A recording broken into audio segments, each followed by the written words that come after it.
Inside the classroom, the teacher stands before the students who reminds them of the current era they are going through, which is known as the Age of Heroes.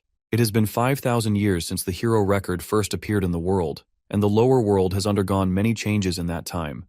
For example, the Royal School of Dalan has been chosen to host this year's Lumine entrance examination. The teacher is filled with excitement, confident that among the students, some have the potential to become heroes. However, not everyone shares the teacher's enthusiasm. One particular student, seated in the last row, appears completely uninterested and is instead catching some Z's.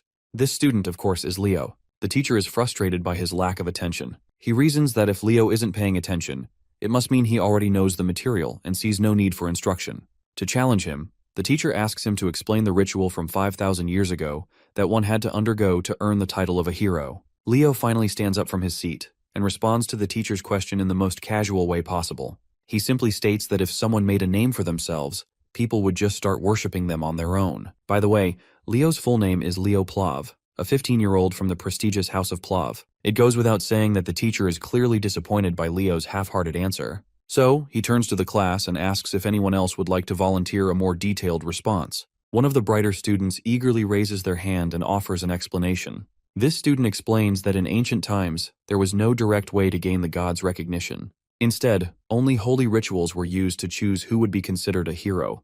A prime example of such a ritual is the ritual of blood. The teacher is thoroughly impressed by the depth of the answer. He's certain that this student, Gullivan, will become the greatest magical genius in the kingdom.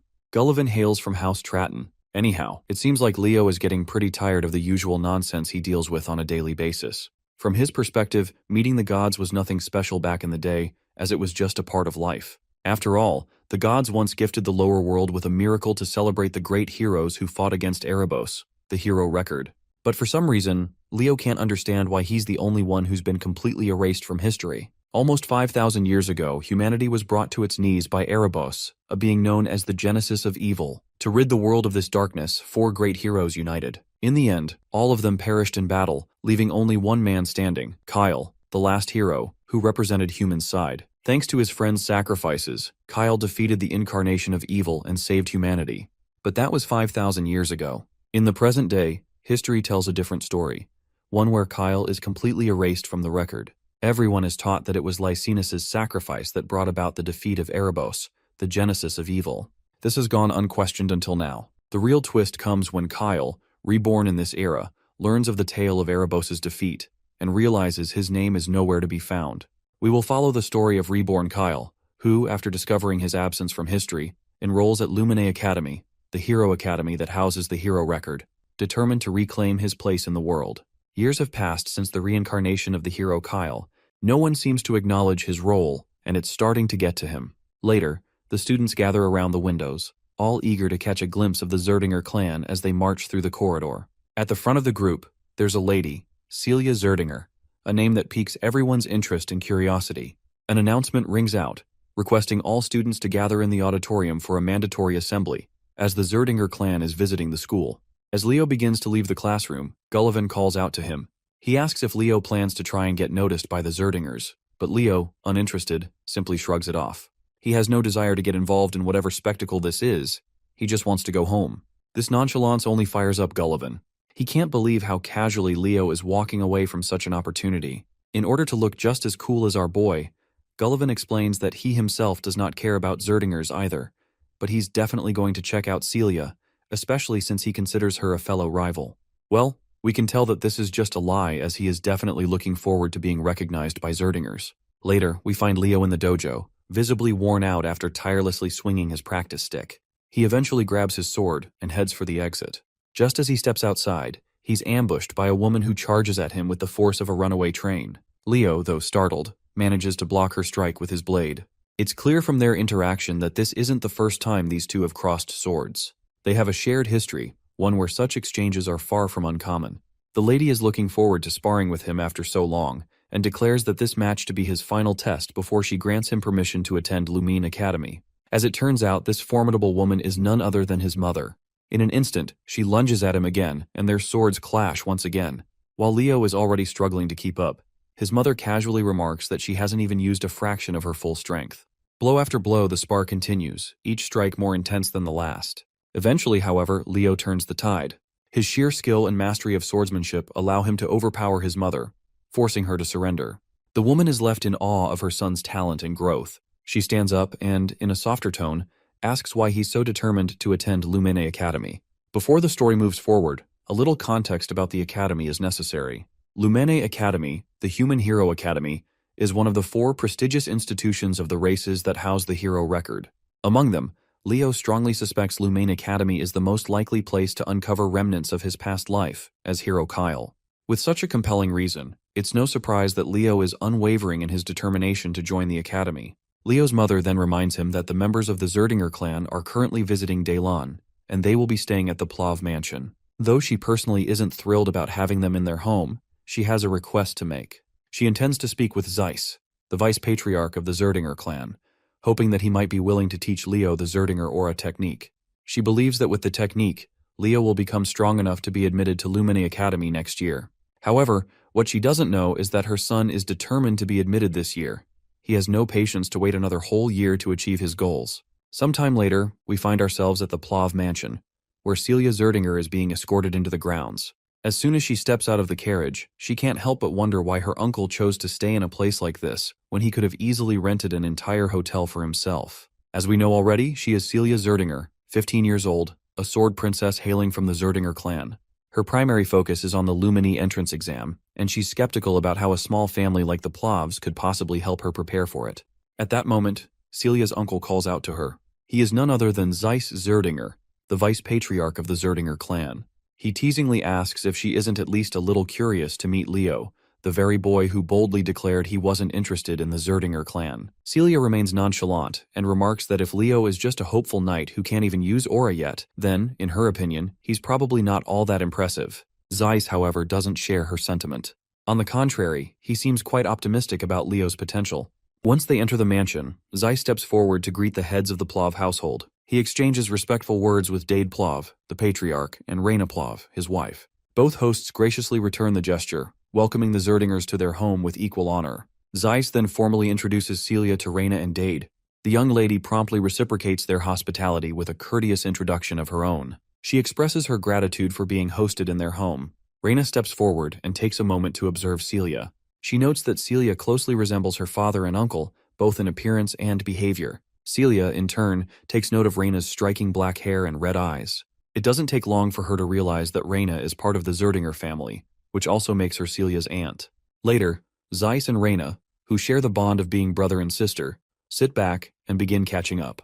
During their conversation, Zeiss mentions their recent visit to the Royal School of Dalan, where they had hoped to catch a glimpse of Leo. However, they were disappointed to find that he had already left the school as he was uninterested in meeting anyone. Reina apologizes on behalf of her son, acknowledging that his behavior may have seemed disrespectful. Zeiss then curiously questions his sister about Leo, asking what kind of person he is. Reina speaks highly of him, claiming that Leo is unbelievably talented. Her response prompts Zeiss to question whether Leo is truly worthy to inherit the Zerdinger flames. Reina's praise of her son continues, but she makes it clear that she's not simply speaking as a proud mother. Leo genuinely has the talent and potential to be worthy of the Zerdinger legacy. Zeiss is quite intrigued to hear this. While he trusts her judgment, he feels compelled to test Leo himself before forming a final opinion. Later, we meet Leo sitting quietly, trying to concentrate. After finishing his little ritual, he declares to himself that he has finally achieved a vessel capable of holding everything he needs. Leo reflects on why he hadn't yet learned aura until now. The truth lies in the unique nature of his body. Accepting aura too early would cause it to naturally adapt and specialize in alignment with the aura. This would limit his ability to accumulate mana and soul energy, two essential components of his long-term plan. In his past life, he had witnessed the danger of uncontrolled power. If he had fully harnessed the abilities and essence of his fallen comrades, he wouldn't have left behind a seedling of disaster. To avoid repeating history, Leo is determined to achieve perfect control in this life. So, the first step in his journey is mastering aura, but he intends to do so on his own terms. Before he can delve further into his thoughts, a familiar voice calls out to him, pulling his attention away. As he turns over, he spots Celia Zerdinger. With a confident smirk, she comments on how he finally seems to have grasped the basics of training. While her words carry a hint of sarcasm, she goes on to offer him guidance in swordsmanship, if he's up for the challenge. Meanwhile, our boy has no idea who the hell she is, so she introduces herself as Celia Zerdinger, the world-class sword princess, if she has to be specific. With the introductions out of the way, Leo gets straight to the point. Although he's feeling quite honored that she thought about him, he has no intention of receiving any guidance from someone he considers less skilled than himself. Needless to say, the girl's annoyed to hear this because his remark comes off like he's trying to suggest that he's stronger than her.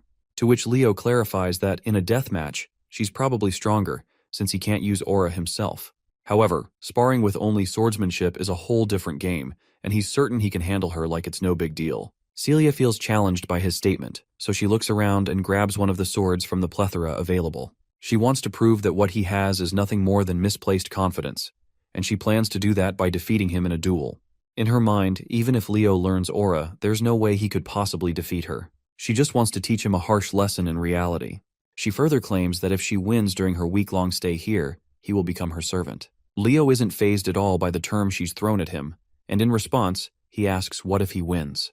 To make things fair, she throws back that if he wins, she'll become his servant instead.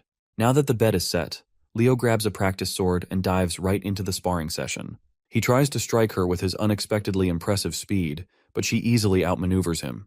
However, she can't help but notice that his speed is actually quite concerningly good. However, Celia is sure that this won't be enough for him to win. As they both charge at each other again, Leo lands a brutally heavy strike, and the sheer strength behind it overwhelms her. She quickly steps back as the force becomes too much to handle, and when Leo's sword collides with the ground, it shatters instantly. But he doesn't stop there. He charges at her once more. The once arrogant lady is already starting to regret challenging Leo, and she's certain she can't possibly block the incoming strike. So she braces herself and takes the hit head-on. But, to everyone's surprise, she didn't take any damage, because she had used an aura armor in the last moments, even though this wasn't part of the spar, because this spar was purely meant to be about swordsmanship. This arrogant piece of work doesn't own up to the fact that she couldn't dodge his attack. Instead, she makes an excuse, claiming it was just a reflex. But Leo declares that he's already won, and it doesn't matter. Of course, this leaves her in disbelief, as she's not ready to hand him the victory that easily. Leo had expected this, so he throws off the magic weight bracelets he was wearing to hold off his physical strength. In the next hit, he literally shatters her barrier, leaving the girl completely boggled. Meanwhile, Leo shows her no mercy and gives her a taste of his full strength. Later in the courtyard, as Leo walks around, he stumbles across his mother, who promptly introduces him to his uncle Zeiss. Leo quickly bows his head to pay his respects, and Zeiss reciprocates, introducing himself as well. The two gentlemen then shake hands. His mother then asks if he's met Celia yet, to which Leo recalls how she had fainted after their battle due to fear. Before Leo can explain to her what happened, a knight approaches Zeiss with a report regarding the lady. Zeiss is fascinated to learn that Leo defeated Celia with a body that hasn't even learned aura yet. He personally expresses his admiration for Leo, saying it's nothing short of impressive. But Leo claims that she just underestimated him. Zeiss then questions what Celia lost in the bet, to which Leo happily responds that the loser was supposed to become the servant of the winner, so basically, Celia is his maid for the next week. As much as Zeiss dislikes this idea, he understands the importance of keeping one's word. Still, he makes it clear that Celia is from the Zerdinger house, so he can't possibly order her around to do maid's work. He hopes Leo will rescind the promise, and in exchange, he offers to personally reward our boy with something far more valuable. But Leo refuses the offer right away. He lets his uncle know that this was a wager between Celia and him, and as long as she retains the Zerdinger name, she needs to take responsibility. The uncle then questions him if he's also willing to let go of the opportunity to learn the Zerdinger's aura breathing method. Leo once again responds with a sassy jab. He believes that an aura breathing method given with the objective of preventing a niece from being humiliated holds no value in being learned. Since Zeiss has no other way around this predicament, he decides to get a little offensive. He questions the boy directly, reminding him that he just declared he would use the direct lineage of the Zerdingers as a servant, and that the Zerdinger aura breathing method is worthless. Leo remains unhinged and unafraid of the consequences about to surround him, simply claiming that what his uncle just said is indeed true. Out of the blue, Uncle's mood softens, and he politely questions our boy if he does not think that what he just declared is impudent and impolite. Leo once again makes it clear that he had no intention of insulting the Zerdingers. He claims that if he were being given the aura breathing technique as a reward for defeating Celia, he would have gladly accepted it. However, he has no intention of accepting it as a bribe just so she can escape the consequences of her loss. You see, if his uncle doesn't want to recognize Celia's defeat, it means they believe she is better than him and simply lost the duel by mistake. But Leo makes it clear that even if Celia had sparred against him in earnest, he still would have won. This leaves Leo's mother even prouder. Her brother is equally fascinated to hear such judgment from Leo. The fact that this kid rejected the offer because he didn't like the way his uncle behaved only highlights how outstanding a child he is. He wishes that a child like this were a Zerdinger. Zeiss then gestures to his knights and orders them to send Celia to the maid's quarters. He turns to Leo and grants him the right to address his uncle without any honorary titles. After that short conversation, Leo parts ways, and Zeiss turns to his elder sister, proudly telling her that once he gets back home, he'll make sure to convince their elder brother so they can teach Leo the mighty technique, Phoenix Breath. Later, the scene switches to Leo's room. The first thing we notice is Celia's totally embarrassed face. She's going bonkers with embarrassment as she claims herself as Celia the maid, who will be in charge of Leo for the next week. Leo is literally enjoying the heck out of it when she calls him like that. Who could have imagined that her usual fancy style would actually suit plain maid clothes so well? And this dress just looks like fire on her. Celia seems annoyed by the way he's praising her, as she knows all too well how beautiful she is. Leo apologizes, as he wasn't intending to offend her with his words, but he admits that he had a certain friend who praised beauty way too much, and that habit must have rubbed off on him. He recalls how that particular friend used to say that the beauty of eternity is unparalleled, and if peace ever returns to this world, he'll spend the rest of his life spreading beauty to everyone. The friend he's talking about is none other than the dwarven master smith, Dweno. Suddenly, Celia's eyes take note of the book Leo is reading, and she curiously inquires about it. Leo explains that he used to read it a lot when he was younger. It's the book known as The Great Hero of the Beginning. Celia remembers how she used to read this book when she was literally 5 years old. Seeing how much he likes this particular book, she walks over to the bookshelf and pulls out another one, mentioning that there are a lot of books about Kyle. In response, Leo claims that many of the great achievements in history are difficult to attribute to any single hero. He believes that many of these accomplishments, which are attributed to one hero, might actually be the result of the collective actions of multiple heroes over time. In short, he is trying to imply that Kyle's achievements have also been attributed to other heroes. But Celia dismisses such thoughts, claiming that Kyle was probably a scammer who tried to take credit for the achievements of the great heroes. At least, that's what most people think. And of course, she's one of them. Naturally, Leo isn't thrilled to hear that all people consider Kyle a phony scammer with zero contributions to the world.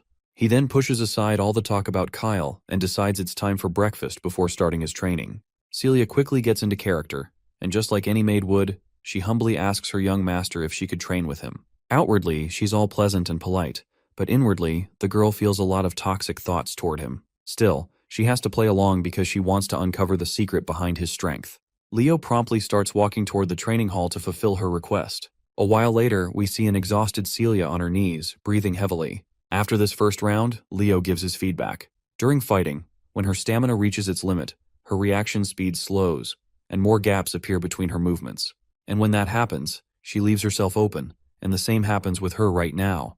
But Celia isn't sure that abusing her body like this is actually helpful for training. Leo responds positively, because he thinks that young people these days are just too weak. You see, compared to the past, aura techniques have developed considerably, and that must be why people stopped caring about body training as much. Aura allows one to enhance their body strength, and if you train your body, the aura is also enhanced as well. The girl simply doesn't want to be labeled as weak, so she gathers her guts and stands up for another round. Before diving in, she warns Leo that he better stop underestimating her. But her reckless charge backfires when Leo just flings her away with one swing, and she crashes to the ground. At this point, she's just frustrated after taking one humiliating defeat after another. Leo then offers her a bracelet, which she quickly extends her hands to grab. Little does she know this bracelet is imbued with weight magic, making it insanely heavy. Meanwhile, Leo flashes a sinister smile as he reveals his sinister intentions. He apparently plans to make her train while she wears this bracelet from this point onward. The next day, we see Zeiss also watching them both train. After seeing how much Celia is struggling, the uncle is sure this is going to be a good experience for her. Before going to Lumen, it might be good for her pride to crumble at least once. He then calls out to Leo and gives him some good news that he's thinking of asking the Patriarch to allow him to inherit Phoenix Breath. The mention of Phoenix Breath catches Leo off guard because, as far as he can recall, that's basically the Zerdinger family's origin for the aura technique. He's heard that only people who are recognized within the family can inherit it. Celia also raises her opinion that her father won't allow it that easily. But it looks like Zeiss has figured this much out already. He proposes a condition to Leo. If he passes the Lumeni entrance examination, he'll be allowed to learn the technique. Of course, this remark doesn't sit well with Celia because, in her eyes, Leo is just a brat who can't even use aura. And since the Lumeni entrance examination consists of actual fights, it's going to be very dangerous for him. Well, Leo doesn't shy away from claiming that he doesn't have any real fight experience. But we all know that's only the case if he doesn't take his previous life into account. Zeiss awaits for Leo's opinion, to which our boy quickly agrees, as long as his parents are okay with this decision. A week passes by and the day of the Lumini entrance examination finally arrives. When they see the prominent figure of Celia Zerdinger among the participating students, everyone is in awe. Meanwhile, Celia throws a jab at Leo, asking if he's feeling nervous. It looks like after spending so much time being a personal maid, Celia has lost herself in the character because she's still referring to Leo with the master title. As they stand there, Gullivan's unmistakable voice catches their attention. He's actually here to see Celia, but he's a little shocked when he notices that Leo is with her. This piece of work throws shade at Leo since he believes that our boy does not belong here, since he doesn't even know how to use aura. At the same time, he tries to greet Celia politely. However, the poor guy is totally ignored by the duo like he doesn't even exist. He gets awkward and tries to remind Celia that he's Gullivan Tratton and he had greeted her when they met last time. But to Gullivan's dismay, Celia doesn't recognize his name and quickly grabs Leo's hand in order to leave the scene. Suddenly, they're called by someone else. It's actually two siblings gracing the scene. The taller one is Abad Llewellyn, hailing from the Llewellyn family, and he's 16 years old. And the shorter girl beside her is Chelsea Llewellyn, 14 years old, and she shares the same family name. While Celia seems to recognize these two, Leo has no clue who they are. Celia explains that they're the Llewellyn siblings, hailing from the same heroic lineage of the Lordran Empire, the children of the Llewellyn family. Celia is particularly fired up because she's not thrilled to see these two. She warns Leo that the Llewellyn siblings will be partaking in the exam with them, so they absolutely can't lose to them. She definitely can't have the Zerdinger clan lose to the Llewellyn family. But this isn't really Leo's concern, after all, he's from the Plov family, not Zerdinger. Anyway, when the two greet Celia, she doesn't have any reason to decline their greetings and reciprocates the gesture. She also makes sure to introduce Leo from House Plov, a noble family within the kingdom of Dalad. Hearing that Leo doesn't have a fancy title attached to his name, Abad Llewellyn dismisses him as insignificant. The two siblings promptly twirl around and proceed to walk away, throwing out the warning that they'll surely be in the top spot.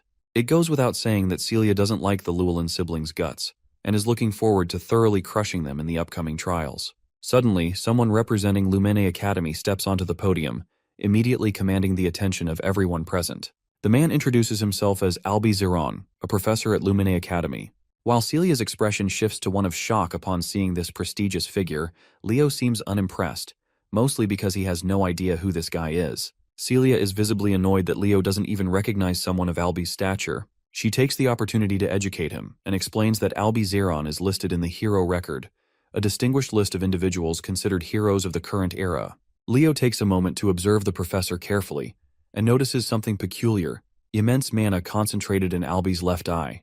Professor Albi then proceeds to address the gathered students. He begins to explain the format of the entrance examination. According to Albi, the trials involve two main components: one-on-one combat and monster subjugation. Traditionally, participants would take turns completing these tasks.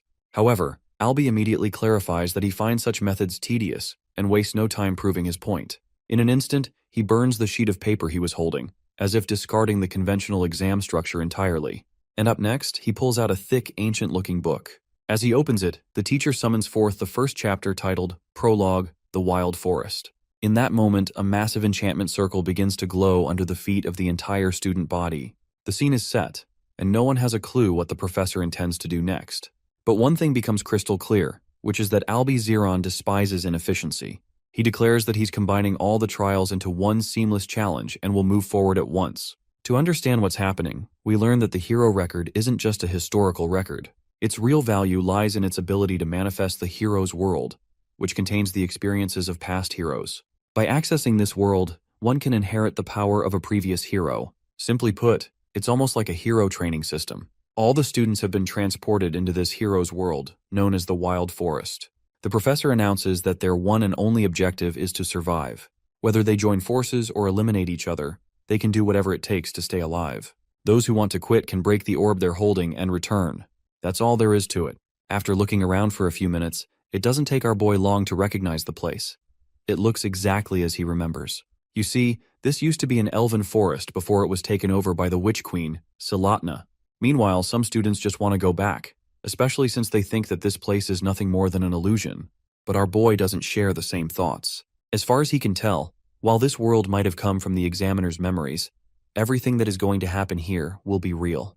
The deadly hazards here could seriously kill someone if they're not careful enough. With the mention of danger, Leo notices someone's presence and is soon attacked by an arrow that literally shatters the ground beneath him upon impact. Thankfully, he's safe.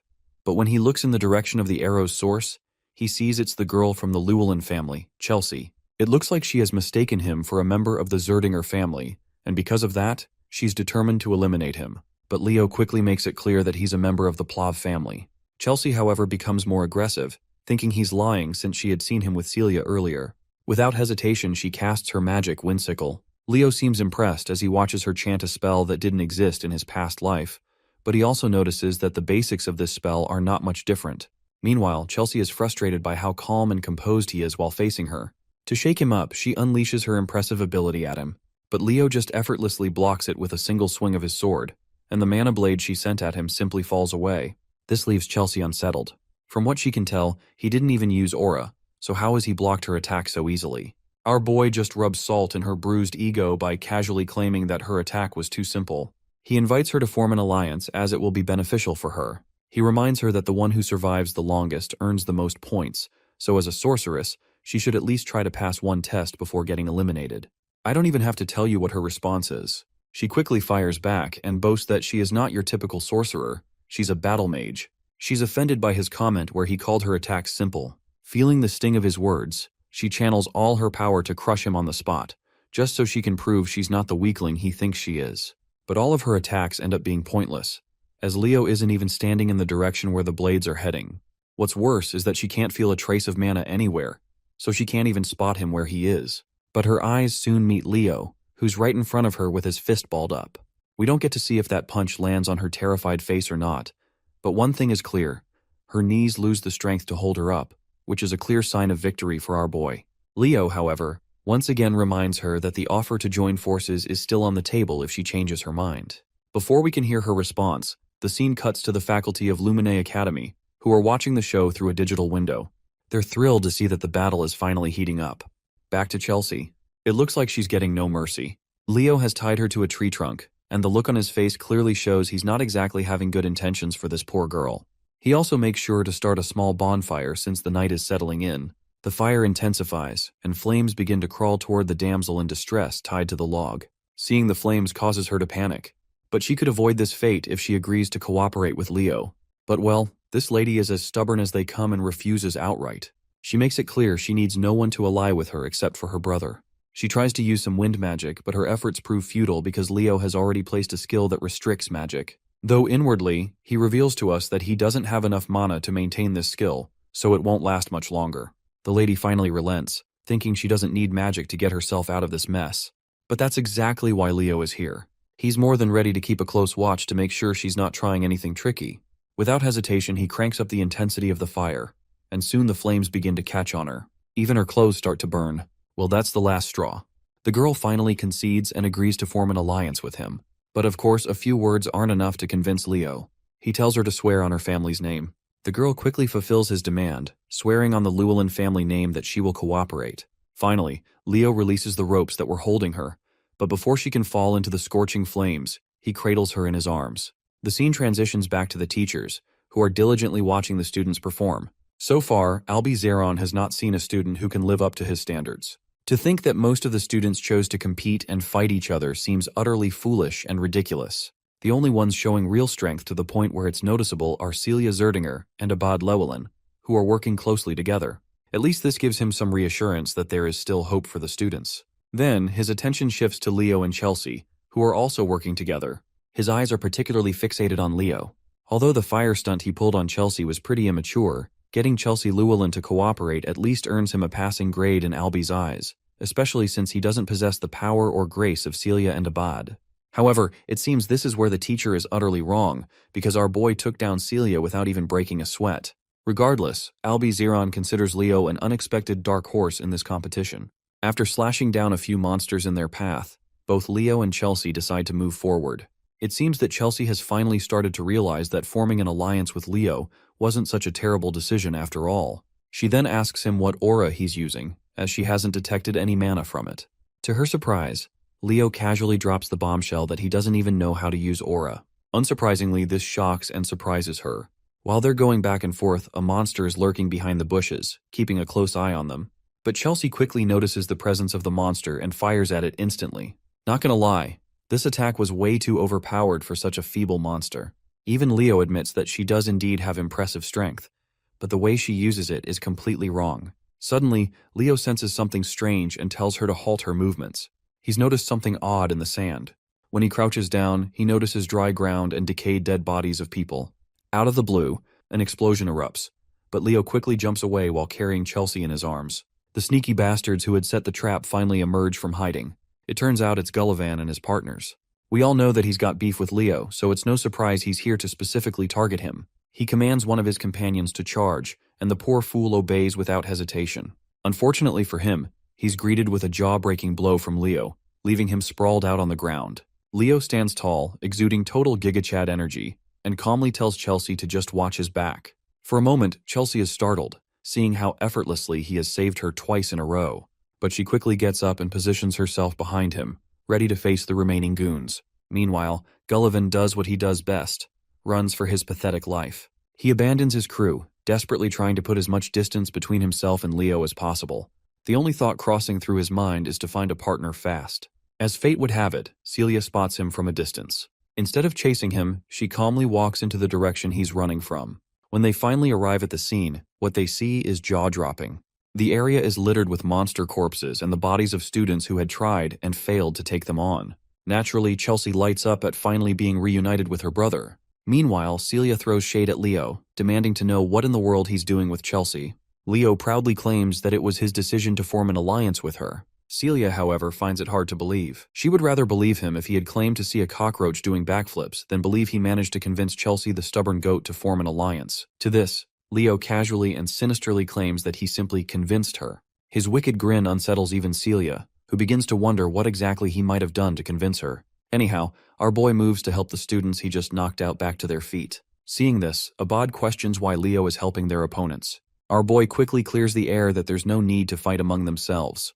Instead, sticking together to defeat the challenges of this world is a much better idea than fighting selfishly. Since Abad and the others seem clueless about what challenge he is talking about, Leo draws their attention to the nearby decayed corpses, hinting at a bigger issue. Seeing the corpses on the ground, one of the students comments that it looks like their moisture has been drained. Leo clarifies that this isn't the only odd thing here. He points out how this place, out of nowhere, seems completely devoid of any monster presence. It's as if the monsters are afraid of something, like a high-tier monster has appeared and scared off the others in the forest. As the pieces start falling into place, Abad finally understands what's going on. As far as his understanding goes, Hero Albi's first feat was defeating a high-tier monster. Just then, they all hear a massive roar in the distance, the sound of something close and ominous stirring deep in the forest. The roar fills the air with tension, a clear sign that the monster has finally decided to reveal itself. Meanwhile, Gullivan stumbles through the forest alone, holding a torch in his hand.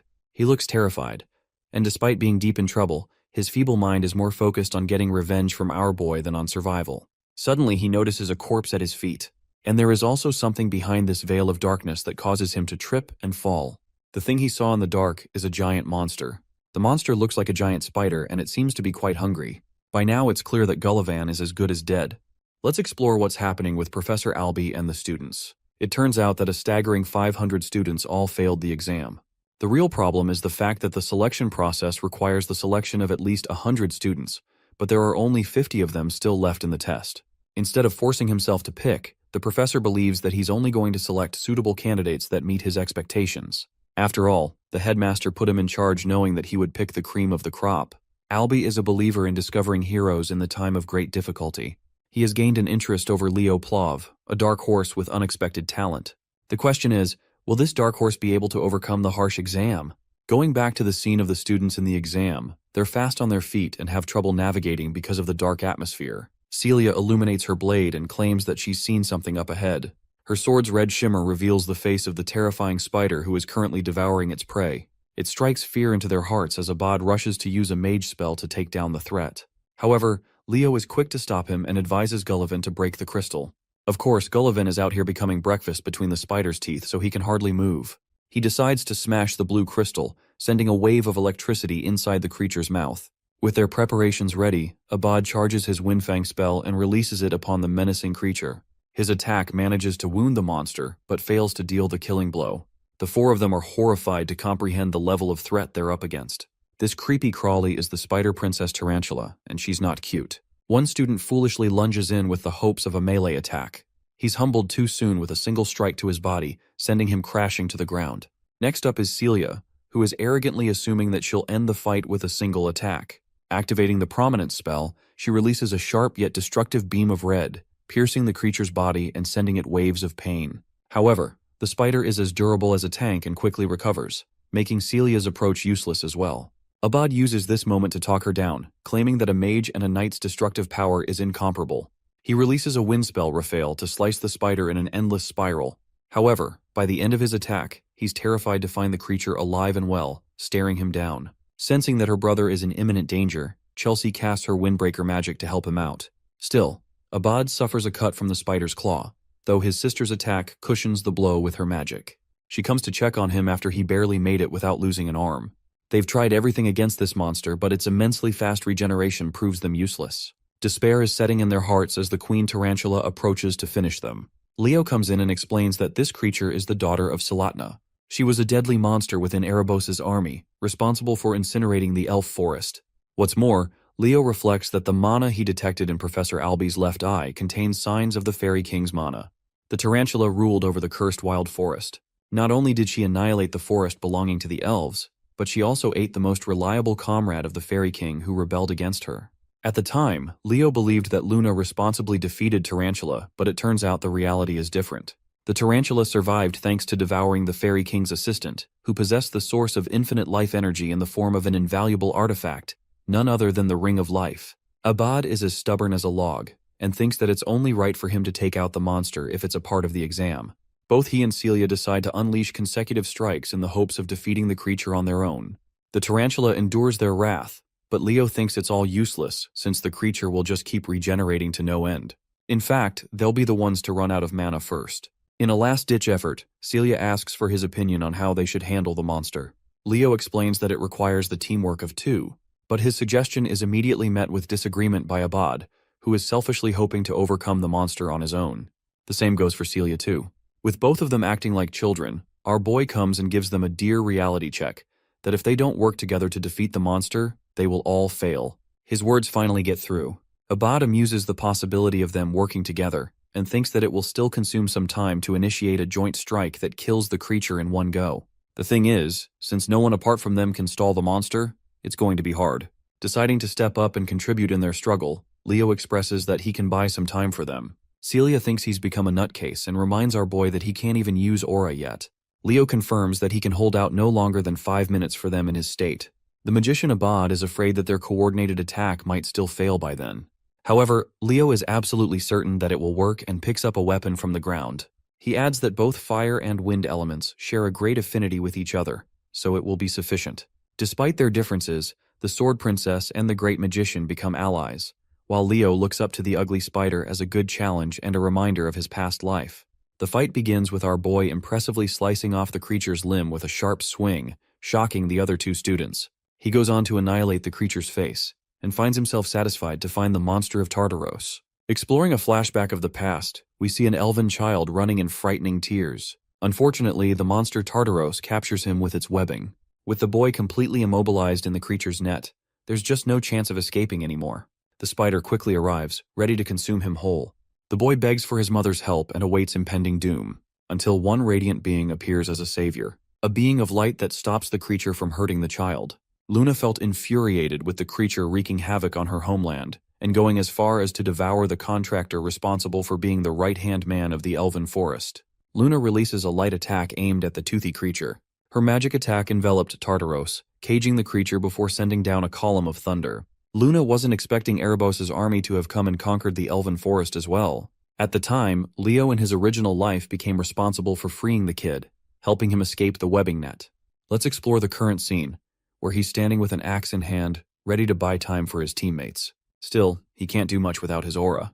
Requesting Chelsea for help, Leo instructs her to use elemental magic, targeting him with her weapons. He evasively dodges a strike. Because of his immense speed, Chelsea is concerned that he might get caught up in the attack at this rate. However, Leo emphasizes that he's going to be just fine so long as she hurries up. Chelsea activates her magic, ready to mold any kind of weapon for him. Leo is fine with anything as long as it works. She manifests a weapon for him, while he guesses that she's preparing a scimitar and a bastard sword. With both weapons in hand, Leo unleashes his fury of slashes, cutting down on the spider. With each weapon breaking, Chelsea sends another one in his direction. He catches a dagger and a battle axe. Leo's shocking and overwhelming physical capabilities have shocked Chelsea to the core, so much so that she thinks he's an expert in martial arts. Even Abad can't help but think of him as strong. Still, it's not like he's invincible, as a sharp cut grazes his face. Leo thinks that if he can't even stop a stupid spider here and now, then his friends will never stop mocking him in the afterlife. He ramps up the intensity and cuts down the spider, requesting for another weapon. Unfortunately, Chelsea is all out of weapons in her disposal, which comes as a shock to him.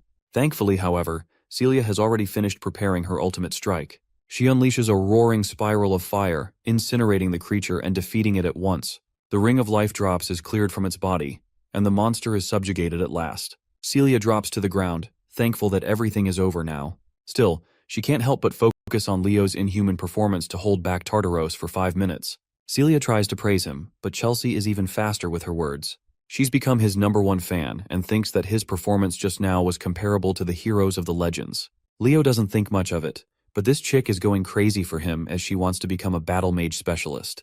She pleads to learn from him. Funnily enough, Celia is hoping for Chelsea to receive exclusive training from him to get a taste of what suffering truly looks like. Anyway, our boy proceeds to grab the Ring of Life, which manifests Prince Silid as a fairy. He rekindles the prince's memory by saying his name. Hearing that, he goes back into the ring and accepting Silid as the Fairy King. This is all thanks to Professor Albie stumbling upon the Eye of Mana. The countdown for the testing ground is starting. Clearing Taste Stage has earned them the reward of the Fairy King's pledge. Before they're transferred, Leo recognizes someone from his past life. Fast forward to Kalian Badian, the principal of the academy, who is reviewing the exam report of the Western Territory. His assistant wonders how many students Albie ended up passing because of his strict requirements. The headmaster is rather surprised to see 40 students coming clean from the exam, which still isn't a high number. The headmaster isn't too disappointed because this dude thought he'd only see 10 students passing at most. This is still a great achievement. Celia and Abad seem to be the top candidates in his expectations. The headmaster heard that there was someone who was recommended as the representative for the year.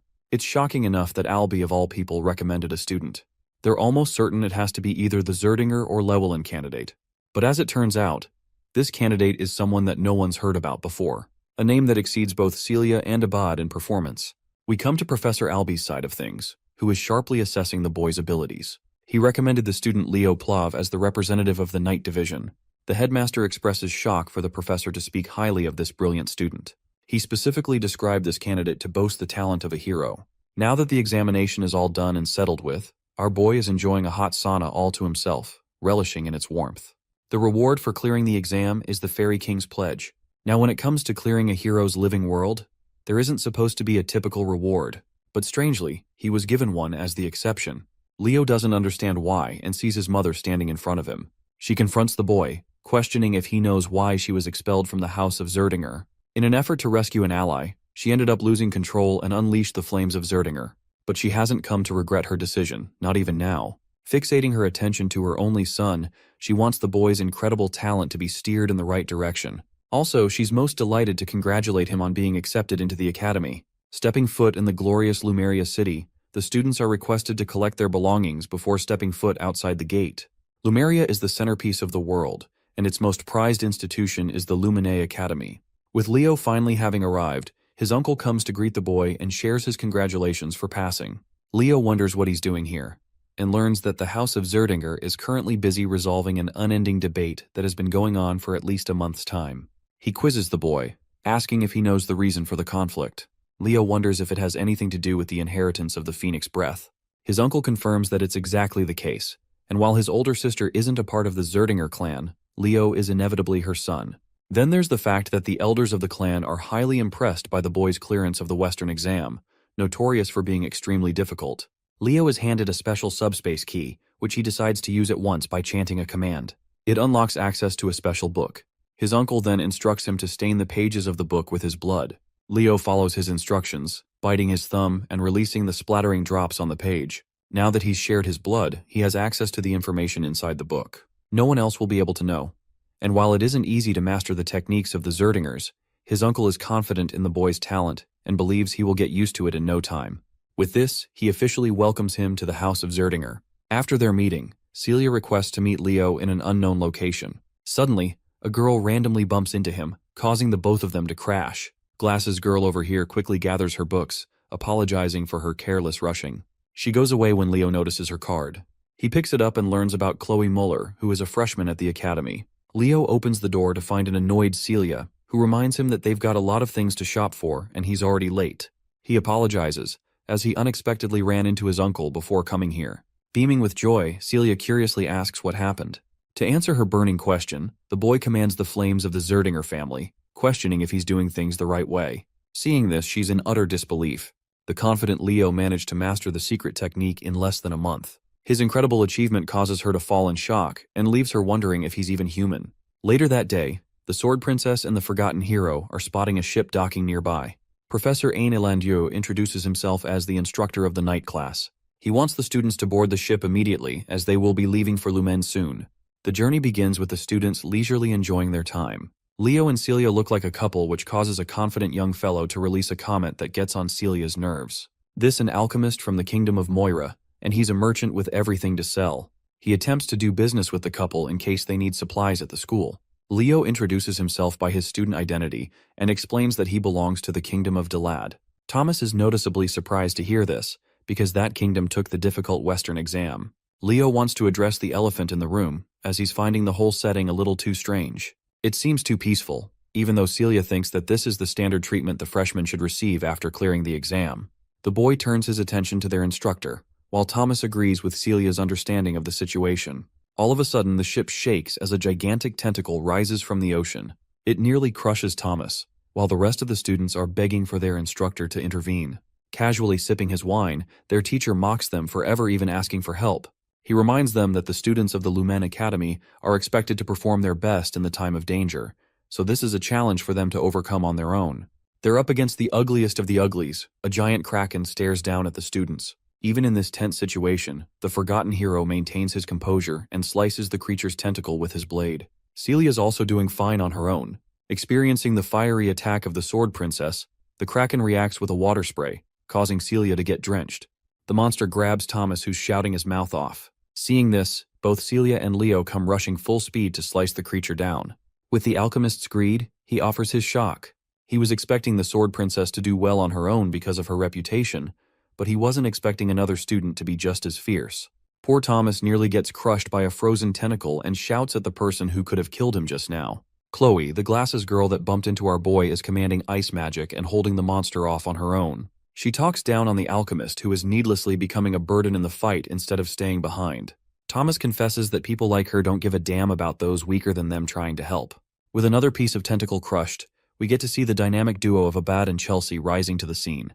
They're still not done with their rivalry between the two clans. Still, the battle mage has her eyes set on our boy despite being enemies. With numerous monsters in the lake teeming on their way to the academy, the instructor thinks this is the perfect welcoming party for the freshmen. Enjoying his wine, he comments on the top performers: Chen, Celia, Abad, Chloe, Walden, and finally Duran, Moira. The captains of each region are performing excellently against the threat. However, beyond them is a student that has overshadowed their performance.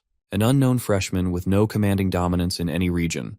His swordsmanship is the definition of perfection, and he's reacting as if he's predicting every attack. The instructor is glad that he's going to see the boy unleash his full potential in his classes. Anyway, the useless alchemist is quick to run out of his potions as they finally arrive at their destination. Hopping off from the ship, the instructor expects the students to get used to the monster treatment, since they're going to deal with it a lot. It's time to explore the glorious entrance hall.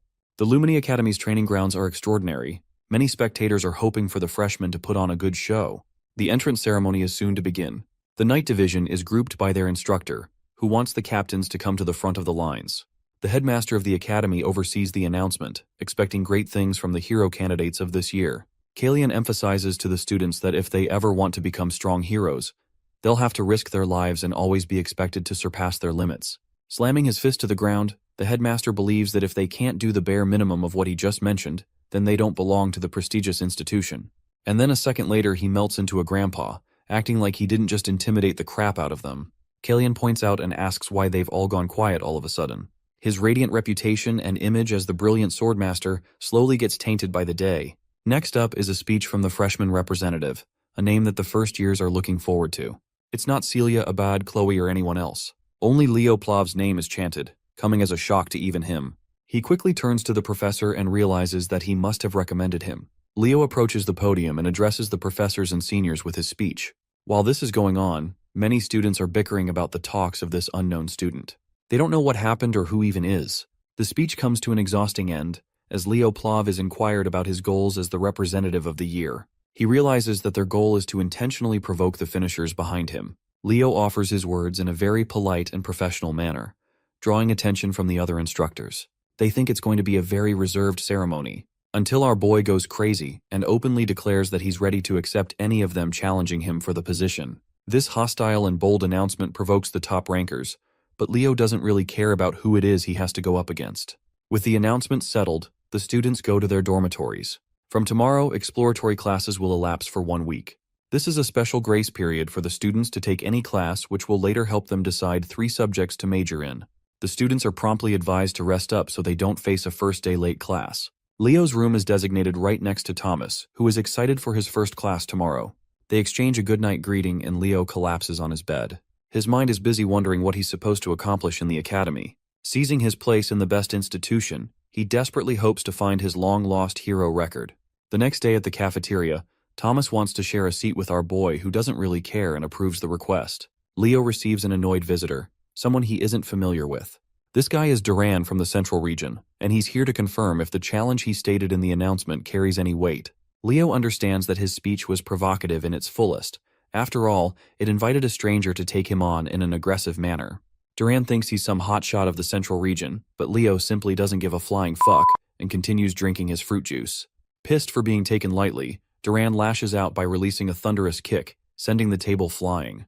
However, Leo's inhuman speed helps him rearrange the ingredients and reform his perfect cheeseburger. This man is the definition of class as he made a meal out of the occasion.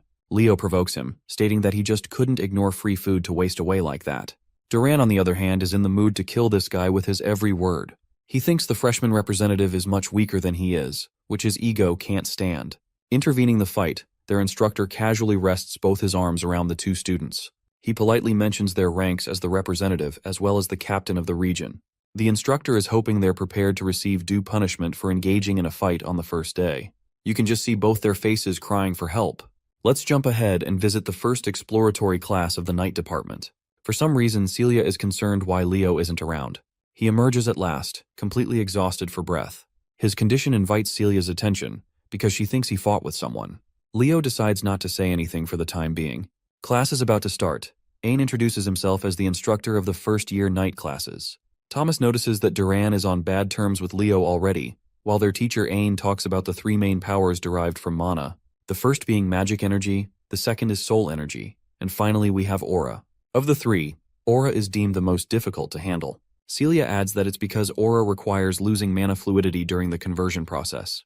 Her answer is spot on, as magic and soul energy tend to use mana in its natural state. But aura, on the other hand, absorbs the mana and converts it to suit the body. He demonstrates what an aura looks like and wonders if any of them knows how to use the processed aura from their bodies. Collecting her thoughts, Celia fails to come up with a reasonable answer. The freshman representative breaks his silence and explains that utilizing an aura's power requires the burning of mana. He's reached the right conclusion as pointed out by the instructor, which then makes him ask about the most crucial aspect of the process of burning mana. Leo quickly responds, stating that it is stamina. Impressed by the boy's understanding of aura, Ain asks if he's ever studied the concept before. Turns out he hasn't, which is yet again another impressive feat. A person who hasn't even studied aura somehow extensively managed to grasp its true essence.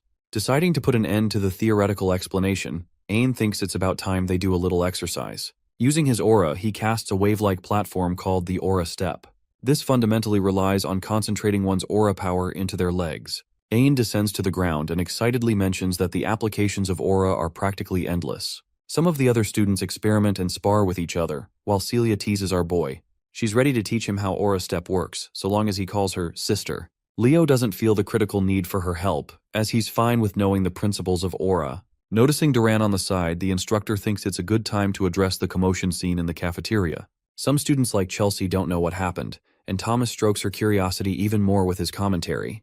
Both Leo and Duran are called to the front by the instructor. First, Ain confronts Duran and asks what ticked him off so much. After hearing Duran's dismissive reply, the instructor decides to offer the perfect suggestion.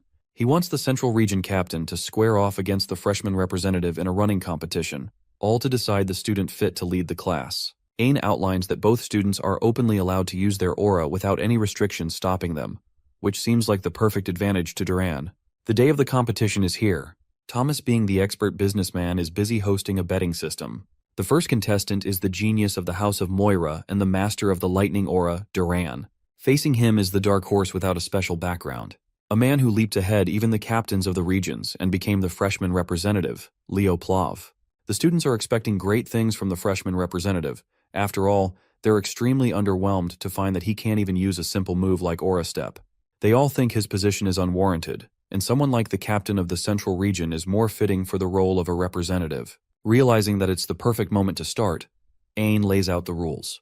The first to hit the finish line will win, and their opponent will have to accept the results of the outcome without fail. The race is about to begin. Even Celia thinks this competition is a stretch for Leo to win. Duran specializes in speed, not to mention his blazing fast lightning aura. Even against those odds, Celia is hoping for Leo to subvert everyone's expectations by pulling the impossible. As soon as the professor yelled go, the racers blasted off. Duran Moira cloaked himself with a lightning aura, confident that his speed would leave Leo in the dust. With impeccable running form, our boy was unfazed by the weak trash talk near the starting line. As the crowd expected, it looks like the cool representative of the Central Region is going to make quick work of the track. On the other hand, the freshman representative is lagging behind.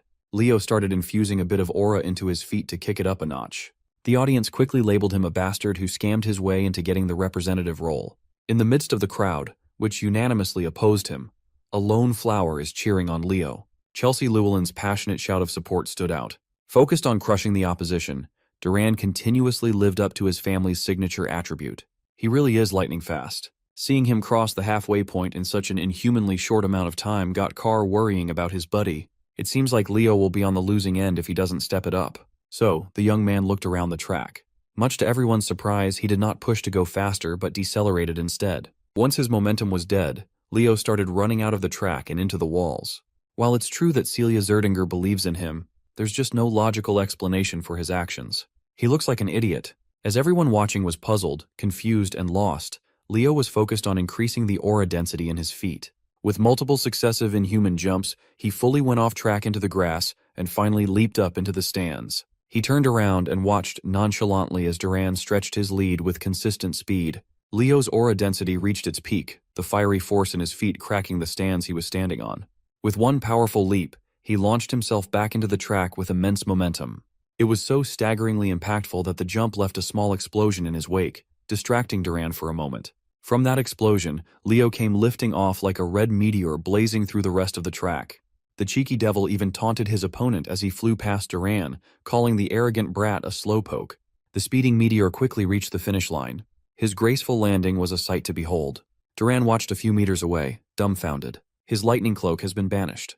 This is a clear and utter L. Leo craned his head back and confidently smiled. He won, but the damage in the stands was quite heavy. It was worth it, though. The crowd, who was talking smack just a second ago, was bewildered. They knew that whatever they just saw was no joke.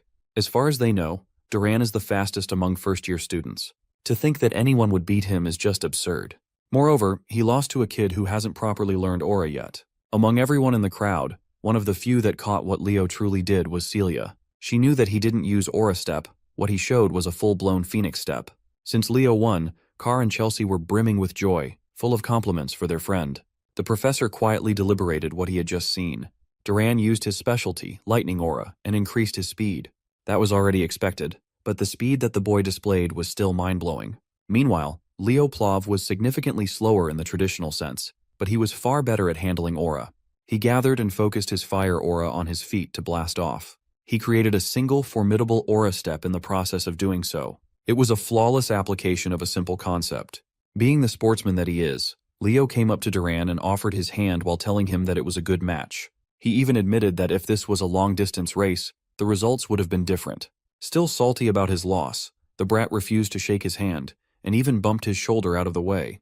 The professor is positive that among the current generation of disciples they have, a formidable hero might finally be born again. As soon as Leo reached the corner of his friends, Chelsea immediately showered him with compliments. He was so cool that she expressed her desire to train with him. Carr asks Celia why Chelsea is so into Leo and not him when the answer is so blatantly obvious. Since the class was over, Carr invited everyone to the cafe, even offering to treat everyone. Leo apologized as he couldn't tag along for leisure. Without saying another word, he quietly walked away from his clique. When asked where he was going, he simply answered that he was going to listen in on summoning classes. Confused, his friends asked why a night student would sit down in a summoning class. As usual, the reason is for research purposes. There's still something Leo can't wrap his head around. Why did the Fairy King give him the pledge as a reward?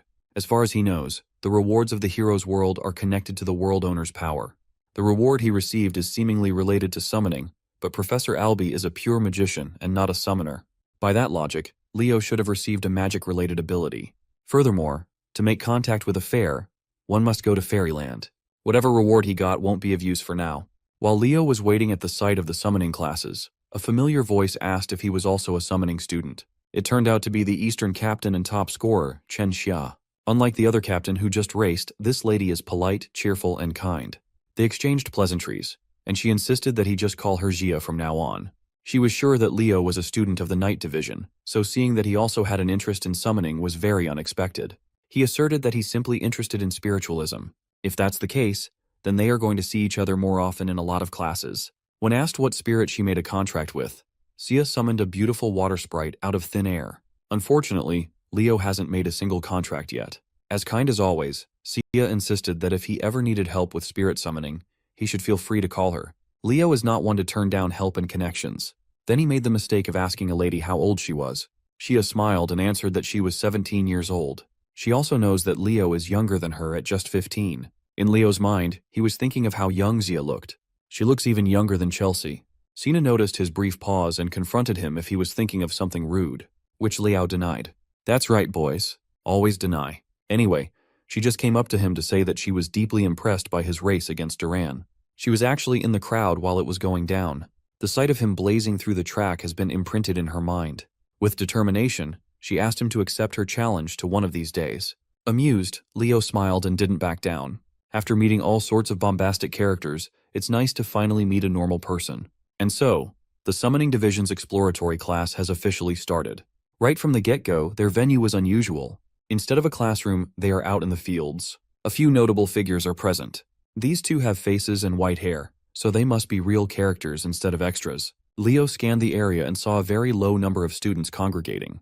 She already expected as much. Summoning isn't a popular choice after all. Just as he was wondering why the class was being held outdoors, the answer came flying down from the skies. A massive, scaly body with wings that covered the sun flew over the students' heads.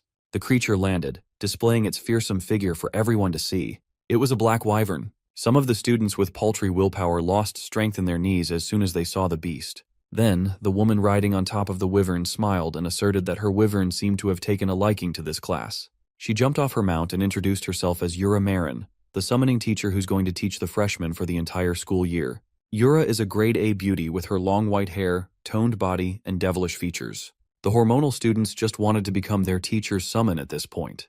Leo reckoned that if Pervy Dueno had been here, he would have lost his mind at the sight of a woman with a different type of charm than Luna and Lysinus. He would surely be inspired to make more cultured art. Going right into business, Miss Yura addressed her little greenhorns. The fact that they are in this prestigious program must mean that they have some talent in the field. The freshmen answered affirmatively. Miss Yura liked how confident they were. So they will be moving to the practice area immediately. She called in Carlo, the first-year summoning class associate professor, to bring out the griffins. Miss Yura explained that they would be riding together in groups of 2. They have enough griffins to accommodate everyone's asses. The problem is, this is everyone's first time handling something as finicky as a griffin. As soon as she heard a complaint, Miss Yura's eyes turned hostile as she asked if they wanted to listen to her lesson or not. Jumping on top of her black wyvern, she announced that those who think they can't ride a griffin should just quit and go back. Her scaly beast mirrored her intensity. It roared and flapped its wings, taking off while establishing dominance. While everyone was shaken, a long student stood proudly and unbothered. Associate Professor Carlo interjected lightly, telling the kids to hurry and follow the professor. Once they got over their initial fear and uncertainty, Most students found out that the griffins were gentler than they thought. Some of these four-legged birds are very tricky to deal with, though. It's just the luck of the draw. Leo and Zia partnered up for the activity. She politely asked if she could hold the reins, and Leo gladly gave way. And so the students were lifted off the ground 2 by 2. Those who adapted quickly caught up to the professor's pace, bypassing the sea by taking to the skies. They were not expecting to be allowed to do something so bold as to ride a griffin on the first day. As expected of Lumine's top-notch programs, everyone's uneasiness regarding the griffins is practically erased. Some students were even bickering as to who should hold the reins. Xia and Leo were breezing through the sky with Xia as the driver. She was a bit worried, but the griffin they got is a real sweetheart. But it's still best to be careful. Griffins are difficult to control for first-time riders. Seeing that everything was going swimmingly, Miss Yura decided to shake things up and pulled out a whistle. She blew on it with strength, emitting an imperceptible sound that only the griffins could hear. As soon as the four-legged birds heard the tune, it was as if something primal awakened inside of them. Their talons protruded in full display, and all of the birds started behaving erratically. The weak-willed students turned to the professor for help, not knowing that she's the reason why the beasts are going out of control. Miss Yura reckoned that those who can't even handle an out-of-control griffin should not call themselves a student of Lumine Academy. Even Zia, a reasonably experienced young summoner, was struggling with their bird. While she was trying to wrestle the bird with the reins, Leo grabbed her hand and waist to stabilize her seat. He warned her that griffins are prideful beasts. Trying to overpower them with strength will only make them act out even more. He was gentle with his touch. Leo finessed her fingers in subtle ways to keep the rampaging mount in control. Taking over from behind, he shifted gears and made the griffin fly faster than ever. They were going so quickly and steadily that they eventually passed the professor and her associate. Miss Yura praised his control over the beast.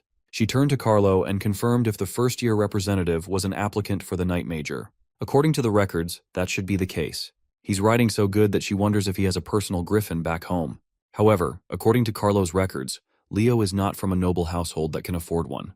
That must mean he's operating purely on talent alone. It's still early in the class, but Miss Yura is optimistic that she might have just found a hidden little gem. After that sky debacle, every student eventually reached the island of summons, every summoning major's practice grounds. A lot of the kids were throwing up on the beach after such a nauseating wild ride. On the other hand, Leo is just roaming the white sandy beach in search of a suitable fruit. When he finally found one with the right size and ripeness, he motioned to pluck it off the tree and saw a burnt feather.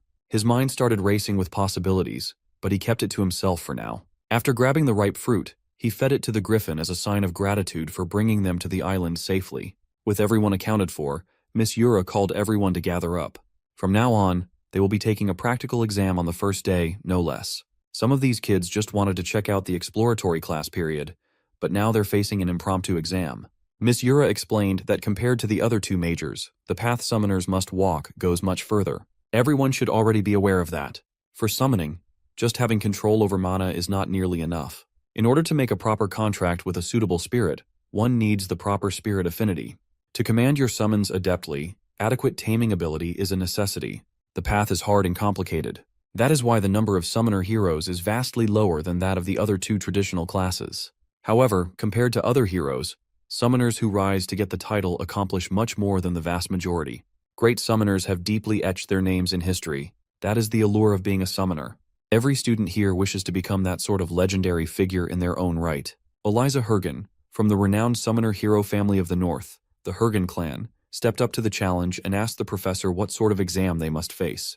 Miss Yura explained that, as the name suggests, the island of summons is full of beasts and spirits. Since a summon is considered a form of weapon for summoners, the exam will test every student's taming ability. With that in mind, the contents of the test are simple.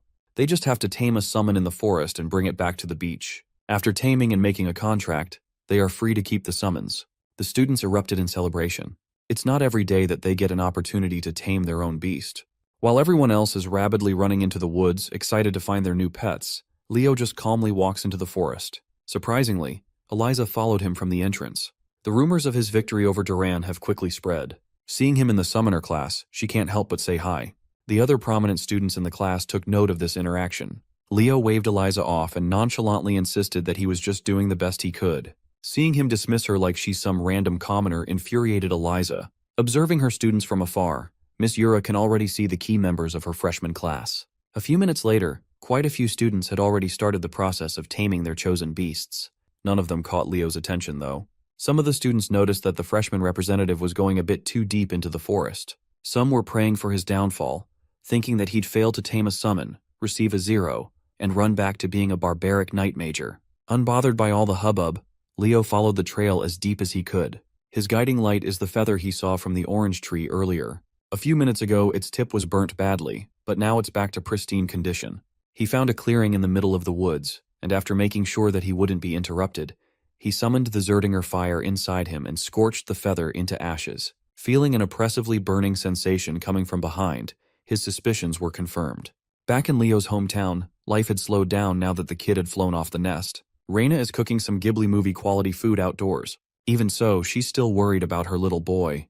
It's technically his first day of school, so there should be no need to get so worried and riled up, right? If Reina could see what her boy was getting into, then she would know that getting worried was not unreasonable. She tried to assure herself that Leo would be fine. He's a strong boy.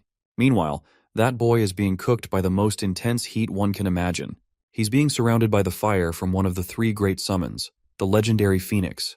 With a voice that commanded flames, the Phoenix was confused to see a mere child using the flame of Zerdinger. The legendary beast only showed up when smelling Reina's flame. Hearing his mother's name, Leo asked the Phoenix how he knew his mom. It seems like the Phoenix showed up just in time then. The legendary beast is surprisingly acquainted with Leo's mom. It asserted that it owed Reina a great debt. This is Farina, one of the 3 mystical summons, the elusive Phoenix. She properly introduced herself, giving Leo the respect worthy of Reina's blood. Leo Plov returned the respectful introduction with one of his own, and asked Farina to elaborate on her relationship with his mom. The Phoenix confessed that Leo's mom saved the life of Farina's summoner, Ellen Lunda. Hearing the name made him jump in fright. Ellen Lunda is a proper hero.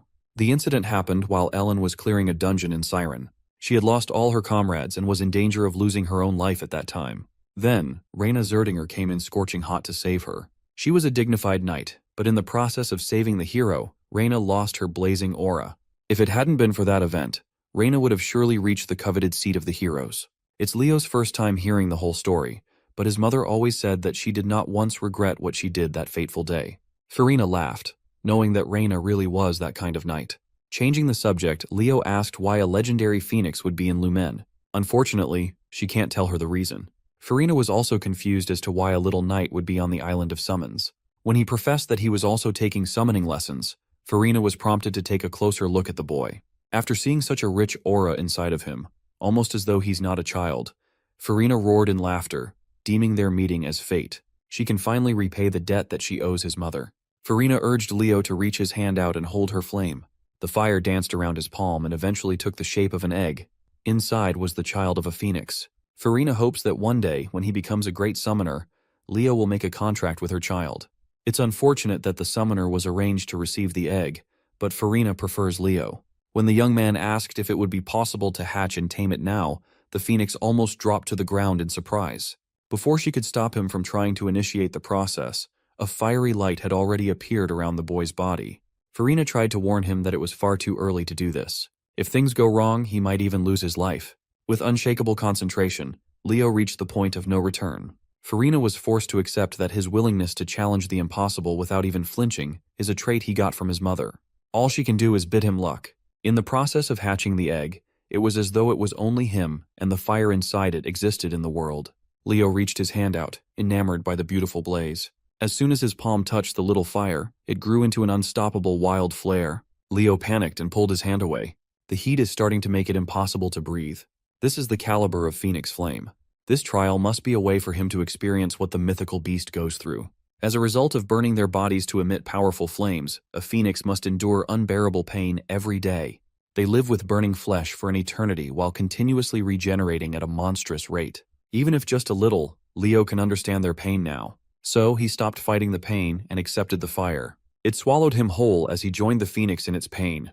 The blaze reached its tipping point, rampaging all around his body. Suddenly, the egg in his hand started to crack and shatter. Leo opened his eyes, a newfound wisdom and acceptance for the agony imprinted in his soul. The fire that burned his flesh slowly coalesced around the egg, hastening the hatching process by a lot. Farina curiously asked if he had succeeded, and he confidently replied that he did. She smiled and stamped him into a true genius for pulling off such an insane move.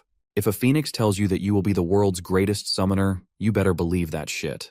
Before the egg can completely hatch, Farina is already congratulating the young man for making a successful contract.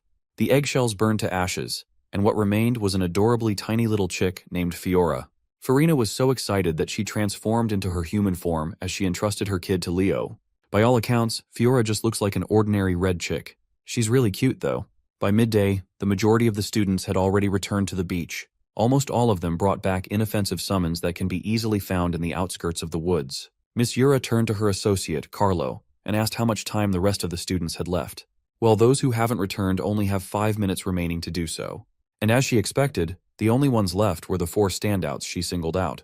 From deep in the woods, a rumbling can be heard. A giant fucking bear came running out, bulldozing the trees and everything on its way. On the back of the cuddly predator was none other than the scruffy Chen Xia. She managed to tame an aqua bear cub as a prospective knight. That is an impressive feat. Her entrance was quickly overshadowed by the shadow cast over her tamed beast. The quiet dude bagged a shadow crow as his summon, and is now aura farming by riding one of its talons all the way to the beach. Even famous summoner families would find taming a shadow crow difficult. He only managed to tame one but hasn't made a contract yet. He is up to par with Miss Yura's expectations, though. He has done more than enough. A minute later, the students started freaking out at the sight of a flawless white serpent crawling onto the beach with Eliza riding on top. Eliza haughtily asserted that she went ahead and contracted this Gorgon snake just because they don't have one in their family yet. She's just farming for the Pokedex.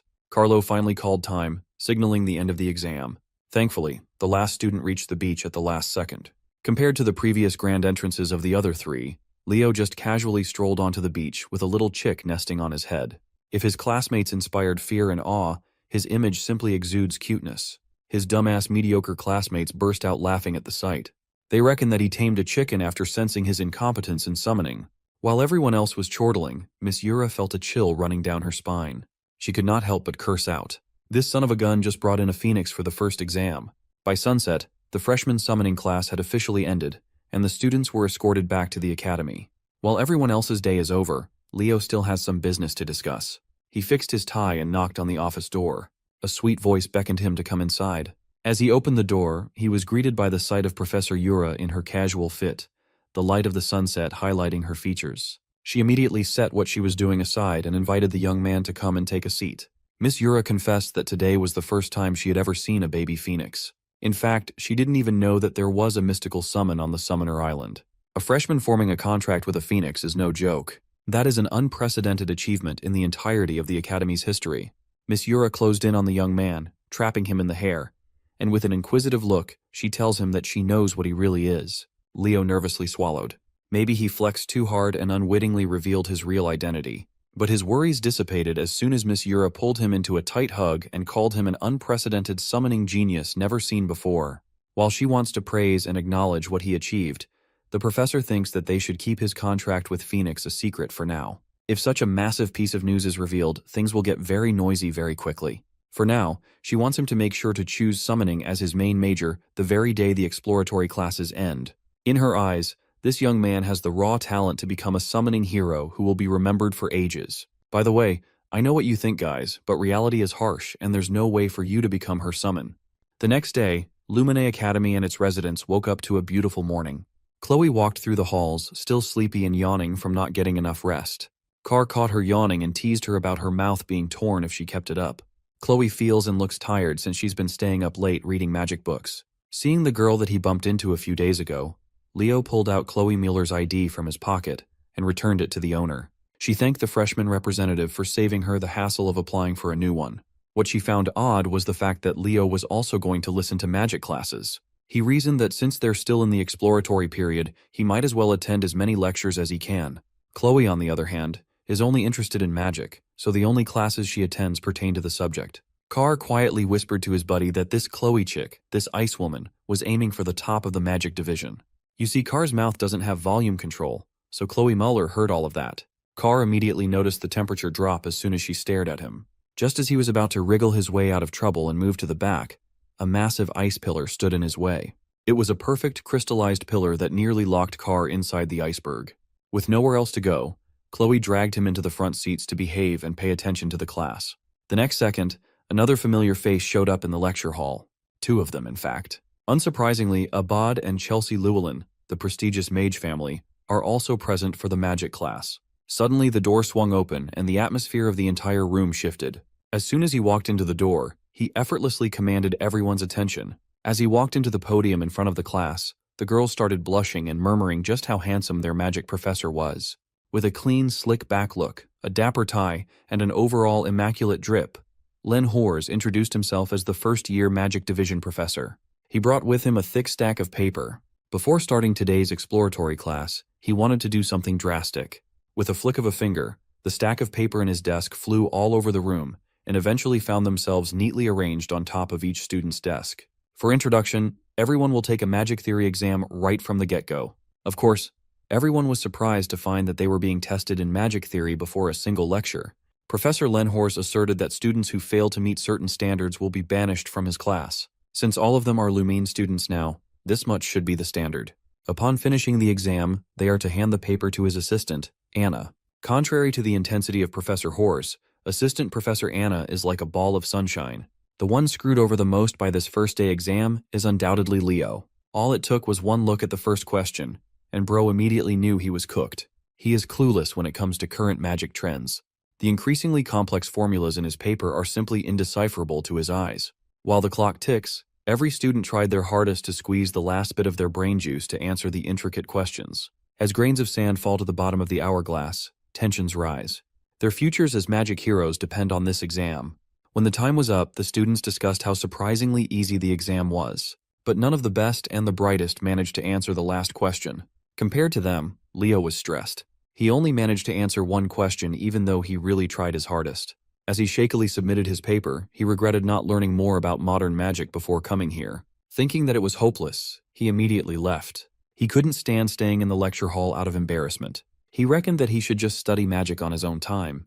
For the past 100 years, magic has evolved by leaps and bounds. Magic that once required a perfect understanding of complex concepts can now be used just by memorizing mind-numbing activation conditions.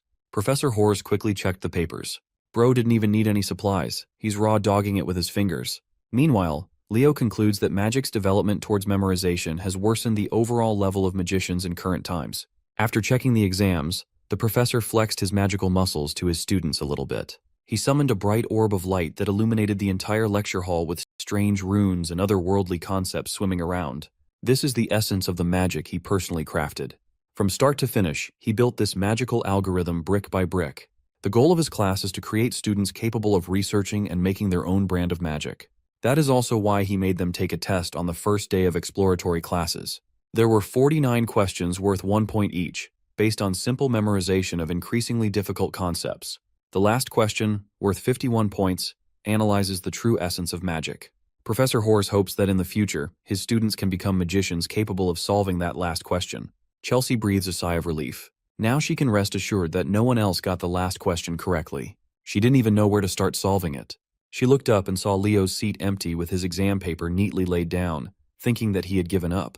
That bummed her out. It would have been nice to attend magic classes with him. After the professor's impassioned speech, his assistant came up to him and whispered something with urgency. Anna quietly told him that there was a student who solved the 50th question correctly, shocking the stern professor. The stoic and firm Len Hors vanished. He heartily laughed in front of the class upon hearing such good news. He asked his class who among them just made history as the first student to figure out the 50th question in one take and get a perfect score. Professor Horse was blushing and salivating at the thought of molding a generational magic genius. But Anna quickly corrected him and said that the student didn't get a perfect score. That was fine too. He didn't let that bother him. He reckoned that the student must have missed a few items due to spending so much time at the last part. Then Anna just dropped the bombshell with another whisper. The student who got it right only solved the last question and left the other 49 untouched. The professor demanded the name of the student, and Anna gave him Leo Plov's student file. Professor Horse called Leo's name out loud, ordering him to stand up. But it was too late. Even his friends didn't notice him slinking out of the classroom after shamefully submitting his work. To break the awkward silence in the room, Chelsea carefully raised her hand and explained that Leo left right after finishing the test. His test score is an utter anomaly. He technically scored the highest out of everyone else by solving the last part and nothing else. The subject of the magic class's uproar is already in the cafeteria, hanging out with Celia. He shared what just happened, and she laughed at his face for fucking up the exam. He got a cute baby bird in the summoning class, and he crashed out in the magic class. In Celia's opinion, Leo must realize that he's doing something wrong with his school life. She insisted that he should just focus on his swordsmanship. He's a knight major after all. When asked if she would like to do some stamina training, she immediately changed the subject. Their friendly conversation was interrupted by a ghastly presence zooming in behind Leo. Professor Hors is fuming. He thinks this knight major kid just made fun of his class. He confronted him about leaving after just one question. He asked if the questions were so easy that they weren't worth answering. Leo stood up and respectfully cleared up the misunderstanding. He confessed that he genuinely thought he had zero chance of passing that exam. For him, every question except the last problem was way too hard, and he had no clue where to even start with any of them. He slyly explained that he studied magic on his own by reading old magic books, so he wasn't up to date with any of the modern ones. A thought started forming inside the professor's mind. He then picked up the young man off the floor like he was a cat or something. When he let go, Leo had never been so confused in his entire life. Meanwhile, the professor's eyes are gleaming with joy and possibilities as he urges Leo to follow him for a moment. Leo did not even get the chance to refuse or ask where they were going. Professor Hors grabbed his collar and dragged him out of the cafeteria like a child who had just found his new favorite toy. Celia was frozen in her seat. This was her first time seeing the Academy's professor of magical theory, and he made quite an eccentric impression. Poor Assistant Anna missed her boss by a few seconds. She failed to make sure that Len Hors didn't do anything strange. The poor lady didn't even have the chance to catch her breath as she tried to chase after the madman. The professor brought Leo to his office, started scribbling magic theory problems on his chalkboard, and asked the young man to solve them for him. He reckons that if the boy did not solve the final question out of pure luck, then he must already have his own established magic system in his mind. Professor Hors stood on the sidelines waiting for the young man to show him a new magic system through the solutions. But not even 10 seconds passed, and Leo had already finished writing his final answer on the board. Shocked and a little frightened, he asked if Leo had mentally solved all the questions he had presented. That's more or less what Leo did. The professor just hit the jackpot. After all these years of mediocrity, he finally found a seedling worth cultivating into the highest echelon of heroes.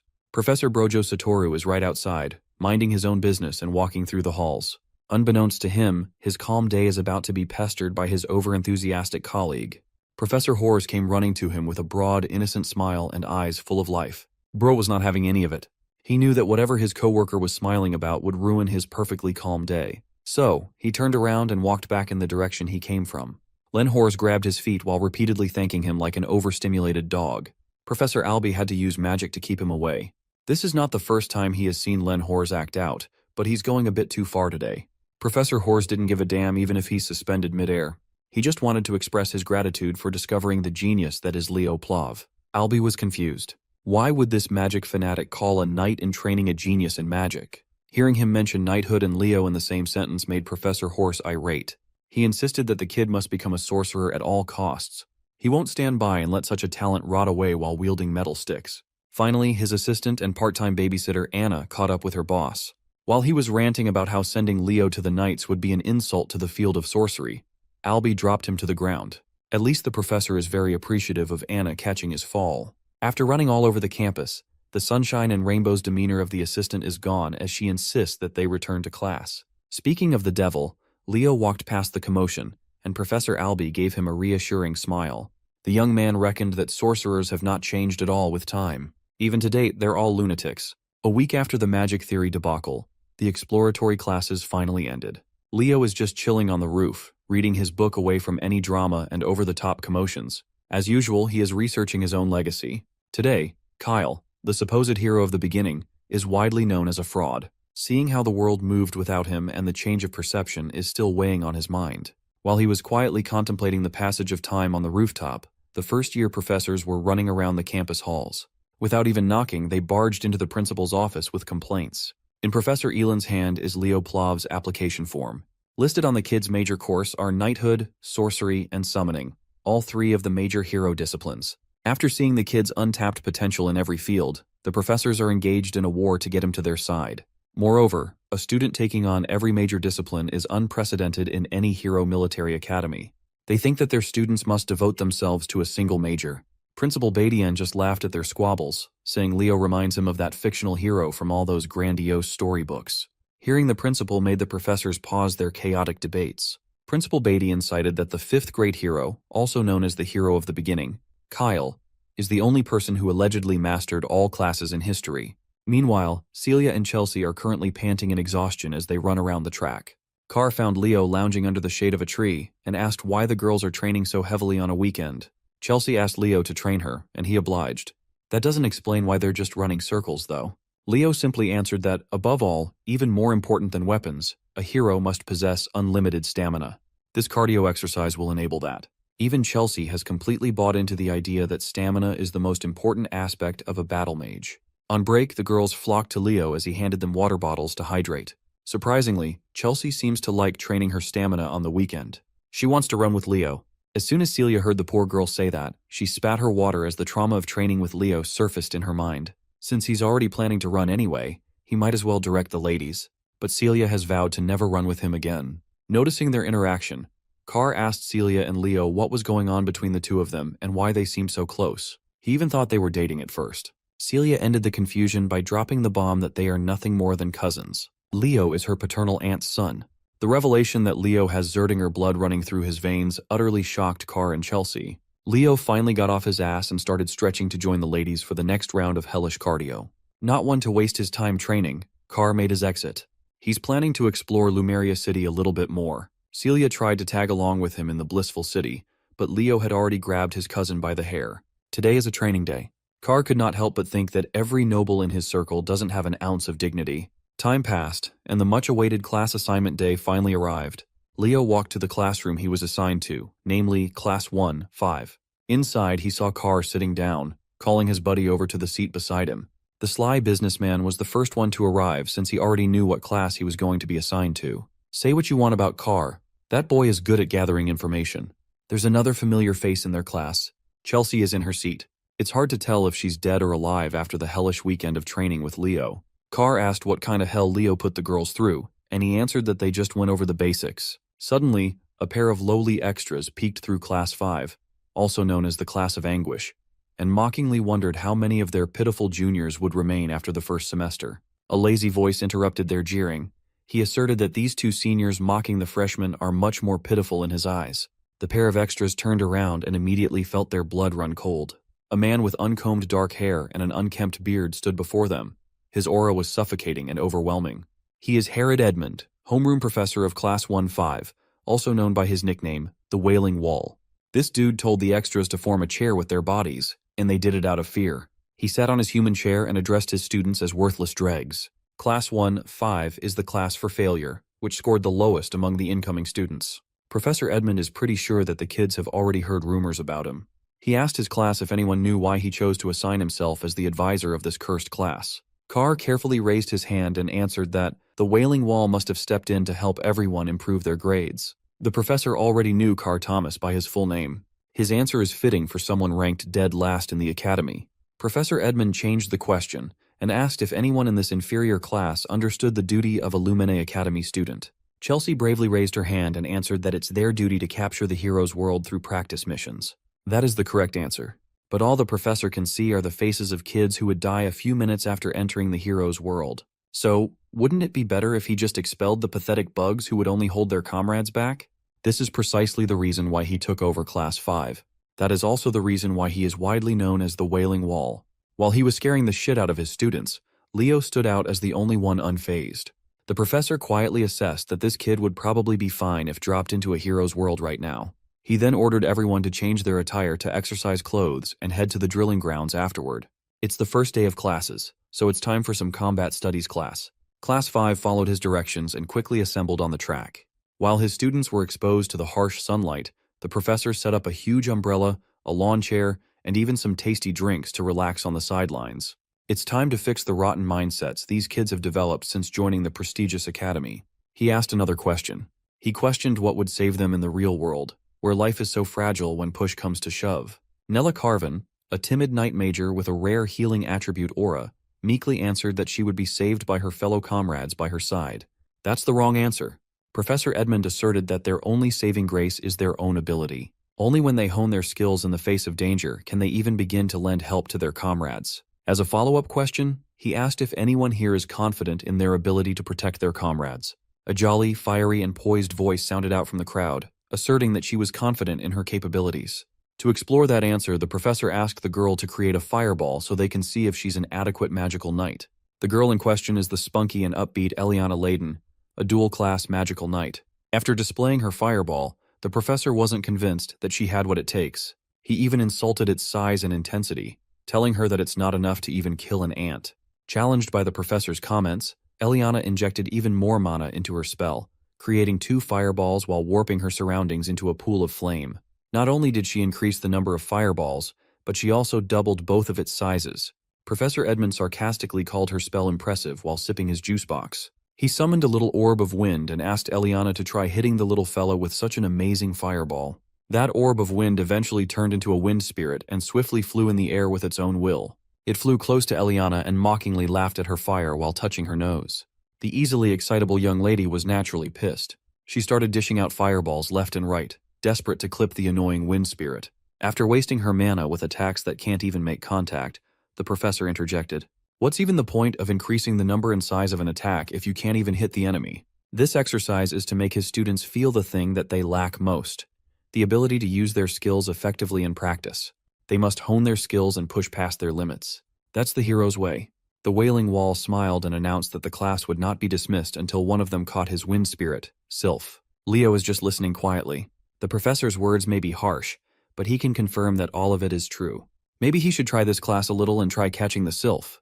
While his entire class is running around the track, Professor Edmund's eyes are fixated on Leo Plov. With all the conversations around the kid, he is determined to sniff out if he's just full of shit like the fictional hero Kyle. Unfortunately, even with the whole class participating in the hunt, the Sylph is simply running circles around them. From a distance, Leo emitted his aura, controlling and directing it to focus on his feet. With one mad dash, he launched himself like a scarlet cannonball, leaving destruction in his wake. His speed skyrocketed to its limits. His focus is impeccable. Maybe he really is the first true all-class hero to be born. Carr and Chelsea were already winded after trying to catch the unreasonably fast wind spirit. Then came our boy, his feet and body clad in a burning aura. Using the enhanced concept of aura step, he made his way to the skies, the blind spot of the unruly Sylph. With gravity and momentum from the aura step, he launched himself downwards, leaving little to no window for the Sylph to dodge or get out of the way. His first try ended in a fail by a millisecond. It looked like he botched his first attack, but the smile on his face says otherwise. He subtly manipulated the streaks of aura in his hand, forming a thread that attached itself to the Sylph's foot. This effectively held the wind spirit in place to be grabbed. Unfortunately, none of the Class 5 students got to the stunned Sylph first. It was captured by the lighting-fast brat Duran instead. Just as expected, his speed is really outstanding. But he only captured the Sylph due to Leo's aura thread restricting its movements. Nevertheless, the smug look on the brat's face is still annoying to look at. Another person walked into the field while cheerfully clapping his hands. This pompous-looking man is Sejin, the homeroom professor of Class 1-1. Right now, he is second in the graduating voting class. He took this chance to flex the talent of his class, even offering to teach Class 5 a thing or two. Meanwhile, Professor Edmund isn't even looking at the field. He's snug as a bug in his chair while sipping on juice boxes. He then asked his colleague to take over his class for the day. While Professor Sejin is number 2 on graduating class voting, this chill guy is consistently bagging number 1 every year. The students, especially Carr, are hyped to see the clash of the 2 pillars of Lumene Academy. These 2 professors have worked at the academy for over 2 decades. Professors Ain, Yura, and Len were apprentices of these 2. Overhearing his yapping, the adorable Nella Carvin asked Carr how he knew so much about academy affairs. Unfortunately, this boy has no riz at all and is prone to scaring the hose. Professor Sejin haughtily laughed. While he doesn't know what his rival is scheming when he takes charge of the worst class of freshmen, Sejin is eager to find out. So he requested a competition between classes 1 and 5. As for the event, they are going with Lumene's historic ball sport called Bastera. Professor Edmund stood up from his chair and called Sejin a genius. He shook his bro's hand and added that learning through practical experience is the best. After accepting the challenge, he slumped back into his comfy chair and left all the officiating and supervising to Sejin. Professor Sejin can't fathom just how he keeps on losing the graduating class vote to this lazy-ass man while his students look at him with pity. At least the Wailing Wall addressed his class one more time, saying that this Bastera match against Class 1 is an opportunity for them to practice their skills. And one last thing, he warned them that if they lose, everyone in the class will be expelled. Hearing that, even the students are shocked since it's their first class ever with him. Not to mention that their opponent is Class 1, a class with 3 captains on their side. Herod doesn't care about their excuses and tells them to try even harder in that case. Also, he thinks there's very little for them to worry about when they've got the freshman representative of all people in their class. He instructs Leo to choose 6 candidates for the competition. Contemplating his teacher's request, Leo is certain that he's being tested for some reason. It's not coming through a place of disgust. Rather, the kids in his class have all lost their spirit after just 1 week of enrollment. With their spirits crushed, Leo thinks that Herod wants to use him as a means to lead the defeated students of Class 5, since they've lost all hope already. Class 1's teacher uses his magic to create the arena, while Leo thinks that there has got to be some kind of way out in the Bastera competition, a way to help his classmates from their despairing situation. Lumine Academy's top brass are facing Class 5. Even Chelsea is sweating bullets in fear. She tries to explain the rules of the Bastera game because Leo doesn't know a thing about it. The game is a combat sport that stood the test of time at the academy. Based on that description, it doesn't sound more special than just a ball game. Thomas explains that it isn't so simple like that. In reality, it's much more threatening than a simple game. The Sword Princess Celia eggs on Chelsea for looking pale in defeat. Her provocation ends up with Chelsea lashing out in anger, refusing to lose to a Zerdinger. Leo, on the other hand, is as cool as cucumber and urges them to relax, since they won't be losing anytime soon. Celia is pissed and wants to show him the results of her training soon enough. As for Chloe, she's hell-bent on scoring a win against the freshman representative, unlike their previous outcome. Anyway, Sejin tells the participants to approach the arena. Leo looks to his classmates to ask who's going to join. 2 of them step forward, those being Chelsea and Eliana.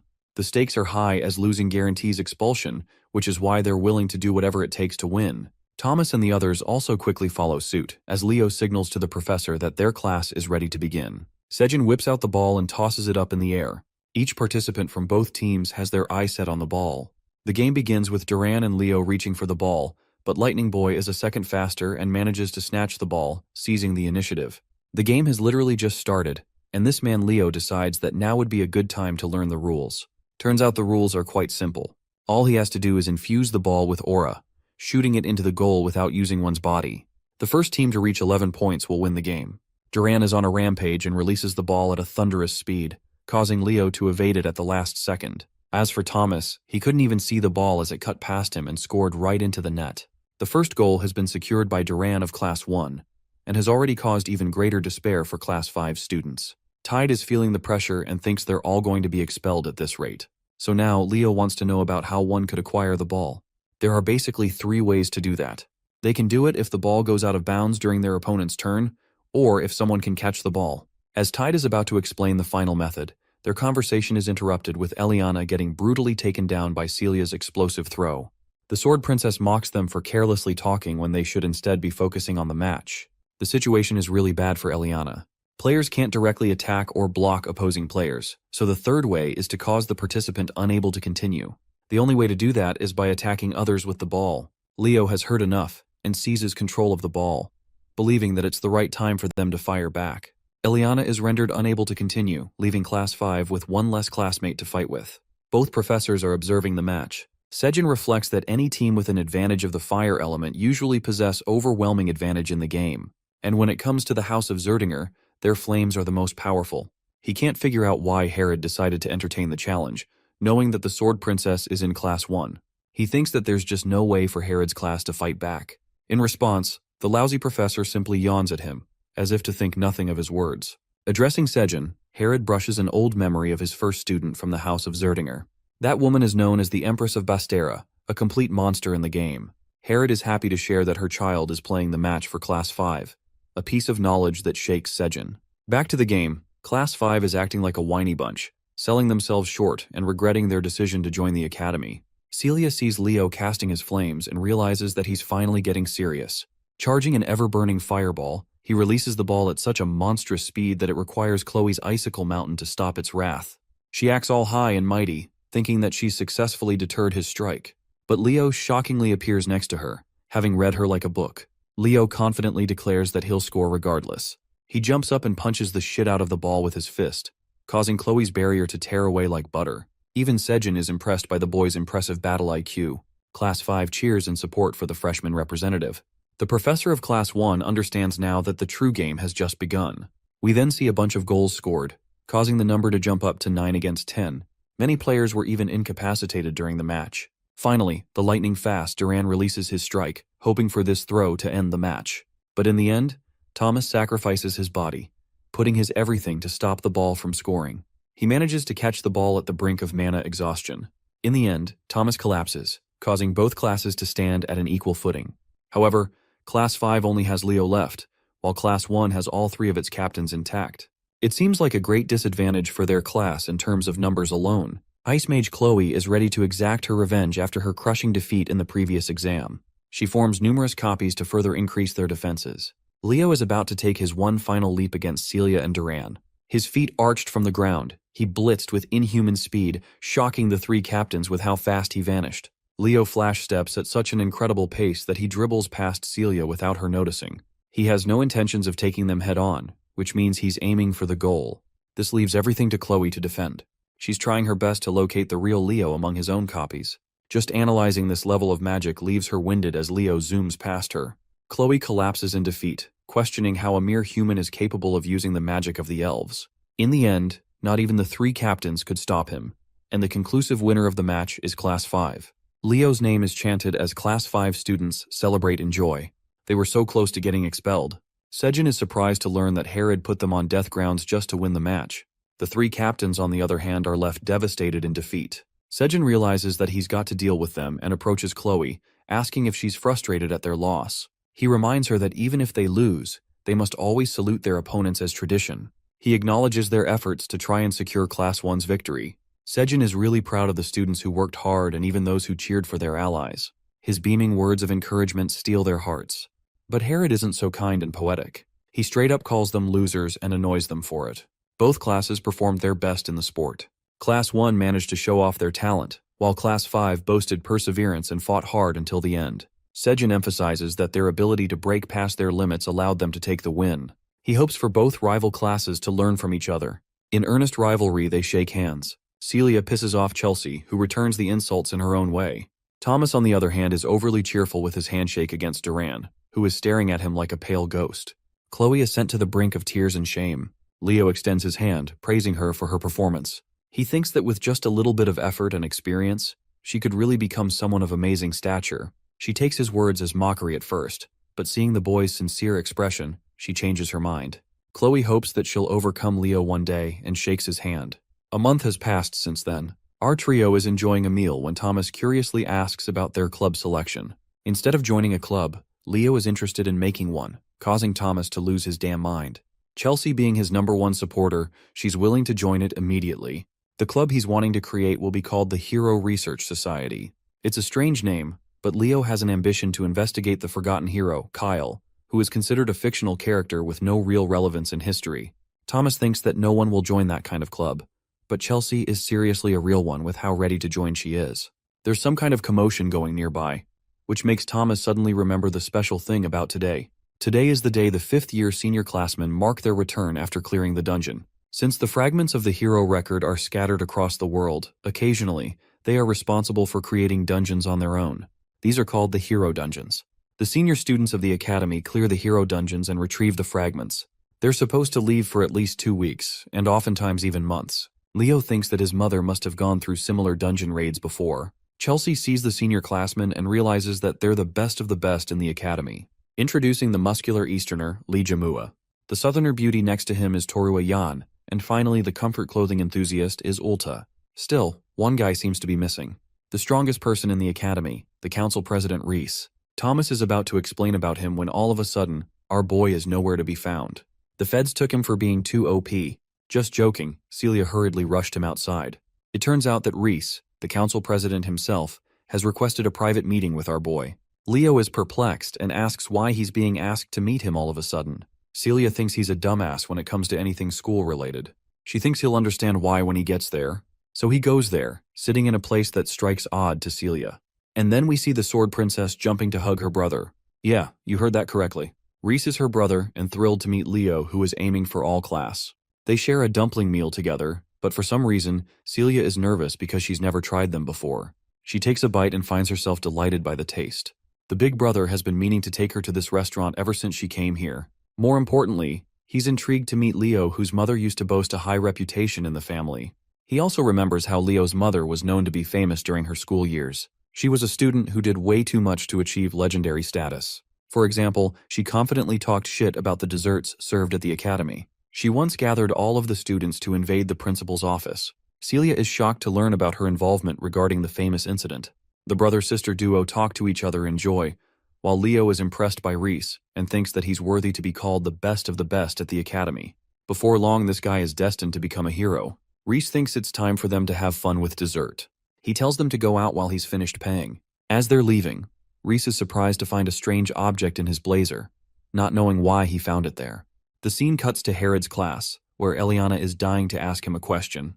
This guy straight up calls her question pathetic before even hearing it. He's got no chill. Eliana wants to know why they've yet to choose a class representative for Class 5, since the other classes have already decided. Herod thinks lightly of the suggestion and casually admits that he forgot about selecting one. Being the lazy asshole, he literally just tells Leo to become the representative. Eliana and Tide have to remind this clown about the democratic selection process. However, they quickly learn why it's for the best to stay shut. Herod wants the chosen class representative to take care of all the notes so he doesn't have to work. Through a transmission, the students are told to take the Hero Studies joint class. The first-year students are requested to go to the auditorium at once. Leo asks if they should be leaving immediately, and his suggestion is approved by the teacher. They meet at the auditorium where Leo and Thomas stumble into an exhausted Chloe. This girl is looking like a zombie and begging to purchase some recovery potions from the alchemist. The purchase is made and she receives the only potions he has. Leo thinks she might be doing too much when it's only the start of the year. Chloe chugs the potions and refuses to accept Leo's advice. Since she's the top student in magic theory, she's extremely anxious about her position. After all, it's only a matter of time until Leo learns modern magic and quickly bulldozes her in that exam too. Thomas, being an idiot, doesn't get what's so bad about being second place. Chelsea has to remind this dumbass about Chloe's position as the tower magician. Battle mages don't ever have to worry about falling behind in theory, but for Chloe, it's everything. The magic investigation and research is the heart of the magic tower, so her very pride is at stake here. Chelsea is annoyed and really wonders if the alchemist is a magician at all at this point. Meanwhile, Chloe isn't looking sharp despite the potions and notices something. Right then, we see Headmaster Kalian observing the strange reaction of the damaged hero's page. Reese has brought the hero's page and claims that it reacted to something. It ended up damaged to a certain extent that it should never have reacted, and yet it did. There wasn't even a relic around for it to happen. The headmaster asks if it reacted after the incident, and learns that it didn't react again. Kalian is deep in thought and has decided to focus on this matter on his own. He tells Reese to rest up as he just returned from the mission. The headmaster asks his assistant Elena to take the damaged hero's page to the auditorium in the Hall of Beginnings. He wants it to be present in the first year's joint class session. We come to learn that fragments as small as this are capable of reacting if the person mentioned in the hero's record comes in contact with it. In this case, it's Leo, but none of them know that yet. In the Academy's auditorium, the first years are sharing their first joint class session together.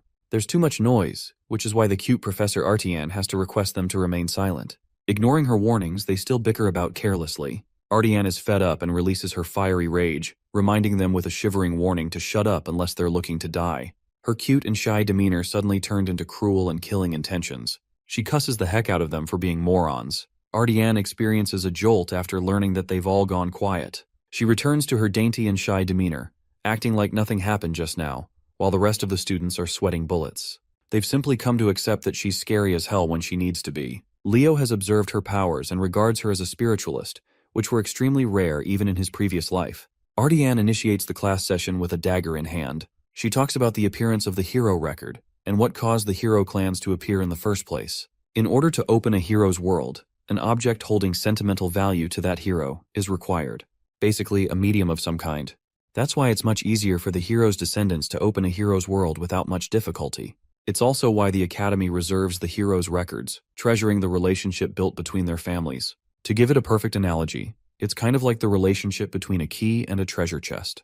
Leo's impressed by the explanation and is all ears to hear what's next. Artian continues to emphasize the importance of hero studies, which is crucial for uncovering clues about a hero's world and increasing their understanding. As the students advance through the years, they'll end up choosing a hero to draw strength from and clear their pages. The professor's explanation is cut short by Elena's sudden appearance. She showcases them a hero records fragment that the 50-year students recently collected. Seeing the mystical object, the students roar in excitement. She opens it up slightly before closing it shut. Artian wants to tell them anything before experiencing what it's like to see the fragment. She wants to know about their intentions after becoming heroes. Celia jumps ahead and claims that she wants to become the strongest knight in her family's lineage. Artian is impressed by her ambitious goal. Meanwhile, Chloe is interested in writing a spellbook that acts as a record of her original creations. Many students exchange their ambitions all the same. Thomas wants to play a supportive role to the hero candidates. At last, Leo stands up to declare his outrageous goal. His objective is to fully destroy Erebos for good. This declaration catches the attention of not only the students, but also the professors. Ardian tries to transition smoothly, despite being shaken by his words. The rest of the students from the other classes are gossiping about his fancy goal, believing that they're just empty words. As for the professors, Herod is kind of stumped, knowing that Leo just doesn't say things without intention. It's been 1,000 years since Erebos was divided into multiple pieces and sealed. However, he's also resurrected in similar ways over the recent years. Even a single piece is responsible for unleashing much destruction. But this kid just started the impossible. He doesn't just want to eliminate one piece of the demon, but the entirety of Erebos itself. Ardian wants to help explore the hero's record at last. She wants to give each class a chance to guess the hero's page, before moving on to her explanation of how one can clear a hero's world. She also advises them in the case of unexpected situations, reminding them that the professors will always be monitoring them, so they shouldn't be messing around carelessly. The students are excited and stammered to finally experience the joy of touching a hero's record.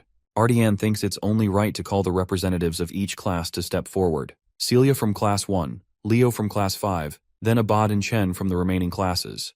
There were actually 2 fragments retrieved from the dungeon, but for the purpose of their lesson, they'll only be using one. The second piece is quite small in comparison, but it's still here to show them the different shapes. First up is Leo, who proceeds to interact with the piece, prompting the hero record to open. The hero's name and chapter are both hidden, but even the professors are worried that the record is reacting harshly. All of them are transported inside the nameless hero's world, baffled to discover an environment of chaos and destruction. The class representatives and the professors have been transported to a different world. What greeted them was a mountain of monster corpses littered all around what can only be assumed as a battlefield. Trying to get on top of the unexpected development, Professor Edmund warned everyone to brace themselves as they were now inside a hero dungeon. Professor Sejin, with his quick thinking, found a landmark they could use to figure things out. A fortress wall situated away from their spawn spot. Oddly enough, Leo Plav recognized the place from the Age of Catastrophe, the last line of defense for the last city, the walls of Gardaslan. If his line of thinking turns out to be correct, and the timeline is right, then Leo is the only one who knows what is happening. From a distance, he heard a familiar voice calling him by his old name, Kyle. The voice apologetically admitted that her unfulfilled wish was indeed a foolish one. The voice belonged to a woman that the modern times hail as a legend, one of the original heroes and Kyle's comrade, Lycina's. As foolish as her wish was back then, she wholeheartedly believed that they would eventually save the world. And they did. Seeing a friend who existed thousands of years ago stirred all kinds of emotions inside Leo. Facing Lycina's on this crumbling battlefield was outside of his wildest dreams. Her smile lit up the entire hero's dungeon, shattering reality and knocking everyone back to the real material world.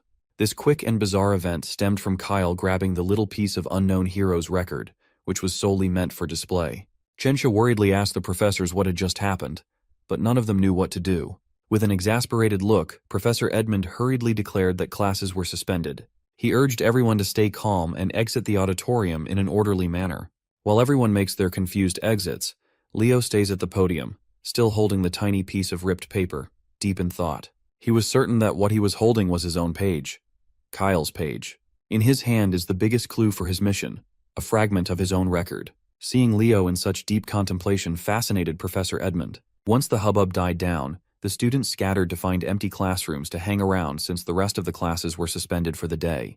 In one of the classrooms, Leo explained that they briefly saw the legendary Lycina's, the King of Wisdom. Thinking that the Academy unearthed Lycina's hero record, Chelsea's eyes sparkled as this marked a historic event. Eliana pumped her fist in frustration, regretting that she did not fight for the class president's seat harder.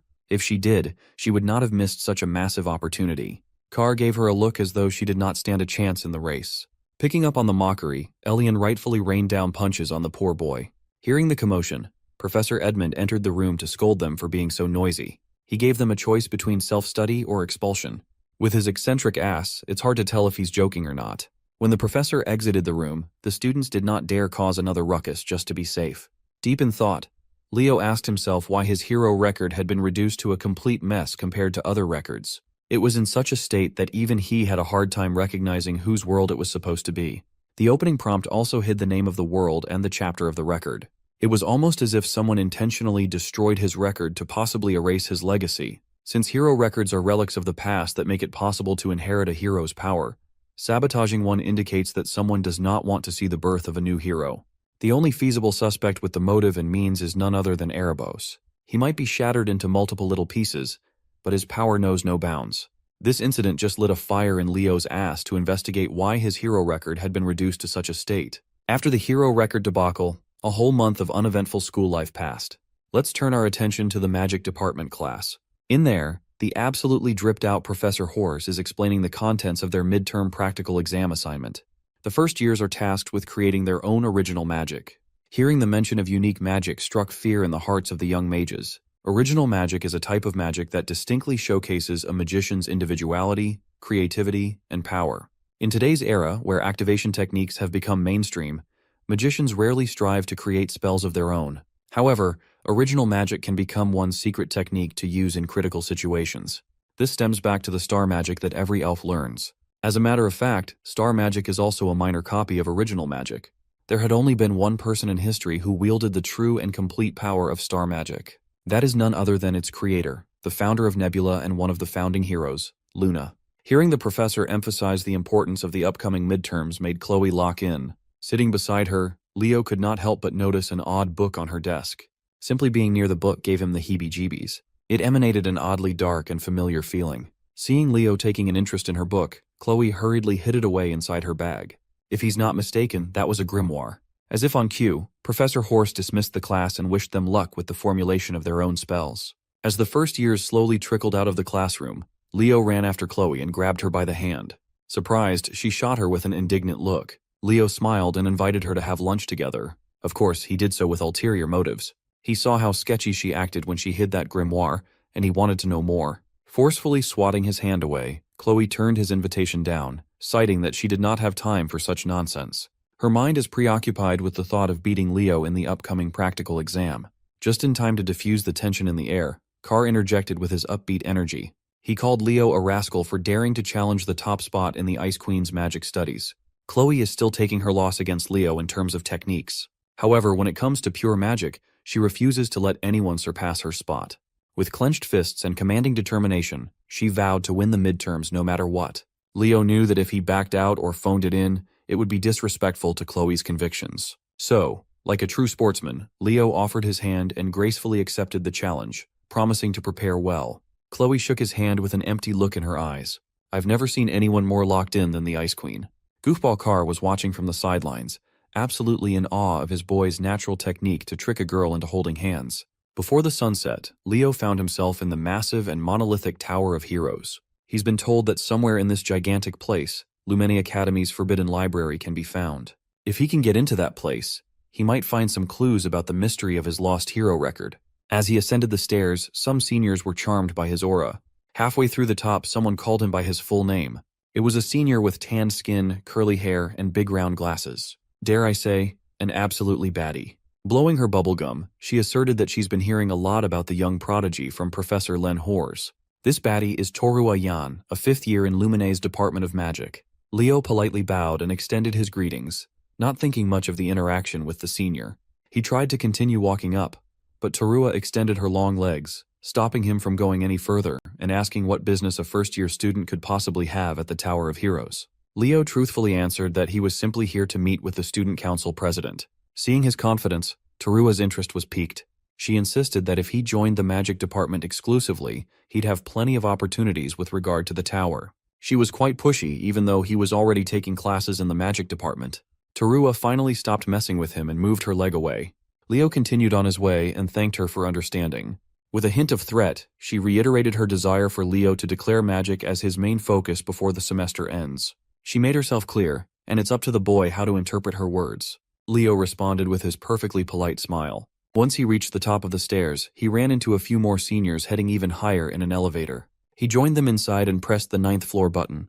Much to his embarrassment, the button refused to activate no matter how many times he pressed down. He continued pressing and pressing, and the faulty lift continued to test his patience. Leo would have been stuck on this floor if it hadn't been for a friendly voice explaining to him that the buttons only activate when mana is channeled into it. The manly voice belonged to another senior who recognized Leo. This one sounded a little more upbeat and polite than Torua. This kind-looking big man is Lee Zamua, another fifth-year student in the night department. He flashed the rumored first-year class representative a toothy grin. Once more, Leo gave a polite bow to his senior and returned the greeting. Like Terua, Lee asked him what he came to the Tower of Heroes for. Upon saying they had some business to discuss with the student council president with a smile, Lee's interest was piqued. It is rare to find a freshman in the entire academy who is not even a bit scared of him, let alone someone bold enough to barge in straight into the student council president's office by himself. Impressed by his solid mental fortitude, Lee proposed that Leo should seriously consider joining the night department as his main affiliation. Tired of having the same conversation over and over, Leo just dryly laughed. Finally, after various interruptions that drained him before the main topic even began, Leo reached his destination. He knocked on the door, introduced himself, and asked President Reese if he could come in. A warm and welcoming voice from the other side of the door invited him in without a fuss. It looks like President Reese is knee-deep in paperwork, even though it's nearly sundown. But he welcomes Leo with a smile. Without wasting the president's time more than he already has, Leo got straight to the point. He asked to have access to the Academy's forbidden library. Hearing such a request shifted Reese's mood to become more serious. He knows that Leo is not the type to mess around, so he gladly explains the gravity of this request. You see, there are only two ways for an ordinary student to access the sacred forbidden library.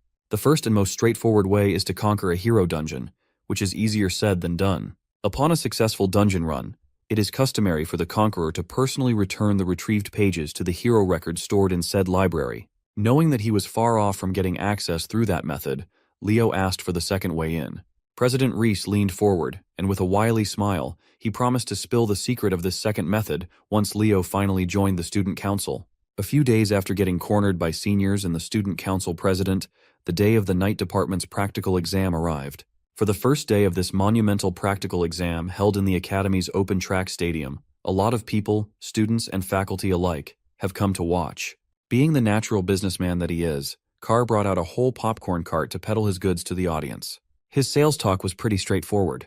One can't watch the upcoming matches without munching on some popcorn, right? Seeing their friend bust out the big guns, Chelsea doesn't know whether to be impressed or embarrassed. Eliana, on the other hand, felt like Carr would have already gotten filthy rich if he wasn't stuck in Lumani. Leo lined up with his freshman night department peers and scanned the audience. Sure enough, Chloe did not come to watch. Professor Ain stood on the track, mean-mugging his students to instill the seriousness of this upcoming assessment. Without further ado, he called on the first pair that will be sparring in the first and opening match. The first one is Class 1's Hall Snafe, a snaky-looking young man with eyes and a smile that cannot be trusted. His opponent is none other than our boy, Class 5's Leo Plav. The combatants stepped onto the stage, hyping the whole arena up.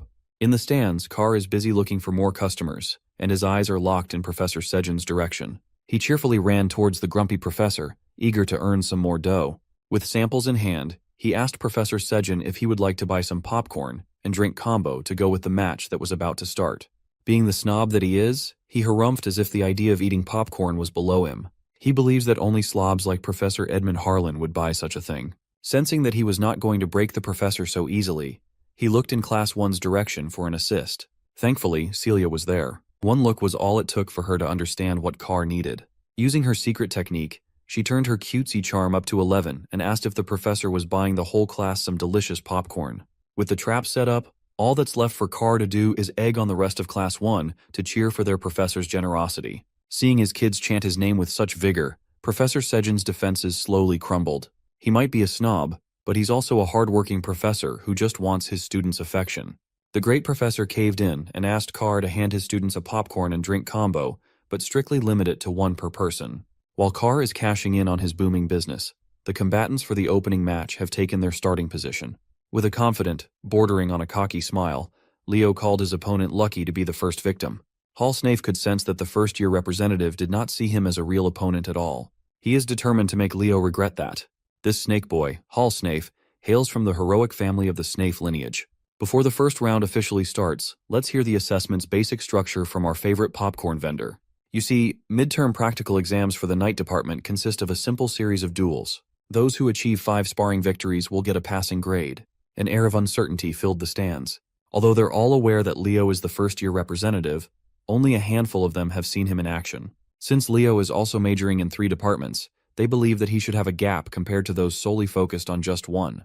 Not to mention, Hall is the third best in Class 1, behind the absolute monsters Celia and Duran. His weapon of choice is the spear, and his aura contains a sharp and toxic form. Brandishing his spear with impressive accuracy, Hall demonstrated his skill.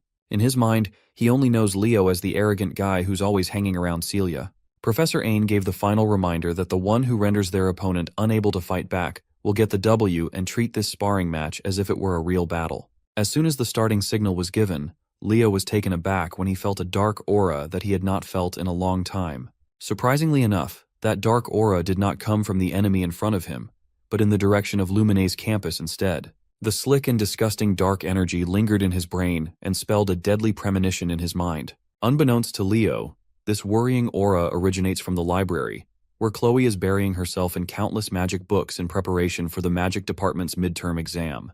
The formula she's writing joined the many torn pages of underwhelming ideas she came up with. The pressure is starting to get into the Ice Queen. No matter how hard she tried, she couldn't seem to create a winning and unique magic with her abilities and knowledge alone. Reaching her wit's end, she took out her frustration on the books scattered all over her desk. The ghost of Leo's talent is living rent-free in her mind, and it's slowly eating Chloe up from the inside.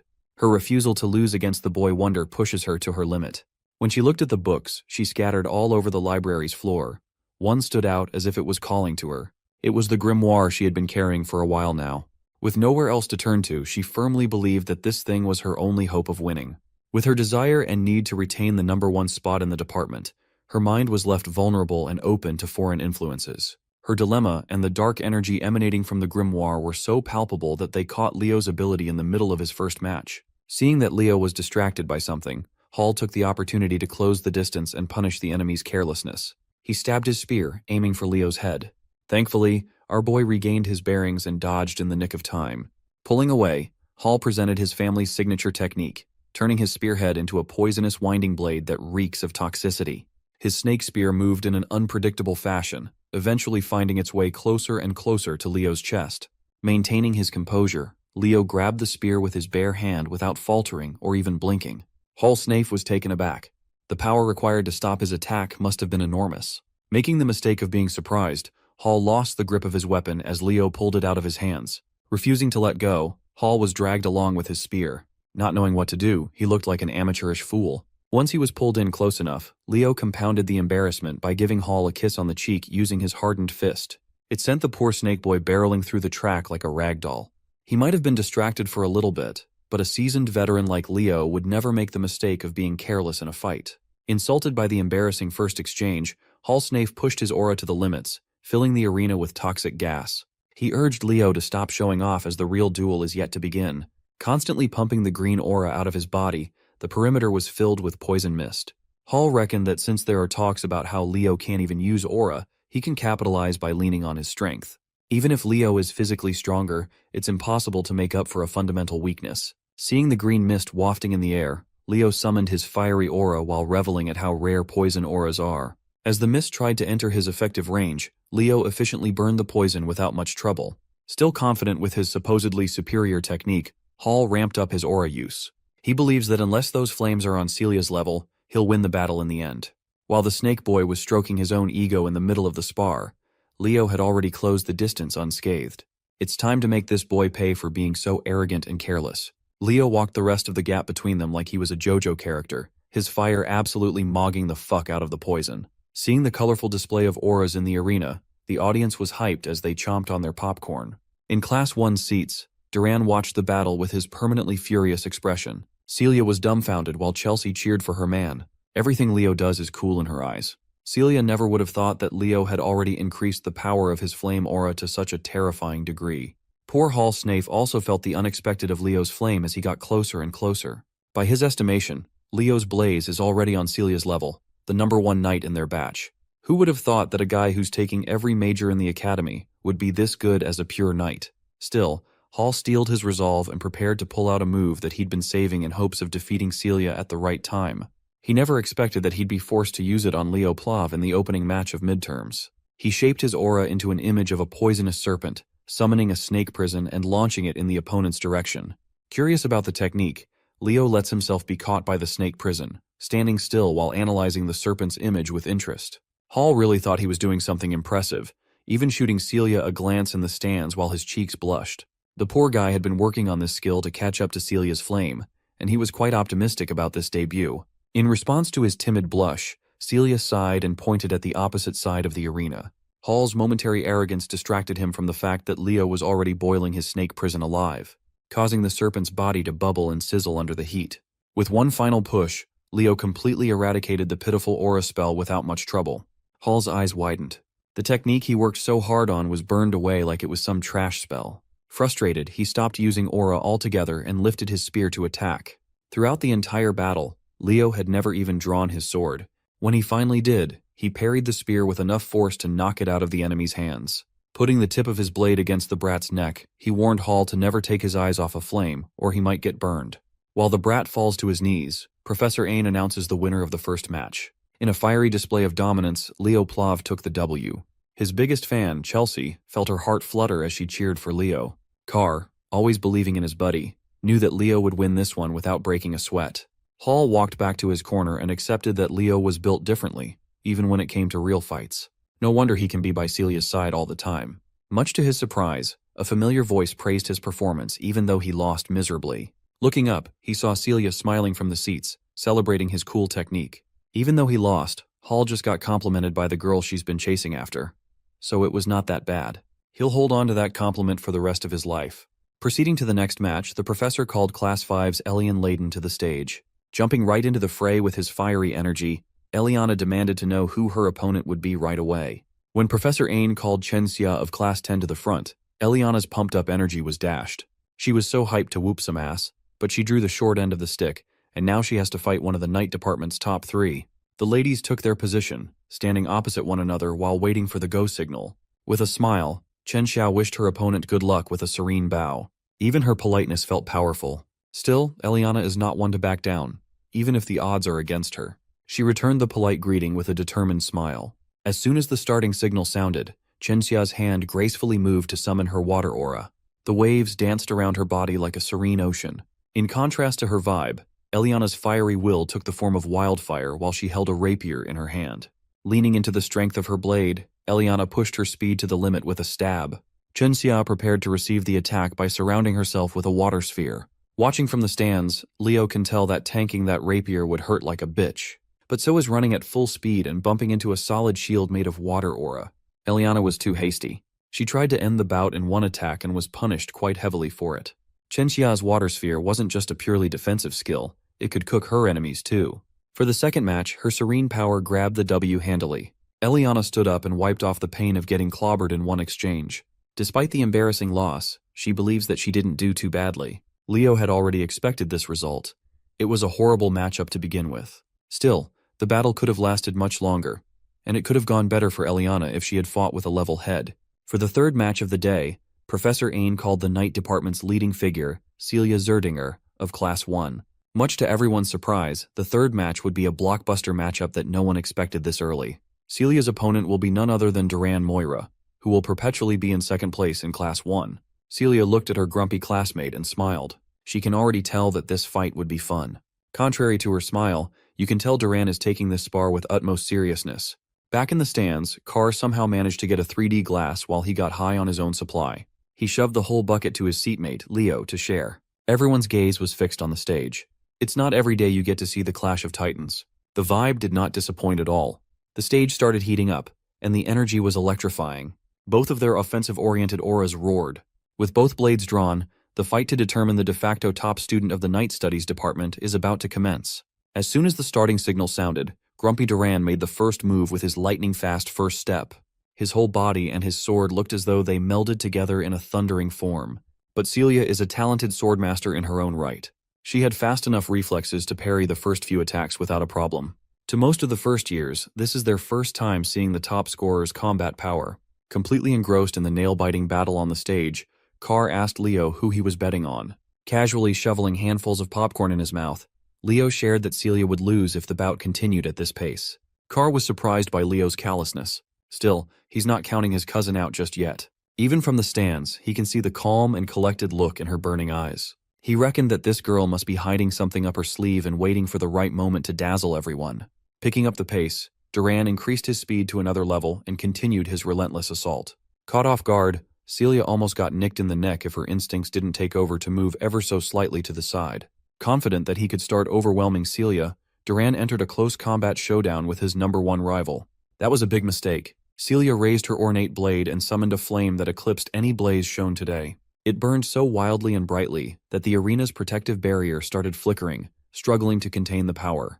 Most of the freshmen had never seen a fight of this level before. Leo praised Celia's patience and timing in bringing out a brilliant move perfectly.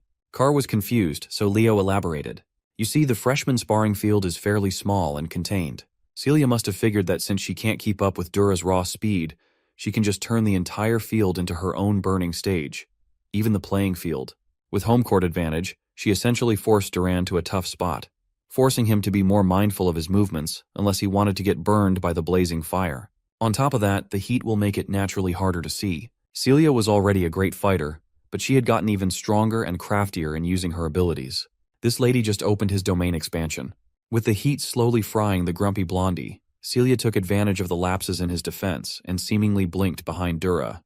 Her fiery slash could have ended the fight if it wasn't for Duran's pesky reaction speed. Pushing himself to the limit, Duran gritted his teeth and brandished his sword in an act of desperation.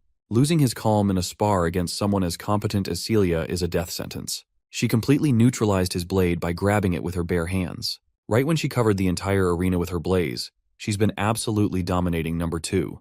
Her immaturity and savagery showed by ending the bout with an unconventional attack. Instead of her blade, fist, or legs, Celia bashed her head against Duran's and knocked the grumpy blondie out cold. Dispelling her flaming aura, Celia Zerdinger won the third match of the day, and the crowd went absolutely bonkers. While wiping the dust off her uniform, she smiled and suggested that Duran should do some more strength training instead of relying solely on speed. Finally regaining consciousness after momentarily passing out from the headbutt, Duran took her helping hand to get up from the grassy floor.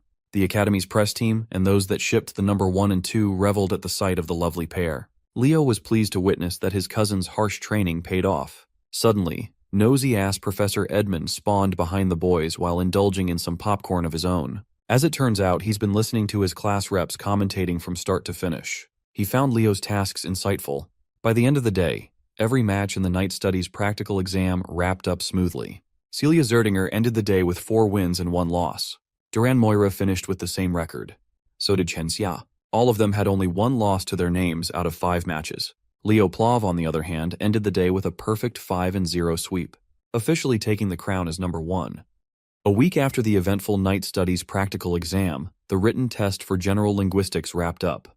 Professor Edmund, looking disheveled as usual, praised his classroom's hard work for the past semester. While he waves goodbye and heads for the door, he warns them that some may still flunk out because of a bad score. As soon as the door shut, Class 5 erupted with various reactions. Eliana, as fiery and energetic as she is dreading expulsion herself. Meanwhile, most of the nerds gathered around Chelsea to see her answer sheet and how high she scored. As the nerds clawed at each other for a chance to see the golden answer sheet first, the class president was just quietly napping at his desk. Sitting in front of him, Nelia woke Leo up to ask how he did with the written test. He says he didn't do too badly, but his expression betrayed him. Nelia was amused that the all-powerful class rep could look like a normal student too. She added that if he has any aches or pains, she'll be 1 call away to heal him with her magic. Overhearing the generous offer, Carr interrupted, claiming that his shoulders and back had been feeling really stiff lately. Before he could scam his way into free healing, Chelsea gave him real pain to endure with a bonk to the back. After getting rid of the distraction, Chelsea turned to Leo to ask about his practical summoning practice. She heard from Tide that Leo hardly ever shows up to practice at the summoning field. Well, that's because Leo has been diligently practicing out of everyone's sight. Knowing Leo, it felt on character for him to do so. Chelsea eagerly asked what rank he'd be aiming for in the upcoming exam. That's a dumb question. If it's Leo, of course, he'll be taking first place. On the day of the summoning practical exam, a lot of seniors and faculty staff gathered to watch this year's traditional event. The biggest event of the first semester for all first years is the Summoned Creature Race. Today, Rumba Tess, a third-year student from Lumene's summoning department, will comment live. Seeing all the pageantry, Celia asked her student council president's brother if this was really a test. He explained that the Summoned Creature Race had become a long-standing tradition in the summoning department. Moreover, it's one of the chosen events during the interdepartmental exchange, making it a constant hot topic. If there's an event, Carr always smells customers and the possibility of making money. So he busted out his popcorn and cola business once more. The race hasn't even started, and he's already selling out like crazy. The crowd is making a lot of noise and having fun. This is a stark contrast to the unnerving silence on the stage where the participants are gathered. The summoning department freshmen already feel nervous, and the uproar of the spectators does not help. Meanwhile, the top dogs of this race, Leo, the white-haired lady, the white-haired dude, and Chen Xia, are concentrating on the challenge ahead.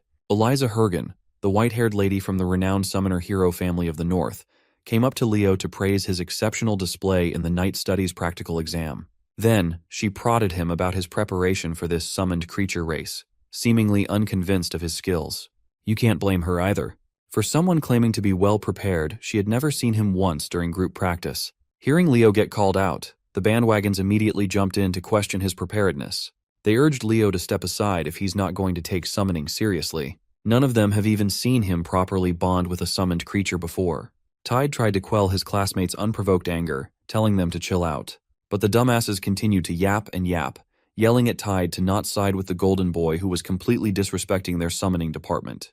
Chen Xia is getting worried about the increasingly tense atmosphere before the test begins. Sen Liu, a summoning department freshman from Xia's eastern continent, came up to her. He reckoned that since she already had good grades in her night studies exam, she shouldn't try as hard and worry about summoning studies.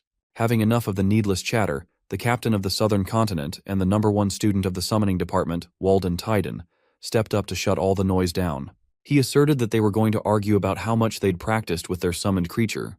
They should do it somewhere else, away from his ears. Hearing his arrogantly boastful remark, Sen Liu flared up in anger. Walden doubled down. He affirmed that it's annoying to listen to noobs brag about riding summons as if that's some kind of accomplishment. Still not getting the hint, Sen Liu asked the captain if he felt guilty, given that he had never shown up for taming practice either. Well, Walden never bothered to show up because such elementary training is simply not worth wasting any time on. He's not an idiot who has to train to handle mere griffins properly. Sen Liu, the dumb fuck motioned to take a swing at Walden the Sigma. Leo jumped in to keep the peace by grabbing the fool's arm. He warned that if a fight starts before the exam, it won't end with just a penalty, but disqualification. That was enough to get the dumbass to back off. Tide apologetically went up to Leo, uncomfortable with the tense atmosphere among the freshmen. He explained that the summoning studies department boasts a naturally significant skill gap between majors and minors. Since Chen Xia and Leo, who aren't single majors in summoning, are ranking so high on the ladder, the second years came to lecture and scold the freshmen for letting such a thing happen. In addition to not showing up for practice, they see Leo as a negligent golden boy, even though he has no intention of doing the race half-heartedly. From afar, it seems like some unsavory forces are watching with interest. A dark power loomed over a hooded man. He seems way too invested in this race, more specifically, in one student. That student is Sen Liu. The dumbass is emitting some unnatural power within him, and he fully intends to use that power to cause harm and even death just to win it all. Before the race begins, Runba will give a brief explanation of the rules. First, the freshmen will only be allowed to use their summoning skills during the test. That means even dual-class students are prohibited from using aura or magic. Once the clock starts, they must tame a random griffin in the stables. They must take to the skies and pass through the vast island of summons. Once through, they will use the Silent Lake as a turning point before heading back to the academy. Who will claim the spotlight in the first semester midterm? Will it be the captain of the South or the East? Will Eliza live up to her family's legacy, or will Sen Liu's hidden trump card change everything? Or maybe our boy Leo Plav will scoop up yet another all-time banger of performance to cement himself as the top dog yet again. All the racers lined up at the starting line, waiting for the starting bell to ring. Miss Yura addressed her students with passion. She urged them to shake the nerve off and stick to what they've practiced. Anyone who panics and messes up will be left behind after the race. Her message to shake the nerve off just ended up causing more anxiety to the racers. Miss Yura then proceeded to call their marks and get ready. With a shout that reverberated throughout the arena, she officially kicked off the annual summoned creature race. While most students clamor towards the griffin stables, a certain group started the race by using their summoned creature skills of various elements. Without a lick of warning, the group shot their techniques at Walden and Leo. Even the commentator was shocked at the opening buzzer. The summoning students are turning on the crowd favorites. Leo yelled at Tide, saying not to worry about him and to go ahead, to focus on the exam. Heading his words, Tide stayed on top of his tamed griffin and left the class rep. The stands made their stance clear. They think it's unfair that the summoning department guys would target the supposed front runners. Leo knew that these dipshits never liked him, but he never thought they would go this far to mess with his game. Rumba claimed that even while the crowd is jeering, this is still a somewhat valid strategic move. Moreover, Walden quickly dispelled the elemental magic by brute force in just a few seconds. With traces of elemental magic still lingering around his body, he calmly strode over to the griffin stables. He quickly tamed one without much effort and mounted the beast. He turned to Leo and offered help if he was having a tough time. Leo dismissed his offer, knowing that this child's play was not much of an issue. Without uttering another word, Walden took off flying with his trusty steed, quickly accelerating to the skies faster than anyone else. Leo was left as the only racer still stuck on the stage instead of roaring in the skies. Chelsea watched her man surrounded and trapped by elemental magic with eyes filled with concern. Miss Yura looked at the field with furrowed brows. It looks like the rift between the freshmen is deeper than she expected. They went as far as openly ganging up on the top student. As far as she knows, Leo's main ability isn't in spirits, but in summons. Freeing himself would be immensely difficult. But she thought wrongly. A dazzling light filled the arena, demanding everyone's attention. Leo closed his eyes and steadily chanted a rhythmic script to beckon elemental spirits to break his chains and open a path forward. Immediately, sylphs of different elemental affiliations heed his call. Nowadays, it's rare to know a few words from the ancient spirit language, let alone a whole chant with utmost fluency. The gift of surprises known as Leo Plav just keeps on giving. Miss Yura looked at the young man's determined eyes and heaved a sigh of relief. She was worried for nothing. One thought emerged in her mind. She needs to lock this kid into the summoning department. While Leo is still at the starting line, the others have already covered quite a bit of distance. The bastards who trapped Leo and Walden laughed as they talked trash about their victims, confident that the best of the South would get last place. When the goons asked Eliza what she thought, she argued that she could have beaten Leo Plav and Walden Titan without any underhanded tricks. She's also worried about the public image of the summoning class. The goons just wanted to let the geniuses taste a little bit of humiliation. Done with their stupid drivel, Eliza sped up and warned the goons to think before they acted in the future. Sen Liu heard her holier-than-thou attitude, and his anger crept up. At the current pace of the race, placing second behind Eliza shouldn't be a problem for Liu. Other than her, he's the best when it comes to controlling flying summons. As he was lost in thought, a speeding griffin cut through the flock of goons. Riding on the saddle was Chen Xia. Instead of riding, surfing might be a more accurate description of her style. Whatever she's doing is working. Her speed was peerless, even without using soul energy to strengthen the summon. Threatened by Zia's appearance, the goons, led by Sen Liu, turned their targets on the eastern representative. A girl summoned a spirit of light and launched it to Xia. The aerial acrobat sensed the incoming attack and shifted her position forward, riding one of the griffin's wings. When the light spirit got close enough, Chen Xia jumped in midair and performed a graceful flip in the skies. The poor noobs seeing her parkour out of harm's way were taken aback. After making her landing, Chen Xia's leg became as taut as a bowstring before launching herself away from her mount. Her destination was the girl who attacked her with the light spirit. Using her momentum and body weight, she delivered a staggering kick. The girl fell from her griffin as she panically protested that Chen Xia must have cheated. She's just dumb. Chen Xia didn't even use an ounce of aura. She just attacked using pure martial arts. After dealing with the immediate problem, she focused back on the race and sped up. On the way, she greeted Sen Liu. They came from the same region, so they've been acquainted before. He returned the greeting with hostility, claiming that making him an enemy was a big mistake. While it's true that Xia is a bit disadvantaged in real aerial combat, Sen Liu has bigger problems to deal with. She can sense that a person who was pissed off by the starting line mischief is coming in hot. Suddenly, a massive fiery explosion painted the sky hot red. Walden is frying chickens in midair with his terrifying spirit manipulation. It looks like he's the type to seek payback in full with interest. He eliminated the bastards who put the childish plot into motion in vain hopes of slowing him down. This aerial massacre is just a little something he cooked up in return. Seeing their comrades fall one by one, the goons scattered like headless chickens. But Walden was persistent and incredibly skilled. Each spell he unleashed claimed another griffin, effectively disqualifying their riders. The clouds burned. Back in the starting area, the commentator continued focusing on Leo's attempt to catch back up to the rest of the class. The first-year rep is in danger of having a horrendous race performance. After freeing himself from the spirit lock, it's time to tame the last remaining griffin in the stables. If he fails in this part, it's over. Leo gave the bird one good scan and found a nasty wound on its left wing. With how fresh and deliberate it was, it's easy to conclude that the goons who trapped him did this too. For aspiring heroes to play such cruel tricks is unforgivable. Leo grabbed the reins, and the griffin immediately started losing its marbles. It's widely known that it's not wise to forcibly mount a guarded griffin like this without establishing trust first. The Zerdinger siblings were watching from the stands. She's worried, and he's curious to see Leo's plan. It looks like the young man is just going to brute force his way through the taming and mounting process. While he knows how angry and scared the griffin must be, he has to expedite the process as fast as he can. He looked the rampaging bird in the eye and struck fear in its heart with a cold glare. Leo ordered the griffin to kneel. Feeling like its life was on the line, the bird stopped resisting. The griffin visibly calmed down as the rider and mount formally established a bond for the race. Leo reached his hand to the bird's left wing and removed the shard stuck on the wound. With one fluid motion, he mounted the saddle and prepared to finally get started. He expertly controlled the giant bird to exit the stables and go forth. Zooming in on the last student left on the starting line, everyone in the audience saw the wounded wing.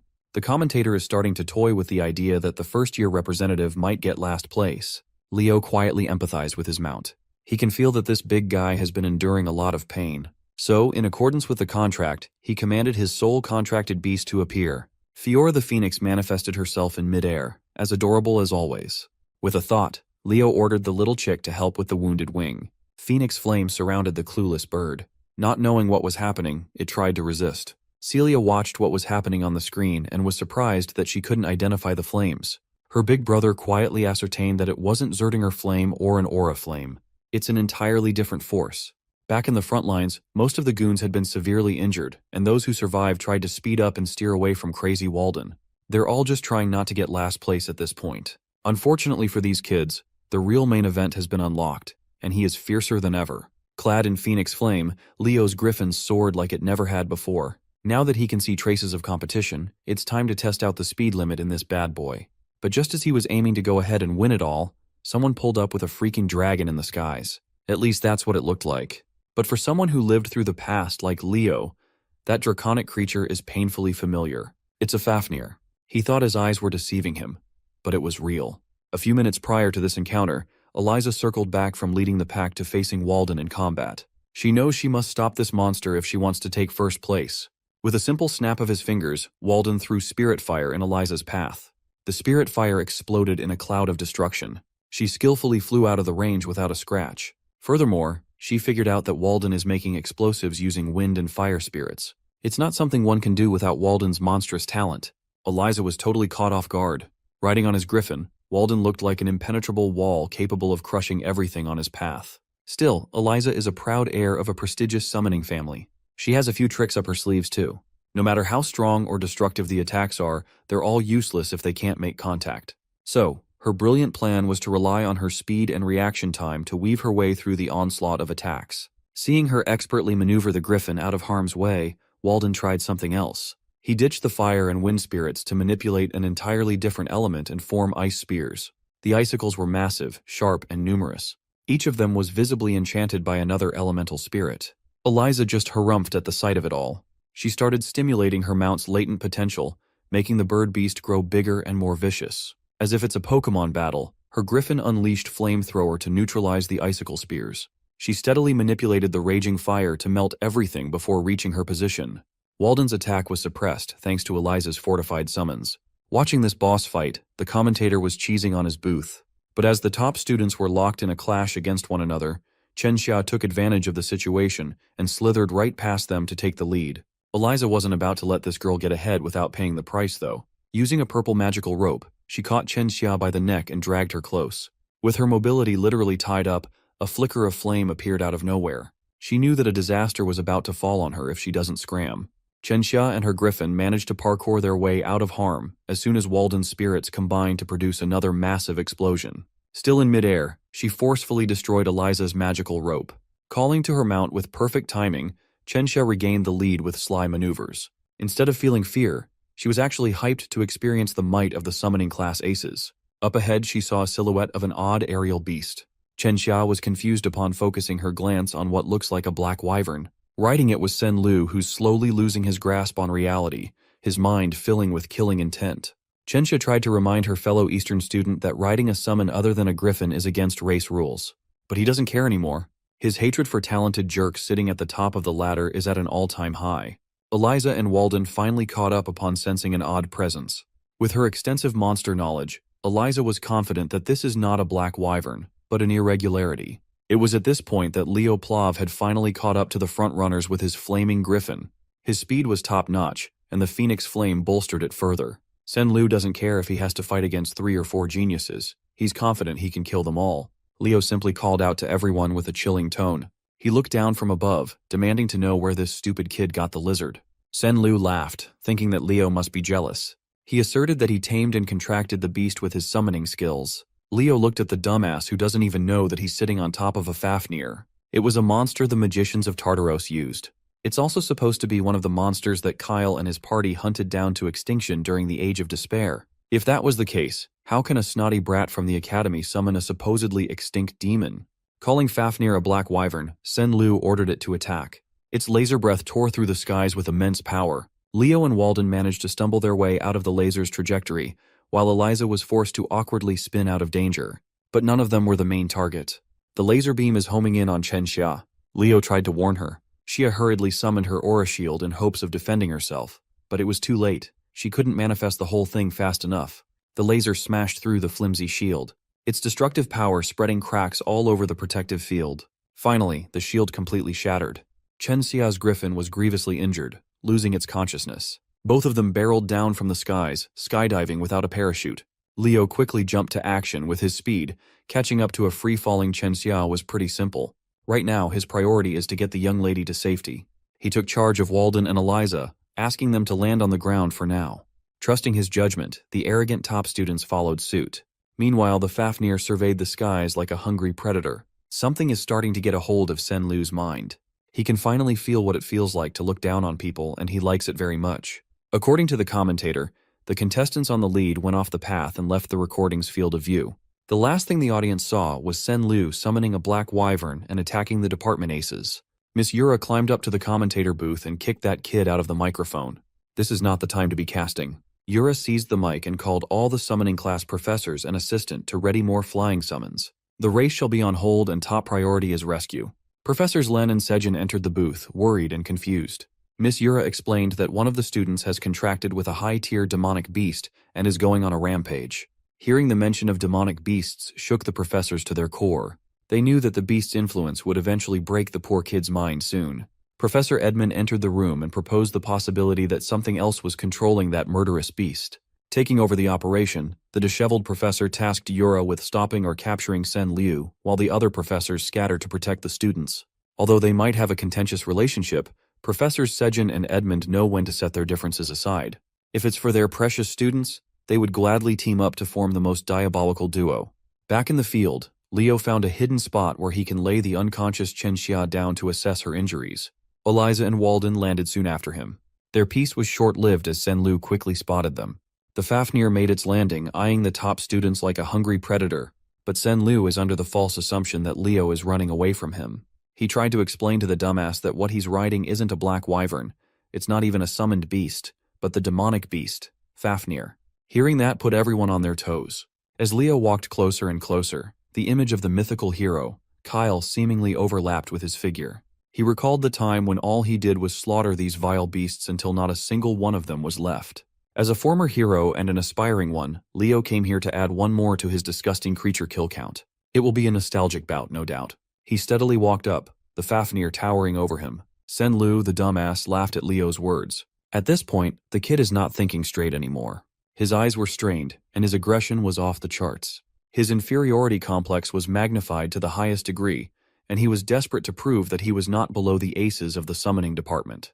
Once more, he beckoned the Fafnir to unleash the destructive laser breath. Just as the devastating power was about to reach its target, a giant hand made of stone burst out of the ground. The hand then pulled itself up from the floor, revealing a stone golem that stopped the incoming laser using its body. Hearing Leo mention the slaughter of disgusting creatures is a goal that Walden can get behind. For once, he seemed enthusiastic. Seeing the attack getting neutralized by golem magic, Sen-Lu started panicking. Eliza formally teamed up with Leo too. She knows what's at stake and resents Walden for acting cool. And so, the three aces drafted their plan of action. They have to knock that bum off the demonic beast first. Walden's golem won't be able to hold much further. Before it breaks apart, they must be ready to attack. Seeing Eliza and Walden bicker while in the middle of a life-or-death scenario painted a nostalgic smile on Leo's face. Heroes are oddballs in every millennium. As the golem slowly but surely crumbled, Sen-Lu regained his arrogance, daring Walden to summon something stronger. Once the golem turned to nothing but loose boulders, the trio was nowhere to be seen. Eliza kicked off the offensive with her magical purple rope. It twirled and stretched according to her whims, ultimately entering Sen-Lu's range. While she was taking care of crowd control, a finger snap kicked off the damage. Sparks of fire appeared all over the Fafnir's body as it reloaded for another laser beam. Walden strategically placed the detonators in critical areas and detonated his spirit bombs all at once. With his part out of the way, it's time for Leo Plov to pull his own weight. As the smoke of the explosion cleared up, Leo closed the distance between him and Sen Liu in the blink of an eye. He grabbed the bum by the hair and delivered a full-powered kick across the face.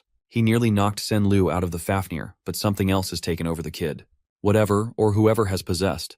Sen Liu praised Leo's idea of getting the boy away from the demonic beast. But with a proper vessel, whatever this thing is has already taken over. Sensing the increasing danger, Leo was whisked away to the skies in the back of the demonic beast. Walden and Eliza were left on the ground. The possessed bum asked if Leo was starting to feel fear right about now. He simply replied by clocking the spirit of a demonic beast handler for Tartaros possessing Sen Liu's body. The handler had never experienced something like this. No one had ever seen through his real identity before. Leo's disturbing calmness in the middle of a stormy situation reminded the handler of the heroes from the past.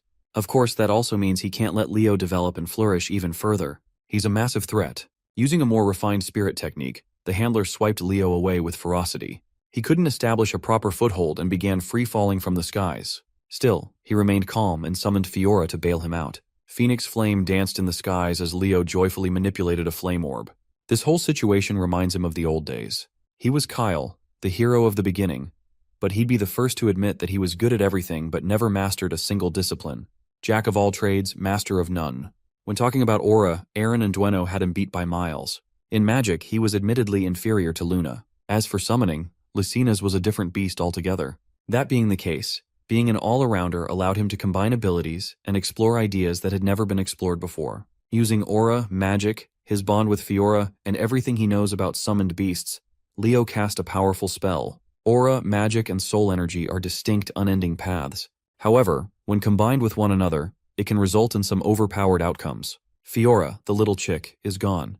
In her place was an adolescent phoenix. Mighty and graceful, her flaming red feathers lit up the world as she caught Leo with her talons. Seeing the transformation, the demonic beast responds to the phoenix's energy with agitation.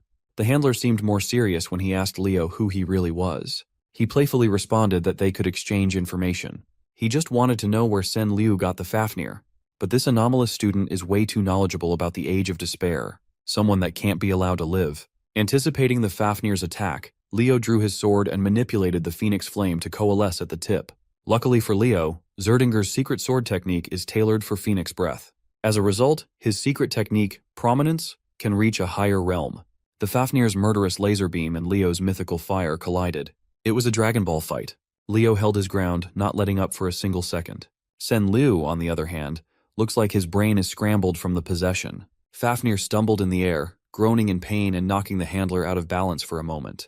Leo did not miss the opportunity to press his attack, seeing as the demonic beast's soul energy was starting to weaken. He screamed and poured every bit of power he had stockpiled to overwhelm the enemy. All the handler could do was curse the young man. Phoenix flames entered Fafnir's body, wreaking havoc and burning the demon from the inside until the fire exited from every orifice. Leo won in an explosively disturbing fashion.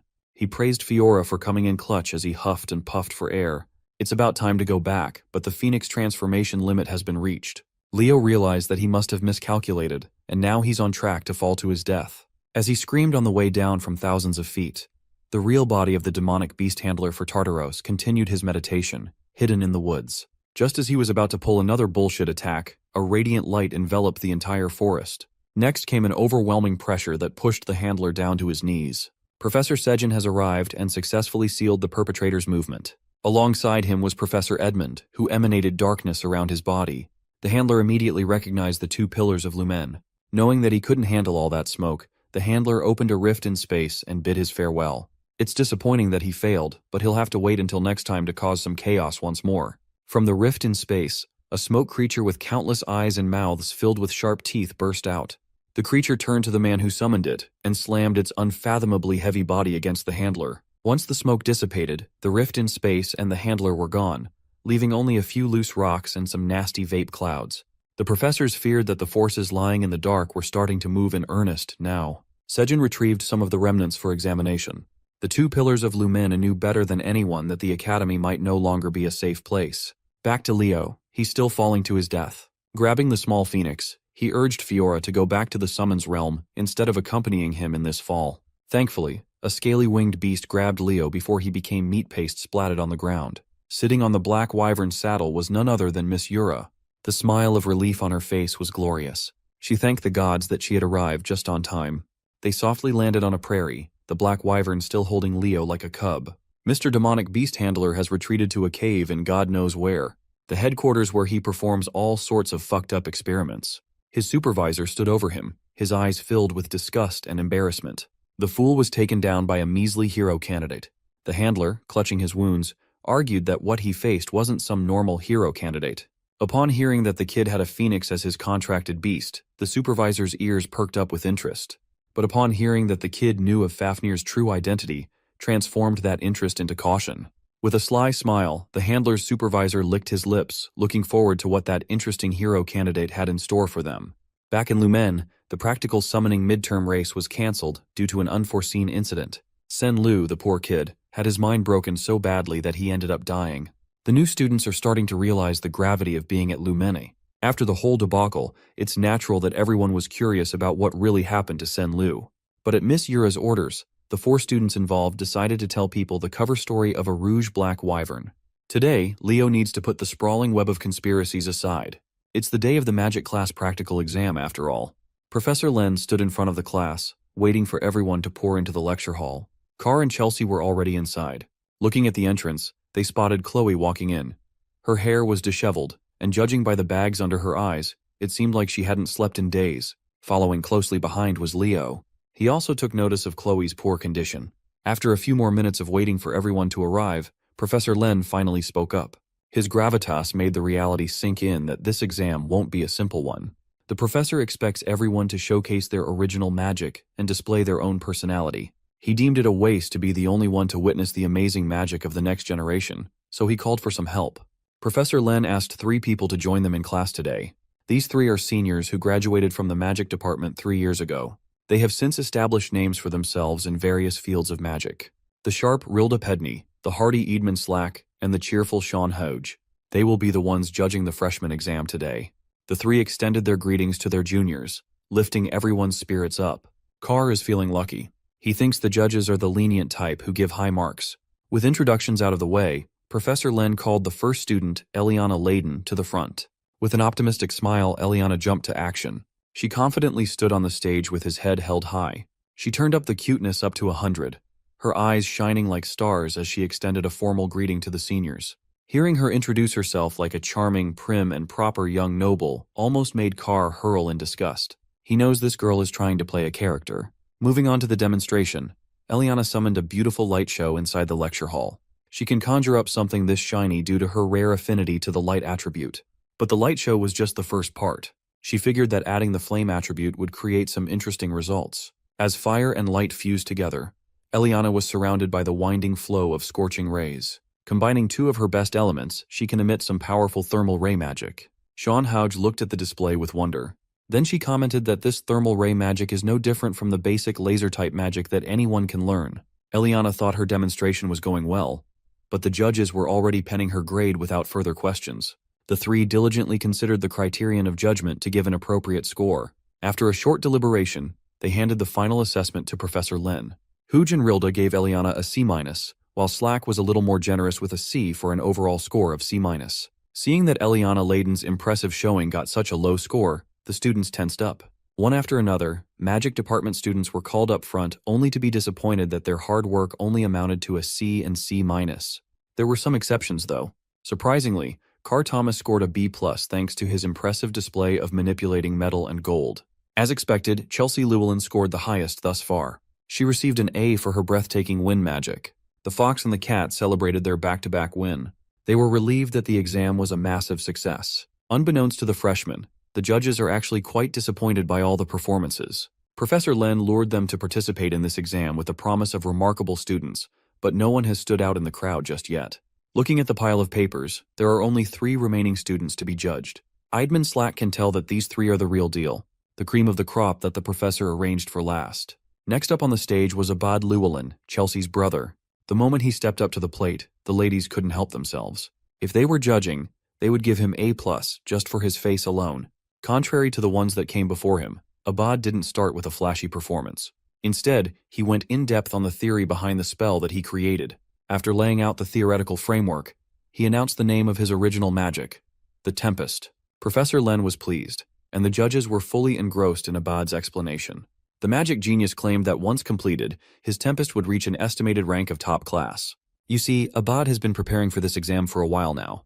Back in the Llewellyn family territory, he performed countless experiments, continuously refining Tempest. He had to enlist the help of family elders to create a protective perimeter in case something went wrong.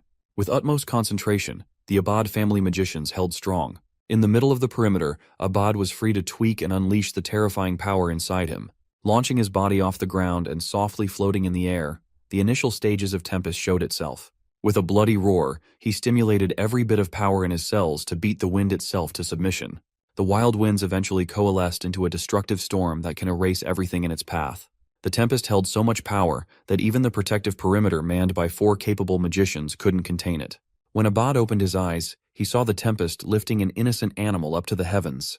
He panicked. He doesn't want his lack of control to endanger an innocent life. The desire to save that little animal gave him the last push to completely bend the will of the wind to his whims. Abad is a great guy, perhaps the most fitting hero candidate aside from a certain someone. Back inside the lecture hall, Abad showed the judges a compressed version of Tempest. Summoning its full form might destroy a portion of the academy after all. A magic that intensifies the wind's power to the utmost degree. It sounds simple, but the judges knew that it was rooted in a difficult system of high sorcery to use. As a result, Abad Llewellyn walked back to his seat with the first unanimous A+ score, the highest thus far. Chelsea quietly and supportively bragged that her brother is just built different. Speaking of built different, Professor Len's face lit up at the thought of seeing the next student showcase his talents. Of course, it was none other than the golden boy, Leo Plav. Our boy stood and spoke with conviction as he addressed the judges. The high sorcery he will be presenting is a no-attribute sorcery system. He won't say it out loud, but it's the same system that he used back when at the top of the world as the hero of the beginning. Leo stood on the stage and announced his no-attribute high sorcery system. The panel of judges has never heard of such a thing. Curious, they asked him to elaborate. Leo gladly expounded. It is common knowledge that every single basic magic spell has a base attribute. It is a necessary condition for any type of spell. His thesis is simple. He created a high sorcery system that will streamline the entire spellcasting process to a higher level. Hearing this, the panelists had a mixed reaction. Some were skeptical and some were shocked. To clarify, they asked him if he was really going to create a whole new system for spellcasting. While the 3 seniors refused to believe such a ridiculous idea, Professor Len was practically smiling from ear to ear, his eyes shining like diamonds, overcome by the desire to recruit Leo as an exclusive mage. Idman Slack thinks Leo is just bullshitting and was disappointed. They are here to judge magic with sound theory, not to listen to fantastical stories. Contrary to his bitterness, Professor Len couldn't help himself and chimed in to beg Leo to write down the system's theory. Since the professor himself was enthusiastically open to seeing this through, the judges had no choice but to keep an open mind. Leo Plav picked up a chalk and started writing down the theory on the board. For a while, the room was absolutely silent, apart from the sound of chalk tapping and sliding on the board.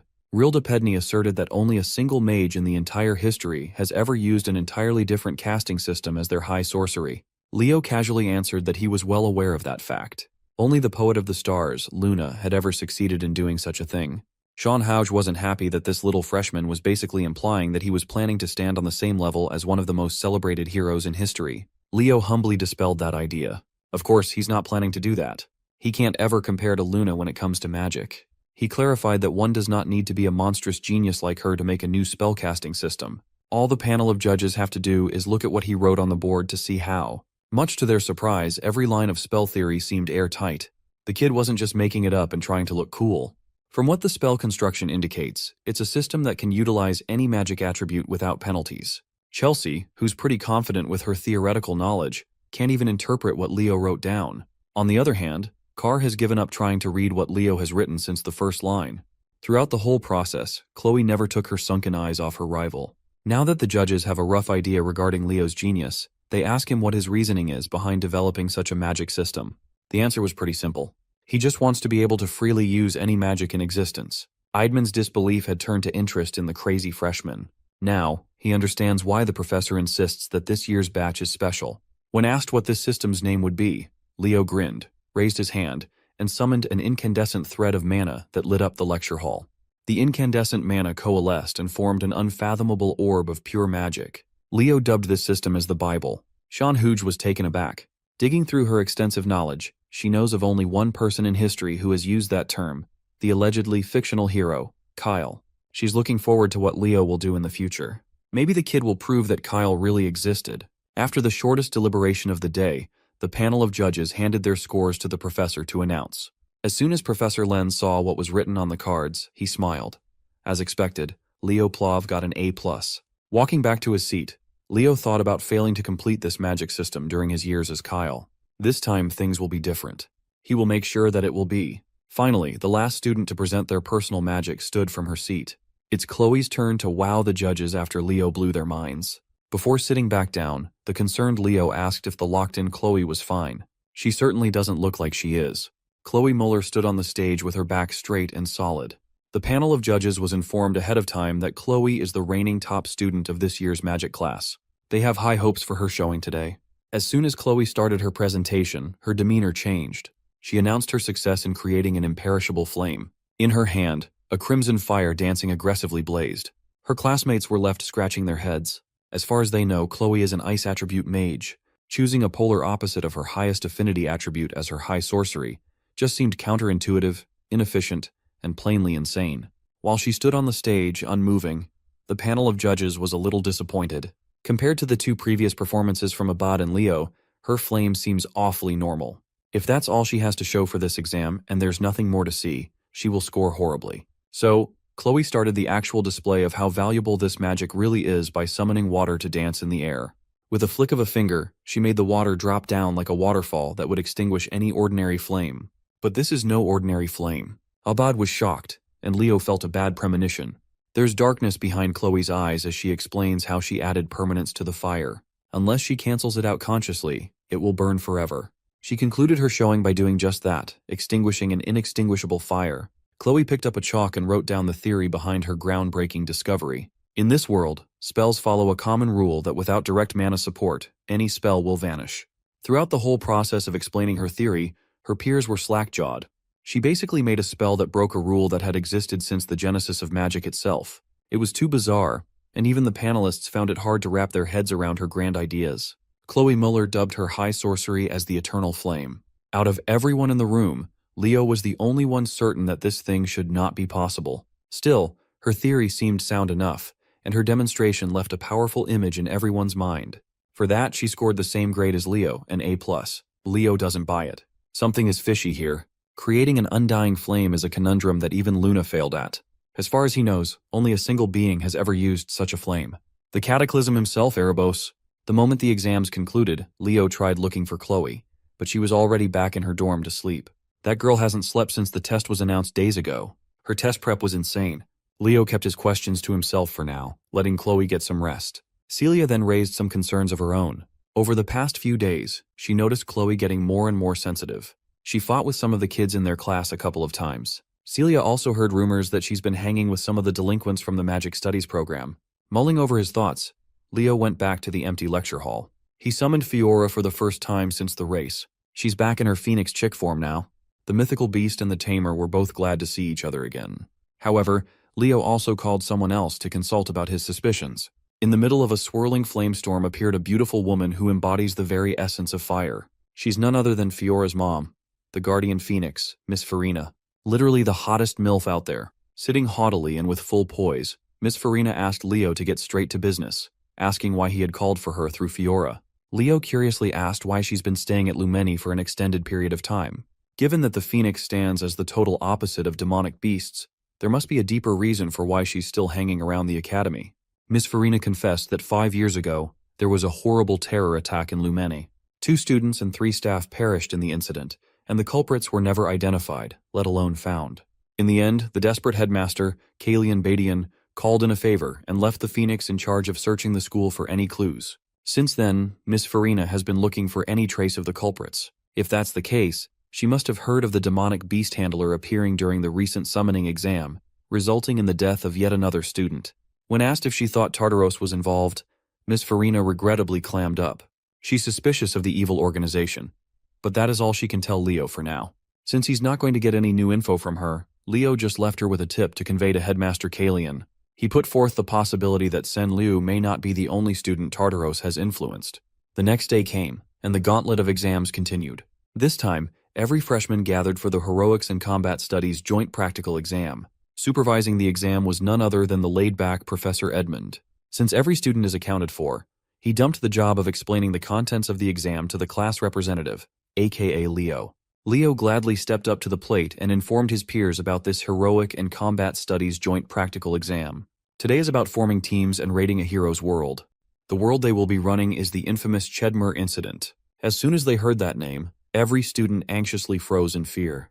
The only one who hadn't heard of the Chedmer incident was Eliana, even though it was part of the written exam. Seeing that the joint class was getting rowdy, Professor Edmund's voice boomed to silence his students. He demanded that they show respect and pay attention to what Leo had to say. Leo continued detailing what they will be tested on today. Everybody will enter a hero's world from 30 years ago. It was an incident involving a group of first-year Lumene students who went on a mission to the central Chedmer forest. They were unexpectedly attacked by Tartaros. Professor Albi, the sorcerer of the magic eye, a second-year student back then, was dispatched with a rescue team. Thanks to his efforts, they prevented a complete massacre. The goal of this exam is to rescue the injured students and exterminate hostile demonic beasts, while assisting the image of second-year Professor Albi. Professor Edmund added that this is not an average midterm. They will have to learn to be more cautious and alert, to stay sharp at all times. Anyone who is judged to have no heroic potential by the end of the exam will be immediately expelled. Hearing such a harsh punishment for doing badly worried those who weren't too confident about their practical application. Softening up at the sight of his worried students, the professor assured them that they'd all come so far and had become strong enough for this challenge. They just need to trust themselves. He might look like a bum, but Professor Edmund really knows how and when to give the carrot and the stick. Proceeding with the test, it's time to begin organizing the teams. Everybody was asked to come forward one at a time, starting from Class 1. It seems like they are not forming their own teams. They might have to work with people they haven't even met before. A random draw might determine whether you get into a stacked team or a horrible one. When it finally came to Leo's turn to draw, he pulled out number 11, the very last team in this exam. With the teams set and acquainted, Team 1 was called to stand before the summoning portal. Led by Celia Zerdinger and Chelsea Llewellyn, Team 1 looked perfectly balanced.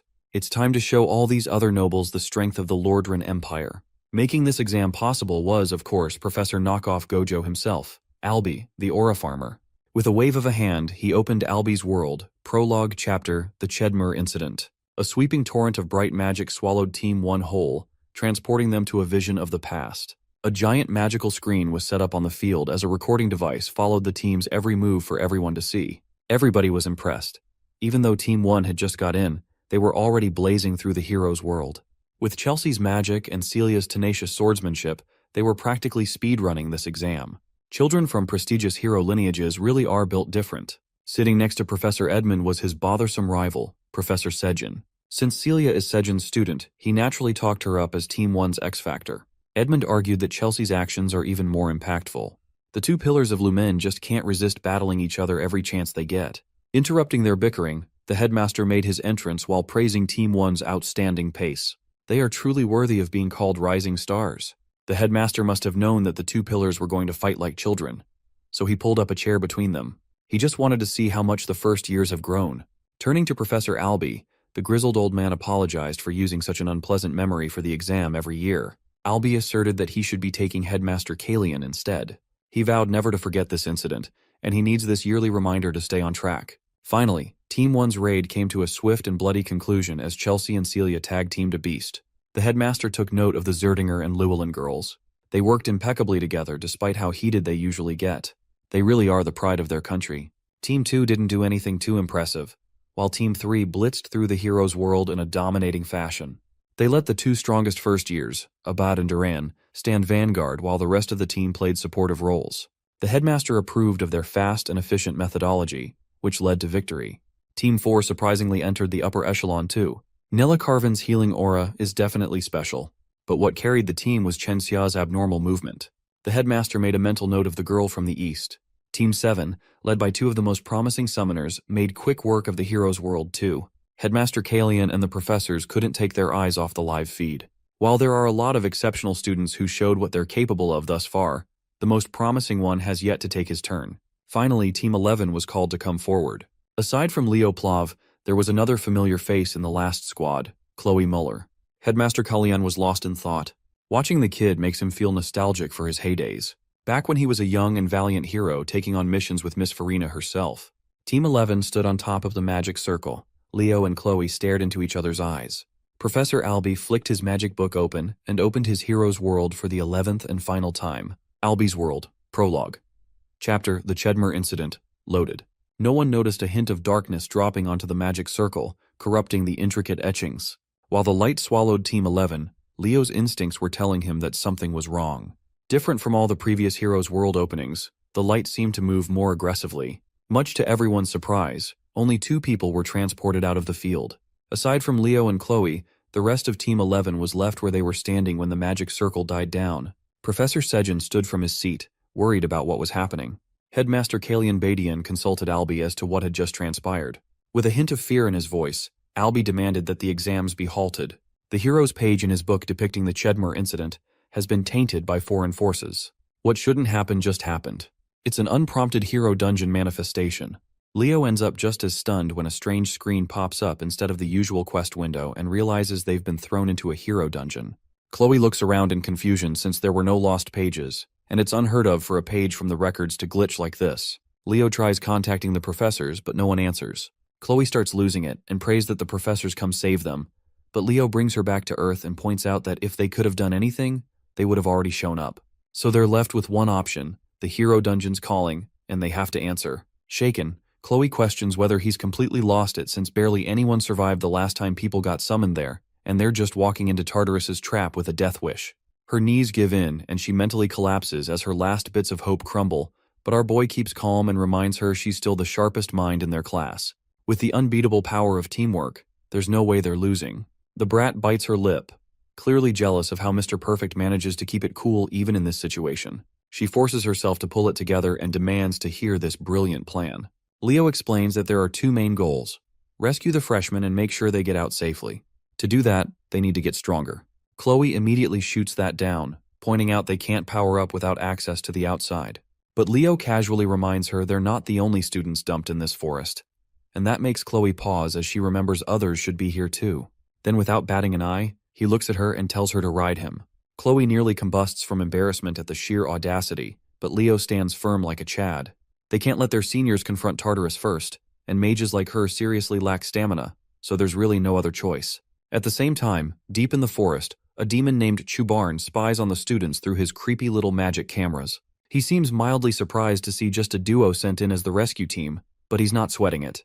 He's fully confident he'll wipe out these wannabe hero candidates with zero trouble. That is, until his head whips around and his whole mood shifts. He spots that one of the rescuers possesses an all-class, and immediately drops the cocky smirk. His target switches instantly from the party of 4 to the guy who is a walking circus act giving a piggyback ride to his mage. Meanwhile, Leo notices his vision starting to fade the deeper they go into the woods, so he decides it's time to activate Aaron's aura farming technique. By wrapping his body completely in aura, he forces his senses to max out and heightens every instinct.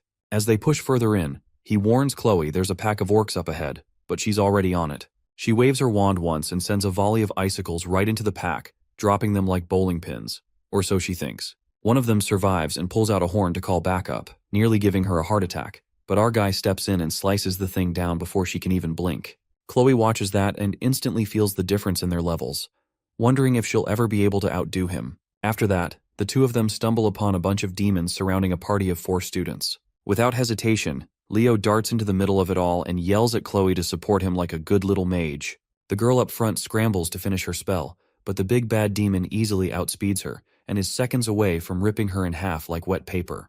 Before she can even scream, Leo appears right in front of her and slices it clean, leaving the rest of the demons frozen.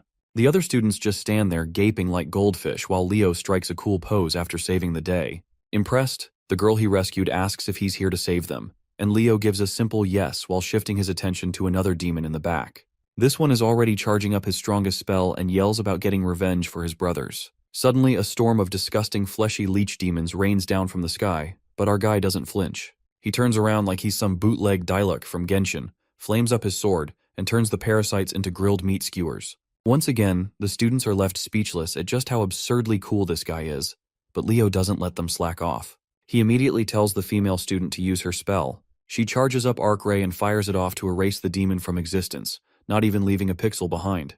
Chloe stares at her in disbelief and instantly recognizes who she is just from the magic alone. As the sun starts to set, the girl thanks Leo over and over again for saving her, but Chloe doesn't even look at her. She just says there's something more important to talk about with her partner. The girl glares daggers at her audacious move, but Chloe ignores her and leans in close to Leo to whisper that the girl is Aaliyah Zeron, the younger sister of Professor Albie Zeron, who died in the incident 3 decades ago. And then Chloe reveals the part that's really bothering her. Since this party belongs to Aaliyah, it's destined to meet the same tragic end in this dungeon, no matter what. Chloe shares that Chubarn, a knight-ranked demon from Tartarus, launched an attack 30 years ago, and that Aaliyah's party was the first one to get flattened. After all, the core plan behind that operation was to wipe out Aaliyah, a genius among hero candidates, which led to her name getting sealed in the hero records for good. She tells Leo they should be focusing on survival now and fulfilling the dungeon conditions with a different party. Leo asks if she really means to just leave them behind, and Chloe fires back that she has no other option. This is a hero dungeon, and no matter how tragic it gets, the dead can't be dragged back. Still, our boy refuses to back down and says he won't abandon them, which immediately gets on Chloe's nerves. She screams at him with so much fury that even Aaliyah's group watches like they just got caught in the middle of Mom and Dad's latest meltdown. Steaming with frustration, she yells that she knows he's cool and powerful, but now's not the time for showboating. It's time to grow up and stop playing the hero. She breaks down in tears while Leo stays calm, reaches out, and gently pats her head to settle her storm. He says she shouldn't talk like that, because they're both hero candidates, and this isn't some game.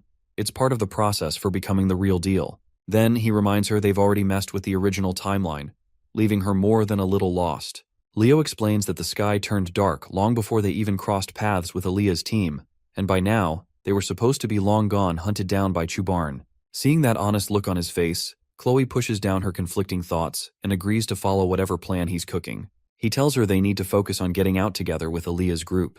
From behind, Chloe watches Leo's aura shift, and that moment hits her hard that he's once again miles ahead of her. She clenches her fists, eaten up with jealous frustration, and thinks about pulling out her book. Meanwhile, the green-haired student named Teao wonders out loud why only 2 seniors were sent to help them.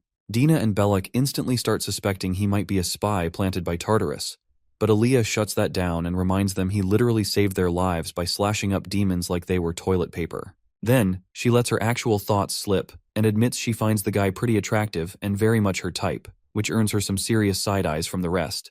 Aaliyah doesn't get why Dina is that shocked, so Dina explains she thought only their senior Albie could ever match her impossibly high standards. Cutting into their girl talk, Leo tells the juniors to get it together and that they need to get out of this forest immediately. Teao doesn't see why they're rushing now that backup has arrived, but Leo throws a cold dose of reality, saying a knight-rank demon is lurking around here. That gets everyone's full attention. One of those monsters is enough to solo an army of 100, so the urgency suddenly makes a lot more sense. Leo repeats that avoiding a fight is top priority and staying alive comes first. Aaliyah quietly stares at him and thinks he really does feel a lot like her brother. With that, they all sprint through the forest like their lives depend on it. Though Chloe's still clearly bitter about the argument earlier, and Aaliyah picks up on her feelings fast, being as sharp as ever. Back at the academy, the staff scrambles through old records, digging for anything about hero pages turning into hero dungeons. The headmaster tells Professor Albie it's a good thing no outsiders have been able to interfere yet, and the blonde guy confirms that only 2 living beings are inside. The headmaster figures night must have set in by now since 3 hours have passed, and he asks Albie when he took down Chubarn last time. Albie says he finished off the trash demon around midnight. Right then, Elena bursts into the room to report a lead on whoever sold the demonic creature summoning catalyst to Liu. Before she can even finish, the headmaster's attention snaps toward a powerful surge of magic about to explode in the room. He sees Albie losing control of his emotions and quickly steps in to calm him down. But Albie jerks his arm away and says he needs to step out for some fresh air. Elena quickly figures out what's really fueling his rage. His hatred for demons runs deeper than Sasuke's grudge against Itachi, and it's no surprise since he lost his sister in that incident, and not even a trace of her body was ever found.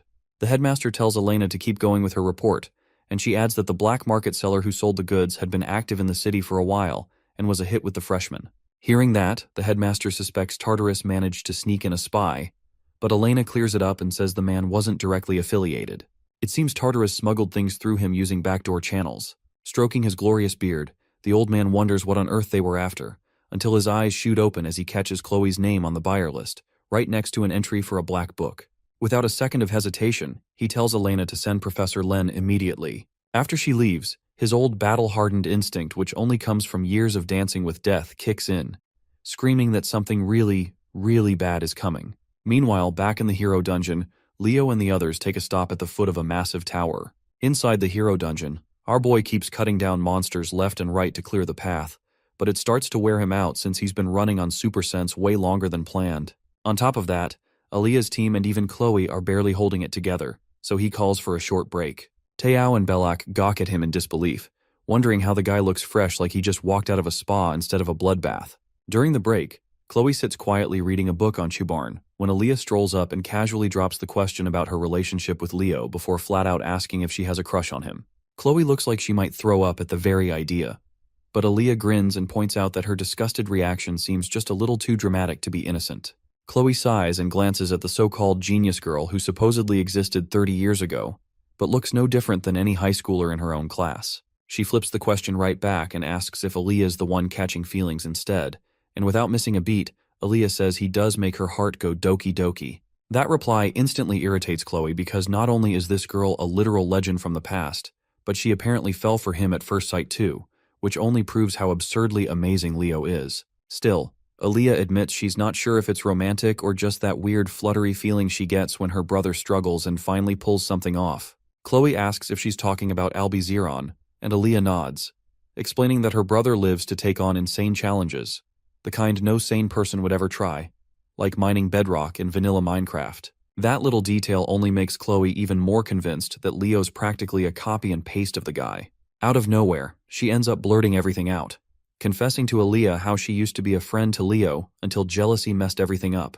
To her surprise, Aaliyah says they're shockingly similar.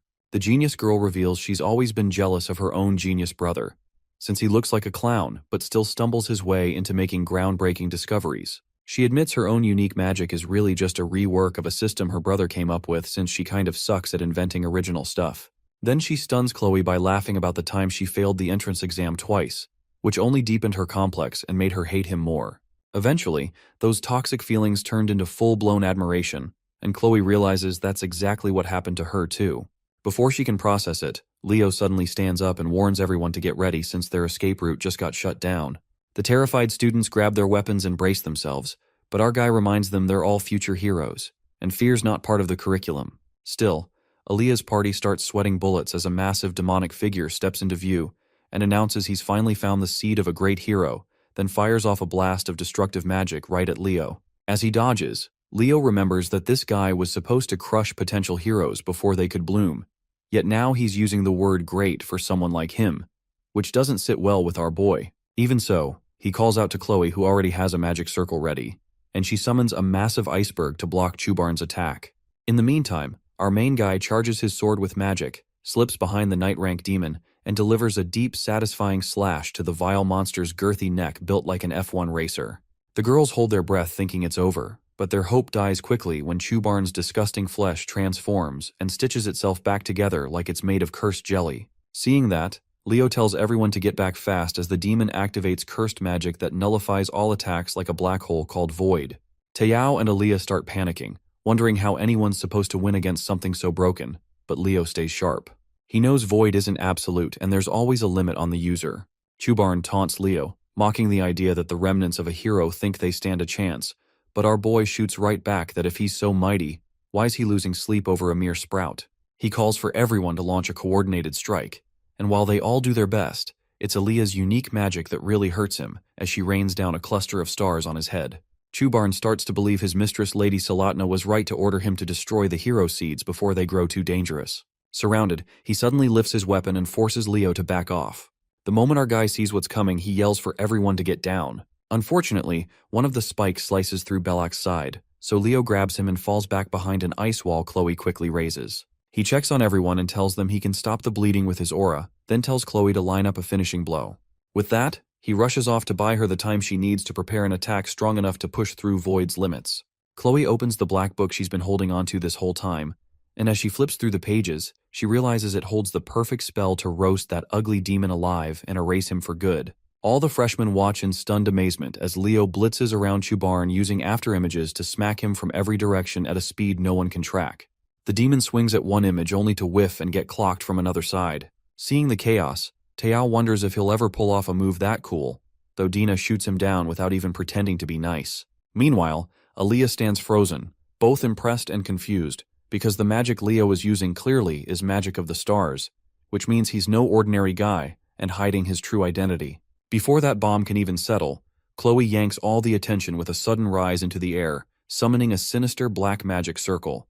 With a wild grin that honestly makes people question who the real demon here is, she claims she's about to erase this monster from existence. Aaliyah panics and yells at Leo to get out of the blast zone because there's no way anything nice is about to come out of Chloe's hands.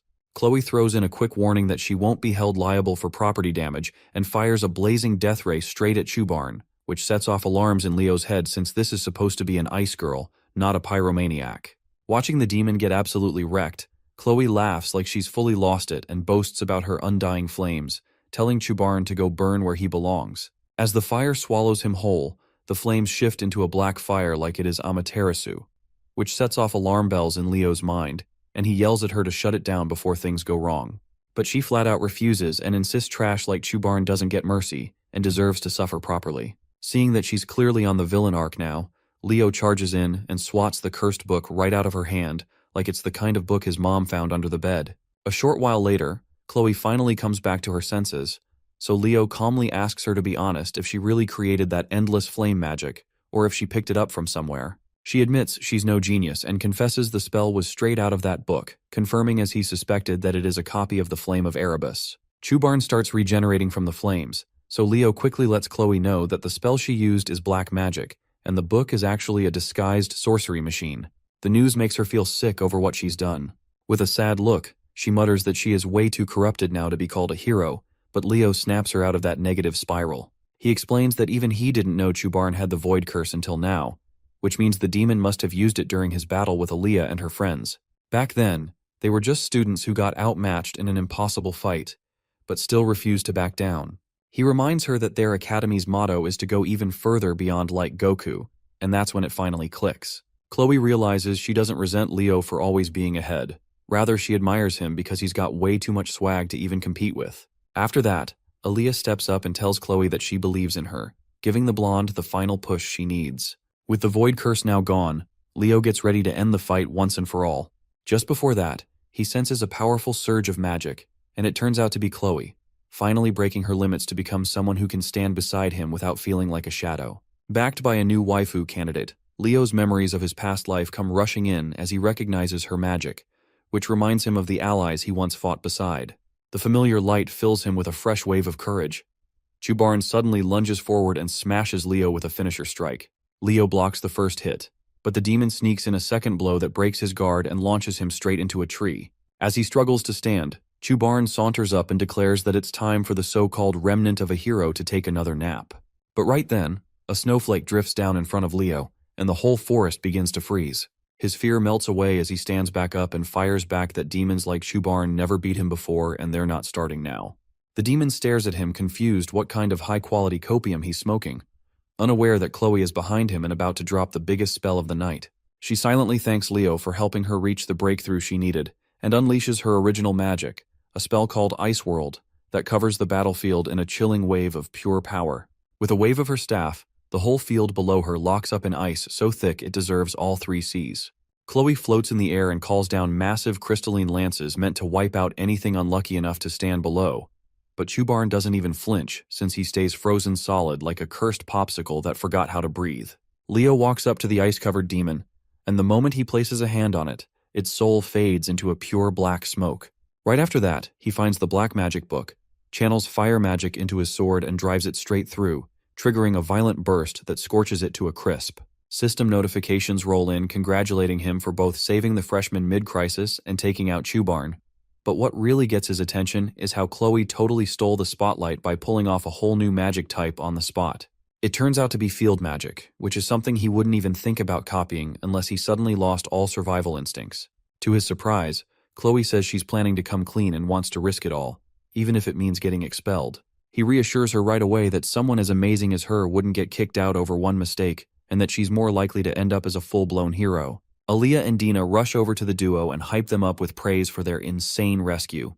not holding back on how heroic they both looked. He returns the love and compliments their fearless energy, while Chloe hands Aaliyah her staff back and thanks her for it, saying it helped her tap into her real potential. But then Aaliyah throws a curveball no one sees coming and tells Chloe to keep the staff as a reward for saving them, while Dina hands her sword to Leo as a solid thank you gift. Our guy takes it with zero hesitation, and just as things start to settle, they hear voices from a rescue squad calling out that survivors have been located. That's when Albie shows up out of breath, dripping with sweat and pure panic for his little sister. Chloe nearly breaks down when she sees her professor looking like her classmate, and both of them get slapped by the fact that they're just trapped in an illusion from 30 years ago. They watch the big brother lose it over his sister, and Aaliyah tells him about the heroes who saved her, saying one of them is almost as cool as he is. That's when Albie's version of the world starts flickering and slowly fading out, and Chloe stands there feeling proud she gave everyone a second shot at life. Aaliyah tries to show her brother the mysterious hero who saved her, but by the time she turns around, they're already long gone. The hero dungeon crumbles bit by bit, and right before it all disappears, Leo catches a system window telling him he scored a new reward. The last thing he sees before blacking out is a young Albie breaking down in happy tears, thanking him for saving his sister. The scene shifts to a hospital room where our boy finally wakes up and sees Albie again, this time the real one.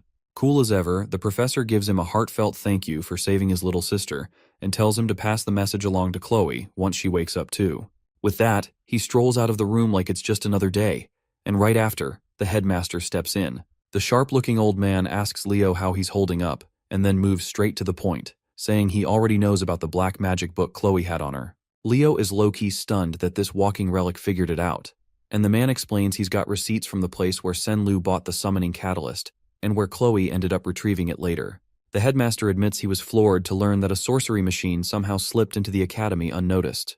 These cursed devices are forged from pieces of Erebus, originally meant only for demons, and when anyone else uses them, their mind starts to rot from the inside like they are watching Coco Melon. Leo decides to lay it all out and gives him a full rundown of what went down, which makes the Grandmaster start wondering whether the Black Book itself caused the whole mess. Leo agrees, saying the world snapped back to normal the instant he destroyed it. At that moment, Chloe suddenly bolts upright in bed, totally thrown off by the sight of the headmaster standing there. He tells her to stay calm and then calls for Elena.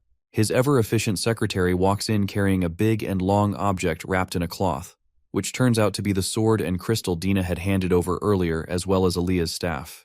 Chloe's eyes go wide as she watches Aaliyah's staff suddenly materialize in the real world, and the headmaster shoots Leo a suspicious look, asking how in the world he managed to receive a reward that shouldn't even be possible. Our guy realizes from Chloe's reaction that he was the only one who got rewarded, and remembers how this is just like what happened during the entrance exam. Normally, it's supposed to be impossible to receive an attack reward from the world of a hero who's still alive, and that rule has never been broken since the beginning of forever. Leo wonders if this whole thing ties back to the Fairy King's pledge. He openly admits that it was, in fact, an attack reward, but the old fossil presses him again, asking if he's absolutely certain it came from Albie's world. So, our guy throws together an excuse that sounds just reasonable enough to pass, blaming the entire thing on how the black magic transformed the hero world into a dungeon. The excuse holds up for a second, until the headmaster hits him with a follow-up question why Leo got a reward while Chloe didn't. Thankfully, the new best girl candidate steps in and says maybe the system recognized Leo's role as the most critical in the mission, so he got all the loot. The headmaster accepts the logic for now and announces that he'll be starting a quiet investigation behind the scenes. He tells them they can hold on to the rewards for now, but adds that they'll be returned to the rightful families once the investigation wraps up, all to keep the sorcery machine under wraps. Chloe looks confused and shocked at the same time, asking why he's covering for her, to which the headmaster flashes a smile with his majestic mustache and says that not every threat comes from outside the academy. After dropping that subtle bomb, he tells them to get some proper rest and takes his leave for the time being. As soon as he's out, Chloe's whole vibe shifts like a character flip, and she starts twirling her fingers like she's about to write a love confession in cursive. She nearly confesses her feelings to Leo right then, but Anime Jesus silences her confession with 3 girls barging into the room looking extra worried about him. To make things even more chaotic, the old geezer slides back in from behind because he apparently forgot to mention that there's a celebration party for the cadets tomorrow and they better come prepared with some formal drip. In celebration of everyone making it through the midterm exams alive, the academy decides to throw a party for the students. The announcer looks like he's living his best life as he hypes up the arrivals and wonders whether it'll be more pretty girls or charming guys this time. What shows up instead are the NPCs from Class 5, who start acting like royalty the second they step in and act like the midterms were a breeze. As the crowd builds up, more people start pouring in to enjoy the food, and just as quickly, the gossip starts flying around from every corner. The duo attacks the food like starving orcs, but then Carr pauses between bites and wonders why their class hasn't arrived yet. Right then, the announcer's voice blasts out again, revealing the next pair of heroes making their grand entrance, which catches the two completely off guard. Nella and Eliana step in like they just walked off a runway, looking absolutely breathtaking in their dresses, which instantly turns the boys into drooling messes. Meanwhile, the girls waste no time roasting their suits, asking if they borrowed it from their dads. The announcer continues hyping it up and announces the Llewellyn siblings who enter looking stupendously sharp in formal wear, while the crowd loses it completely. Carr points out how quickly they're surrounded while Eliana shrugs that it's no surprise given their celebrity status. The announcer cuts in again to tease a couple making their entrance next, as Celia and Leo walk in side by side, giving off strong power couple vibes. Celia looks visibly stiff about walking in together, while the class rep flashes everyone a playboy smile bright enough to cause blindness. Nella jumps up in surprise, and Carr and Eliana can't help but cheer for their dashing class rep. The mic somehow ends up in the hands of the spirit-possessed girl again, who excitedly asks the crowd how they're enjoying the party. Carr immediately turns pale seeing her again, though thankfully some students yell out that they're having fun, which keeps her from snapping.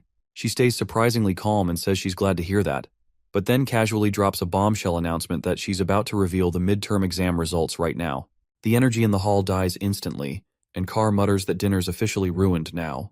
The girl says she expected that reaction, and explains that the faculty decided only to announce the top 3 students from each major tonight, while everyone else will get their results through their homeroom teachers tomorrow. The students seem relieved and cheer a bit when she adds that professors from each major will be the ones making the announcements. Ayin steps up to the stage next, and Eliana quietly comments that he's looking especially dashing tonight. The sword professor wastes no time as he praises everyone's effort and begins listing the top names in the night major. A hologram appears showing Celia at the top, followed by Duran and Chen. Celia looks puzzled, clearly expecting Leo to be at the top, and Leo seems to notice it too. The professor from the magic major comes up next and announces Abud, Chelsea, and Emio as the top 3. Chelsea looks uneasy now that Leo's name still hasn't shown up, but Leo reassures her that stuff like this happens, and she shouldn't worry about it too much. Carr adds that it's odd Leo's name hasn't appeared even once, and notices that Chloe's name is also missing. Chloe tenses for a second but then manages to smile it off. The professor recalls that although she had to fail Chloe for using a spellbook, her passion and skill as a magician were seriously impressive. Sejin is also of the same opinion and stands up like a proud father, but Herod smirks and tells him to sit down, while Celia quietly comforts Chloe. Then the real star of the evening, Yura takes the stage to announce the results of the summoning major, and the simps immediately yell out to be her summon pet. She starts calling out the names, and once again, Leo's name is missing from the list. Celia starts getting a little worried, while others also begin to whisper about how strange it is that he hasn't ranked once.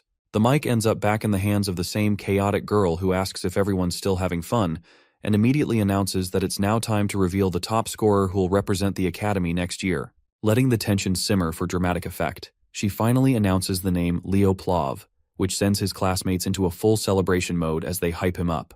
The applause is short-lived though, as a student suddenly speaks up with an objection. Emio questions how Leo could possibly be the top scorer when he didn't even rank in any of the majors, saying the whole thing seems suspicious. Leo admits that he's just as surprised and turns to the announcer, who now starts fumbling over her words, trying to piece together some sort of justification. Then she snaps as her other personality kicks in and takes over and starts yelling at the students with insults that would get anyone expelled under normal conditions. She growls that she's only going to explain this once, so they better listen carefully and stop yapping. Herod watches amused and wonders if she's being possessed again, and Sejin nods in agreement that he finds this entertaining too. She launches into a rant explaining that students who have dual majors don't count in specific major rankings because their stats are spread between classes. She uses an example saying that a magical knight has a weaker aura than a pure knight and weaker magic than a true magician, but the combined strength is still far more powerful than either alone. She adds that Leo's joint practical exam scores were higher than anyone else's, though Emio still mutters something under his breath about the others having better theoretical marks. She roasts him mercilessly and reveals that Leo completed the mission in the hero's world, going so far as to exterminate Shubarn, which leaves everyone stunned into silence. Meanwhile, Leo tries his best to act chill and keeps aura farming like it's nothing. The other students just look at Leo in stunned silence, while Eliana and Carr both blurt out how in the world he managed to clear that dungeon with only one other person. Leo stays perfectly composed and does not even bother to respond as the announcer girl slips back into her awkward personality and begins stuttering again, though Sejin casually mentions that her part's done now anyway. She ends her speech by telling everyone to enjoy the party, which immediately shifts the mood as gossip fills the room. Yura takes a break from her meal and turns to Len, asking what the rankings would have looked like if dual-class students had been included in the major scores. Len answers without hesitation that the entire result board would have seen a massive shakeup. He calmly states that everyone's ranks would have dropped by 1, and when Yura asks if that means Leo placed first, the magic professor confirms that it was indeed our boy. Yura is visibly surprised and states that it would have been the same for the summoning major, while Ain also confirms that it applies to his department as well. Yura tries to wrap her head around it, though Ain mentions that Leo's all-class goals suddenly seem far more realistic now. Len cuts in again and declares that regardless of all this, Leo's future path will definitely be sorcery. Yura doesn't take that quietly and insists that she wants Leo in the summoning major instead. Meanwhile, the Glacial Knight listens to their yapping and calmly declares that Leo seems like a natural-born swordsman, making them yell out profanities, while the assistant professors exchange a very concerned glance in the background. The next morning, Carr is completely wiped out from overdrinking, and Chelsea mentions that she's never seen anyone chug 2 whole liters of orange juice before. Professor Herod walks into the classroom and tells everyone to quiet down. He brings up a world map and announces the destination for their upcoming class trip, revealing that they're heading to the land of the elves. The students instantly light up, knowing that this trip lets them choose where they want to go, and they start fantasizing about various destinations. But Herod quickly points to the map and announces they're going to El Salbecchia, which instantly crushes all their enthusiasm. The place is infamously cold, so it is no surprise that everyone starts complaining. He shuts them down by revealing that the decision was made by the class rep, which catches everyone completely off guard. However, Leo wears his most innocent face while Carr turns to him and demands to know why he picked such a hostile location. Leo simply tells them to quit whining and start packing already, so they better buy their supplies quickly. Eliana dramatically sobs and declares she's buying gloves, while Chelsea is just excited to try out all her winter coats. Meanwhile, Leo dives into deep thought and recalls that while people believe El Salbecchia is nothing special, it's actually the hidden home of the fairies. He gets a bit nostalgic as he wonders how Silrod has been doing all this time. When they arrive in the city, Leo tells Nella he'll take care of getting the food and equipment while she should handle the potions. After a bit of intense bargaining, he finally scores a solid deal and sets off with the supplies. Leo is completely worn out from the errands, but just then he snaps to attention when he senses something off in a nearby alleyway. He realizes this is the 13th block and heads toward a specific building, recognizing it as the same place where Senlu and Chloe had bought their sorcery machines. Dropping his bag, Leo steps inside and finds the shop completely empty, aside from one cute little teddy bear sitting awkwardly in the middle of the floor. Nothing seems out of the ordinary, which makes sense if the investigation team already swept the place. But something feels off. His mind catches up a moment later as he realizes that the teddy bear shouldn't be there at all because Lumerne should have collected everything, and the shop had been sealed. He immediately goes to slash it, but the bear suddenly spins midair and spits out some black goo that Leo instantly recognizes as a demonic entity. This one isn't a standard demon either, as it's dripping with high-level curses and foul energy. As the twisted lump of darkness begins solidifying into a form, it tries to speak. Leo narrows his eyes as the voice seems oddly familiar. The demon mocks his sharp senses for catching the curse so quickly, and locks eyes with him, and he finally recognizes that it is the witch Queen Salatna, who is one of the 3 Legion commanders the heroes failed to eliminate back then. However, this body is not her real one. The demon questions whether he's a magical knight and taunts him that his heightened senses will now lead to his downfall. It lunges forward, and Leo barely manages to dodge the attack as it grazes his arm. Our hero realizes that he doesn't stand a chance against her like this, while she slowly slithers forward and thanks him for such a delicious offering. Just as she prepares to finish him off, Leo cracks a smirk as a flash of light erupts behind him. A holy blast slams into the demonic creature, knocking it back into the ground hard. As it tries to crawl away, it shrieks out the name of the sorcerer of the magic eye, while Professor Albie just stands there at the entrance like he is some kind of anime protagonist. The demon hisses in frustration but decides this is even better, claiming that having an audience always makes things more fun. But when it tries to sneak up on Leo again, Albie's already one step ahead as he throws out verbal abuse like confetti and activates a massive glowing spell circle, calling the demon nothing but a steaming pile of cursed trash. Huge beams of light blast out, slicing the giant demon's head clean off as she gets called demon trash. It tries to lunge at Golden Boy and hisses about how it'll devour those juicy fairy eyes, but he snaps back that he's not into some knockoff clone garbage like her and yells for her to just die already while firing off a massive Miko Miko beam. The thing gets obliterated into nothing but scattered teddy bear bits. Meanwhile, Leo remembers that Professor Alby's other name is the Decimator of Tartarus. Rumor has it he only became a Lumen professor to get clearance beyond the borders so he could hunt demons. Leo takes a breath of relief and feels thankful to this era's hero, but Alby just stares him down and asks what the hell happened here. Leo explains that the demon appeared during his investigation and was hiding inside the teddy bear using a high-level curse. Alby grabs the teddy's head and says the investigation department is definitely taking the blame for this mess. He turns back and says he'll let the solo investigation slide this time, but tells Leo to ask for backup next time if he needs it since he still owes him for what he did. That catches Leo off guard, and he picks up his supply bag as he quietly thinks that House Xeron is one of the 3 great families, so he might just lean on Alby to access the Forbidden Library. Heading back, he finally spots Nella, who looks thrilled to see him, only to instantly panic when she notices he's injured. She hurries over and casts healing magic while asking what went down. However, Leo is lost in thought that this incident pretty much confirms Salathna's the one behind the demonic beast and that cursed book of sorcery, but he still can't figure out what their endgame is. A week passes, and the students gather before a massive gateway portal as Leo goes over the checklist with his class to make sure they've got all the essentials. Celia strolls over and asks why his group's headed to El Salbecchia, and he tells her it's like a summer vacation to escape the heat. She grins and says she hates the cold, then tells him to have fun before leaving with her own class. He sees her off and then turns back as he tells the students it's time to move. Chelsea looks fired up while Carr groans that he hates the cold too. Leo turns around to check if everything is set, and finally steps through the portal into the Elven domain. Meanwhile at Siren Academy, 2 elves are ganging up on another student, mocking his outfit and questioning how someone like him could belong at the Great Siren Academy.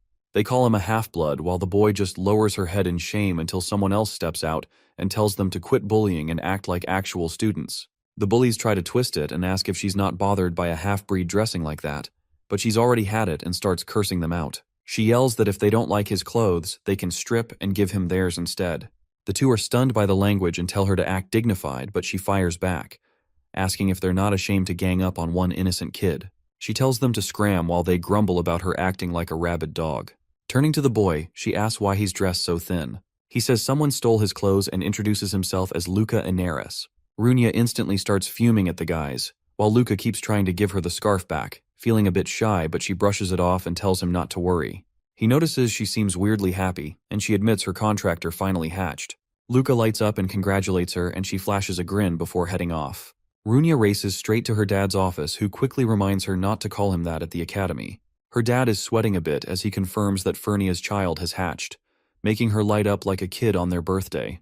But he admits there's a problem that a contract's already been made, which drains the energy straight out of her face. He says he's looking into it, but she slams her hand on the desk and demands to know who the hell stole her contractor. Meanwhile, Class 5 manages to reach the academy safely, and everyone immediately starts whining about freezing to death. But Leo tells them to suck it up. Herod cuts through the noise, tells them to line up, and asks if anyone knows this place's history, to which Chelsea raises her hand.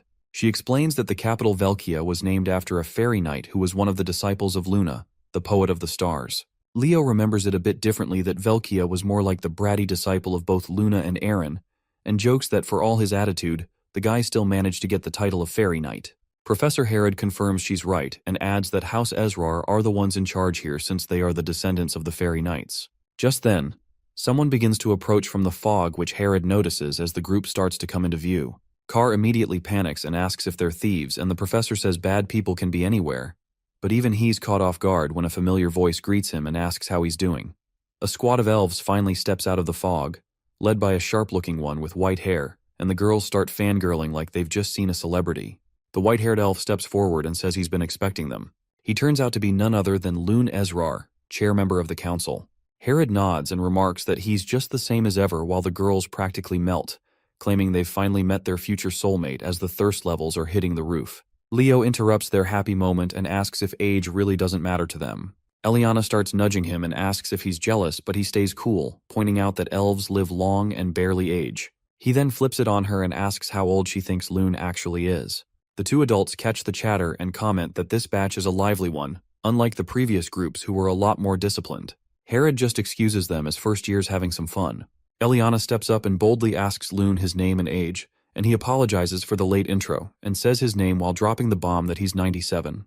Eliana's fantasy crumbles instantly, and Carr casually shoves the frozen girl aside and asks if he's maybe their trip guide. Loon extends a hand and states that he's the council's chair member. Carr awkwardly shakes it, while he is dying inside as Professor Herod mutters that they'll need to talk later. A while later, they find themselves in a dusty old place, and right on cue, a mouse scurries by. The students freak out and demand to know if they're seriously staying in this dump.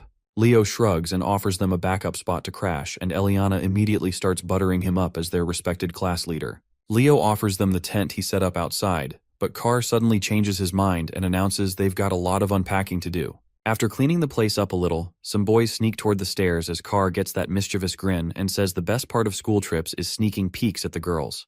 But at the top, they freeze because Chelsea's already standing there, looking beyond pissed. She doesn't waste a second and launches a gust of wind magic that blows them off their feet as they scream for mercy. Leo watches in amusement and says it seems like everyone's enjoying the trip and figures he might look around too. Before he gets far, a voice refers to him as Lord Leo as he turns around to an elf in uniform who informs him that the head of the house wants to speak with him. Moments later, Leo steps into Loon's office, and the chair member barely glances up from the mountain of paperwork and tells him to come in. He apologizes for the wait and asks if he can hold on a bit longer, but instead, Leo asks if he can look around as the office seems to have some interesting stuff, which Loon is more than happy to let him. Leo walks over to the weapons mounted on the wall and notes they look pretty old. His eyes narrow when he spots one in particular, Urquint, as that name instantly draws a reaction. Loon looks surprised and asks how Leo could possibly know about it, since its history is only passed down to the heads of House Ezrar. Leo starts sweating but plays it off by saying he read about it in the ancient library of Lumerne, which Loon eats up without question. As Leo touches the blade, he senses the infusion of stellar mana, but quickly realizes it's not the original and is just a copy. His thoughts drift into a flashback from his past life as Hero Kyle. His companions had been hyping up a new weapon back then, and Luna proudly showed it off to Kyle as she asked his opinion, but roasted her instead that she looked like a goblin thief, which set her off instantly. The real Urquint had originally belonged to Luna, but was later handed down to her student Berkia. However, it was lost before the expedition to Tartarus. Loon comes up behind him and explains that Urquint was retrieved by his ancestor who conquered Berkia's hero world. But weapons from hero worlds can't be used by anyone except their original conqueror. That clicks for Leo that no wonder it felt like an empty shell, and Loon gestures for him to sit. He says Herod told him Leo is an all-class student, and also the first-year rep, which Leo confirms. Loon then says he has an odd request that he wants Leo to speak with his granddaughter. She's a top-tier student at Seirun Academy, but ever since entering school, she's lost all motivation. Loon figures that someone like Leo, being of a different race, might shake her up a little. Leo walks up to her room, questioning if it was really okay for Loon to hand him the key, but he still knocks and enters, only to be met with what he calls the mother of all messes.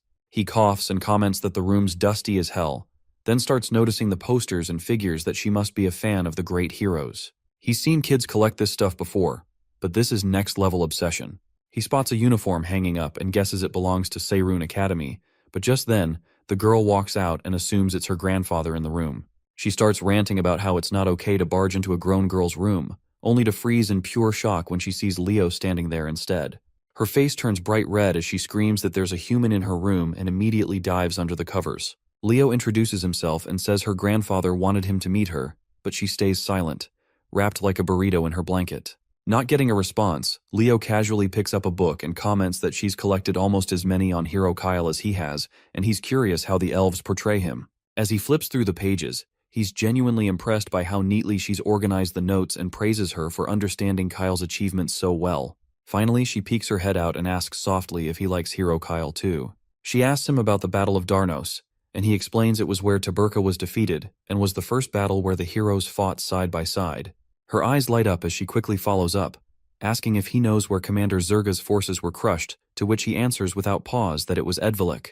She nearly bounces with excitement as she is impressed that he knows what most people overlook about the great heroes. In her eyes, Leo suddenly shines like a knight in armor, and she looks down shyly as she introduces herself as Aaron and asks if her nerdy rambling scared him off. But Leo reassures her and says that the great heroes would be thrilled to know someone out there is still enjoying their stories. She continues on that she believes Kyle is an undocumented fifth hero. Leo agrees and says he believes Kyle's a true hero too, and even plans to join a club that researches his legacy. That perks her up until the mention of school sinks in and her mood dips again. Leo notices her quiet and reserved nature and gently asks why she doesn't want to go back. She admits she doesn't think she belongs in a place like Seirin Academy, as everyone there is aiming to become a hero, and someone like her with a weak heart doesn't deserve to stand among them. Leo notices that her uniform is well maintained and figures out that deep down she still wants to go. He tells her he's not the only human around here, and that his classmates would probably love to meet her and hear her thoughts. She's surprised, but he adds that other schools that train heroes from different races also exist. He tells her with a smile that if she's curious, she should come see for herself, and with that, he takes his leave. As soon as he steps outside, Loon is waiting with starry eyes, and the sudden appearance startles Leo.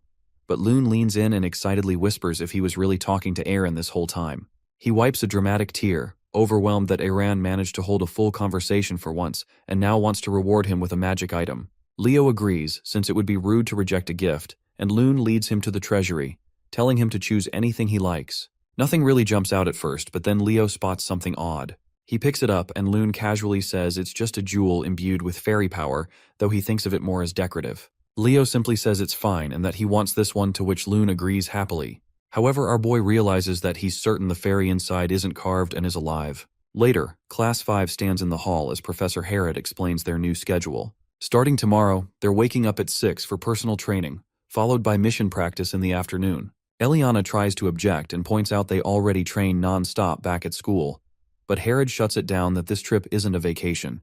Instead, it is meant to sharpen their weak points. Then he casually drops the bomb that this entire schedule was planned by their own class rep, and instantly, everyone glares at Leo with looks of pure betrayal. But Leo beams and says this place is perfect for combat training, to which Eliana gaslights herself into believing he must have noble intentions. Herod wraps up the meeting, telling them to enjoy this final day because it'll be their last bit of free time. Later that night, Leo sits in his room studying the jewel and comes to the conclusion that it contains the Fairy King's magic. This makes it understandable why Loon regarded it as just a decoration, as after all, the Fairy King's contractor vanished after the Age of Calamity, and no one has used that magic since. But Leo knows it well that this is Silrod's power. He pours his own magic into the jewel, which causes it to glow. It's finally time to activate the pledge of the Fairy King he received before, and with that the jewel starts to crack and open up. A small voice stirs, asking if Father has broken the seal at last. But when the fairy spots Leo, confusion takes over as he demands to know why a random human is standing there, to which Leo simply asks who he's supposed to be. The fairy gets offended and declares that he's Kirin, the firstborn of the Fairy King Silrod. He starts ranting like royalty, but Leo calmly preps his fingers and tight as Kirin smugly says his name. Leo flicks him on the forehead.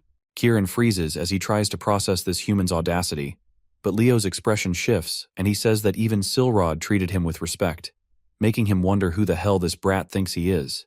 Kirin gets enraged and starts hurling racial slurs, but as he keeps going, Leo keeps flicking his head one after another like an angry mother.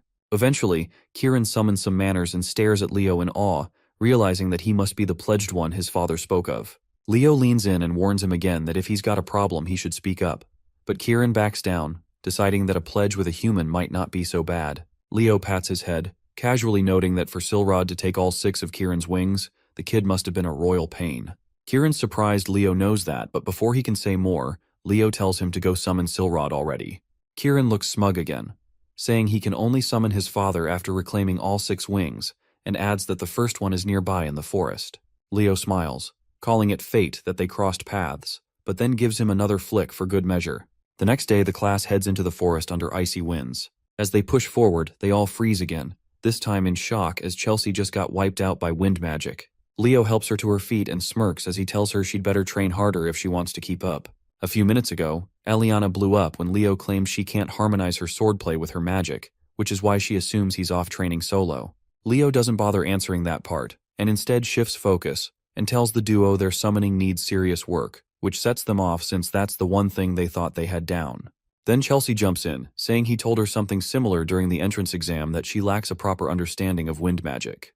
Drawing her weapon with a smile, she challenges him to see what he's really got, and Leo gladly accepts. She thinks his performance so far has gone above and beyond, and she's curious what else he's been hiding. But she doesn't give him a chance to prepare anything as she fires off her windbreaker spell without warning, sending a massive gust roaring toward him. Leo doesn't even blink and casts his own windbreaker in response, which cancels out her spell, leaving her stunned.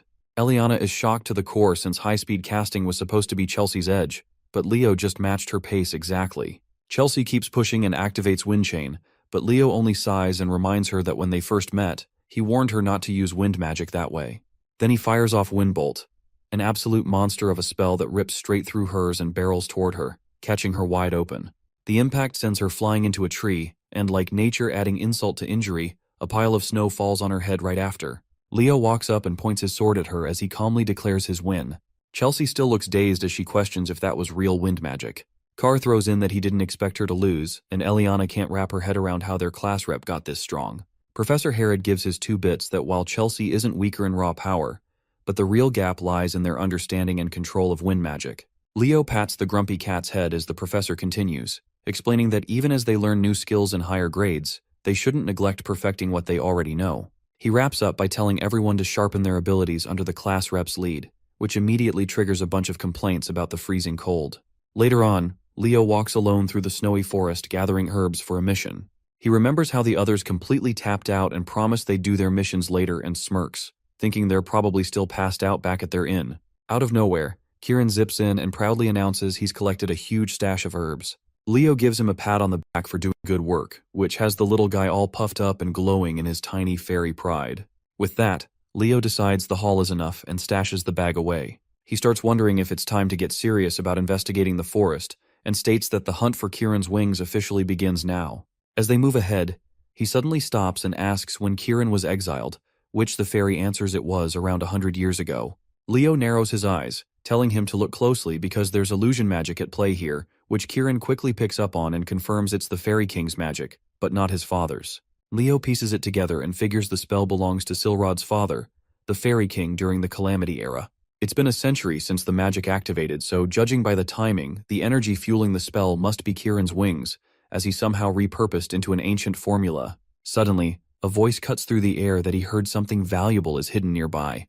Both of them go on edge as a nasty aura floods the area.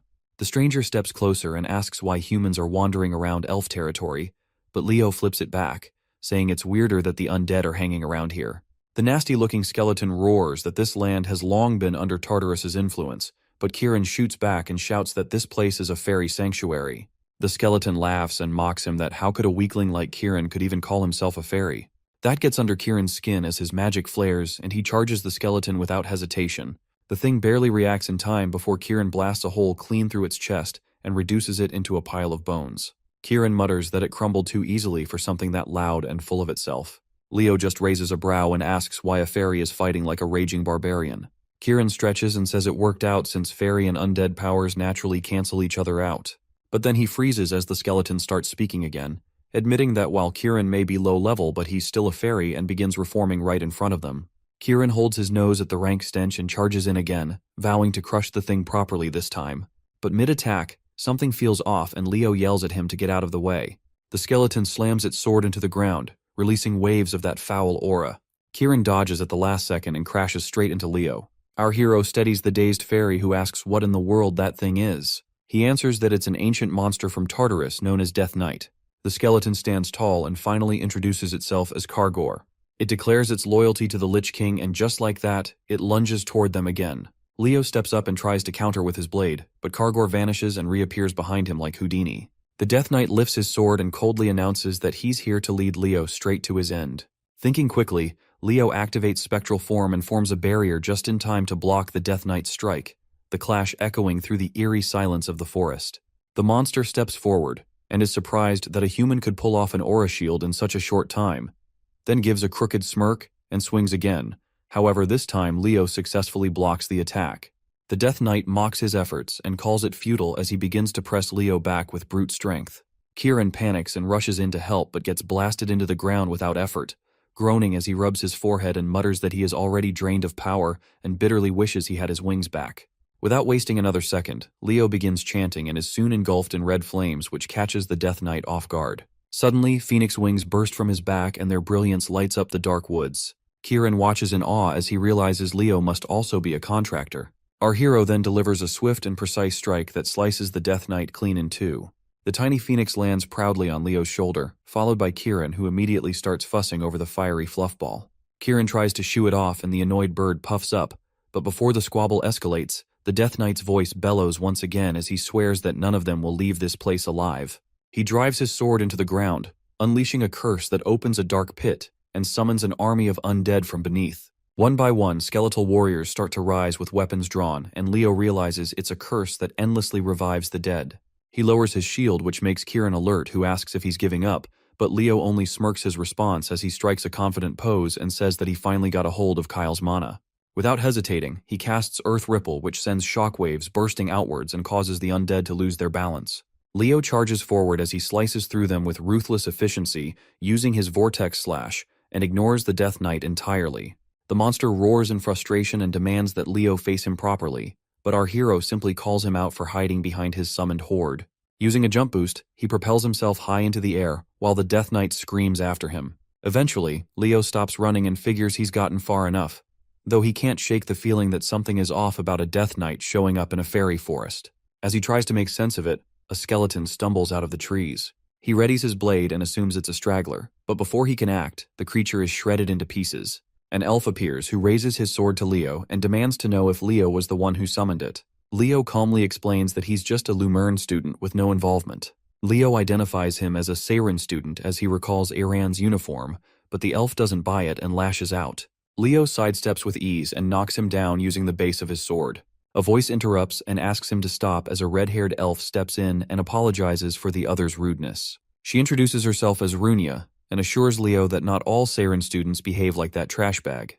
He accepts the apology and asks what brings her here, to which she replies she's on field training, while Leo explains that his class is here on a school trip.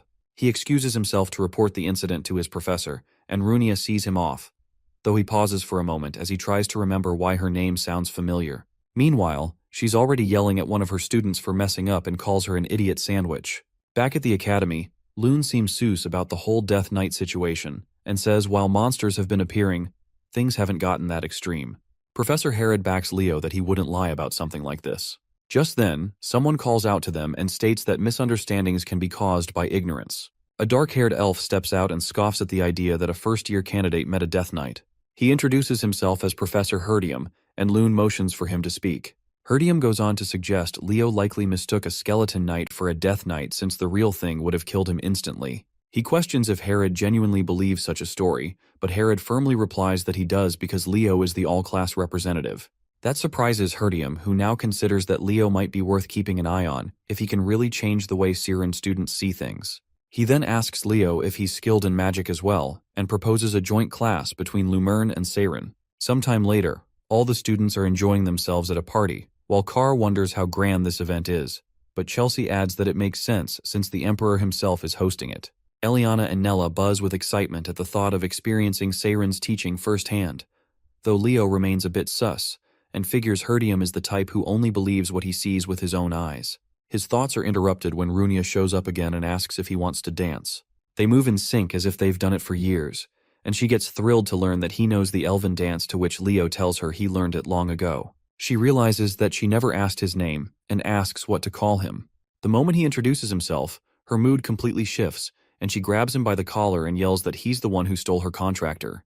Her grip tightens on his collar as she declares that she is going to end him on the spot, though Leo doesn't even flinch. Just then, our hero recalls what the Phoenix Lady said about someone else being chosen to become Fiora's pact bearer before him, and figures Runia is that person. Her body starts trembling with rage as she glares at him and calls him a shameless thief, but Leo only smiles and tells her that Fiora is doing well, which pushes her further over the edge. She screams at him to die and lunges forward without thinking. Sometime later, Runia lowers her head and apologizes for her outburst, while Leo doesn't make a big deal out of it, and forgives her on the spot before walking off with Professor Herod. Meanwhile, Herdium immediately begins scolding Runia and warns her never to make such a careless mistake again, especially since she is the first-year representative. Runia looks dejected and nods that she understands, but the professor continues that they now have to prove Seiren's superiority over Lumern, and starts shaking her like a blender. He loudly declares that they must rise above all other hero academies, but then suddenly panics that maybe he overdid it. However, Runia starts yelling with renewed fire that she will absolutely crush that nasty thief for the sake of Seiren's pride. The next day, the joint class finally begins, and Professor Herod introduces himself to the students from Seiren while explaining that today they will get a first-hand taste of how things work at Lumern Academy, which instantly sparks their curiosity. He calls on Carr, Eliana, and Thad to step forward and instructs them to lead the class, which clearly surprises the trio. Herod calmly explains that they are among the top students who have survived so far at Lumerne, and that it is now their turn to show what they have learned, which practically melts their hearts. Chelsea quickly realizes that one student from each department has been selected to teach, while Leo just suspects the professor is trying to avoid work again. The three begin teaching everything they know about their respective magics, and their enthusiasm easily captures the attention of the elf students, while Professor Herdium smiles faintly and notes that exposure to other races can sometimes unlock entirely new approaches to magic.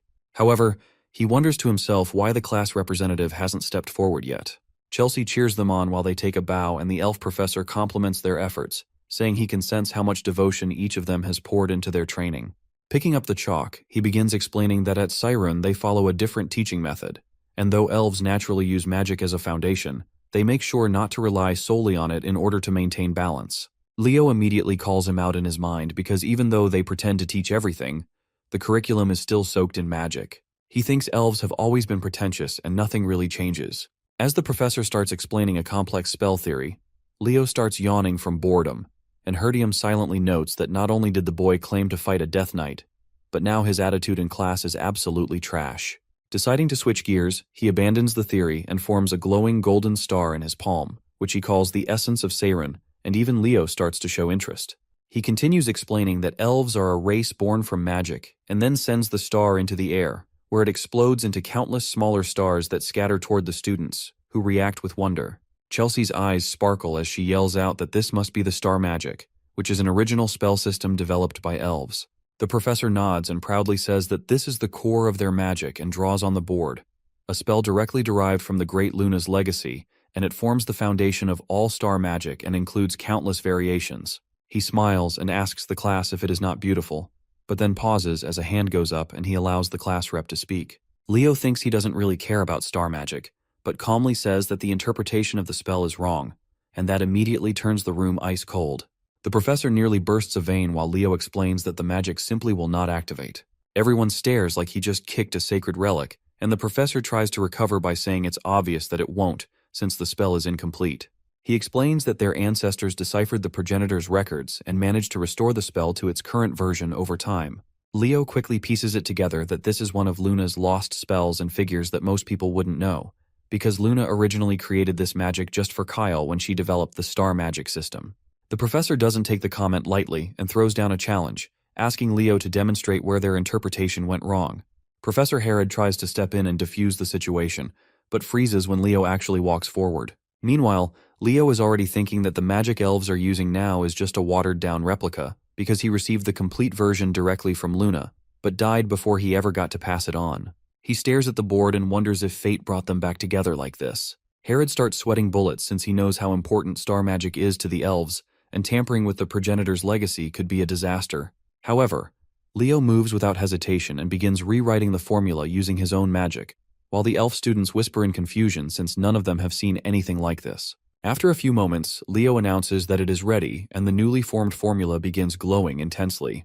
The professor stares at the magical pattern with teary eyes, softly asking what kind of spell this is, and if Leo has used it before. Leo is suddenly pulled into a flashback as he stands on the edge of a cliff, where Luna calls out to him and proudly says that she has completed the magic. She smiles warmly and tells Kyle that she will now teach him this spell, which can make flowers bloom as he stands there holding a golden glowing flower in his hands. Leo repeats the magic Luna once taught and releases a wave of glowing flowers across the lecture hall, instantly lighting up the room as the students grow even more excited.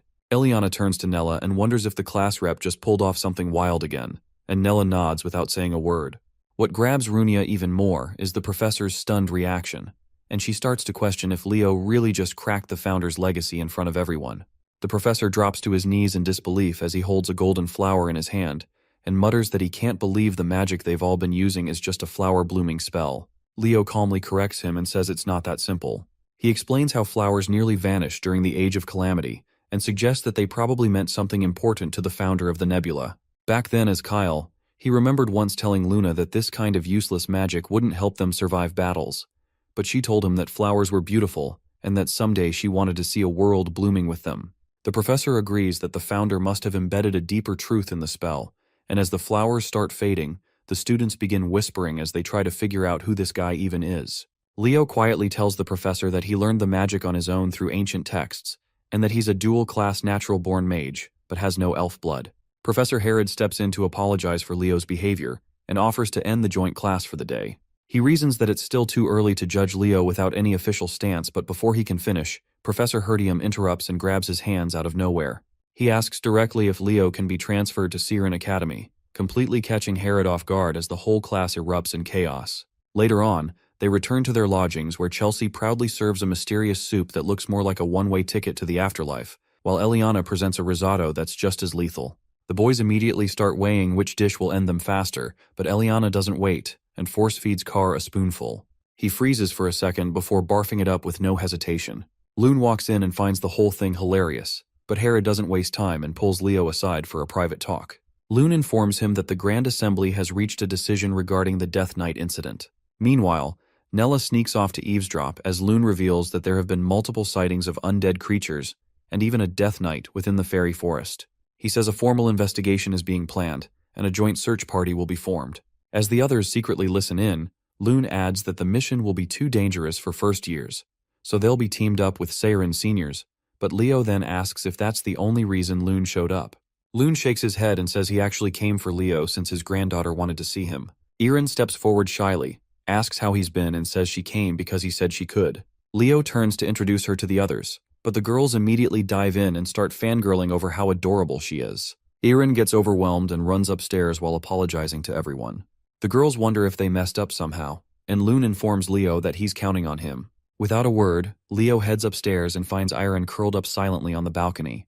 He puts his jacket around her, which surprises her, and she quickly tries to hand it back, but he tells her not to worry about it.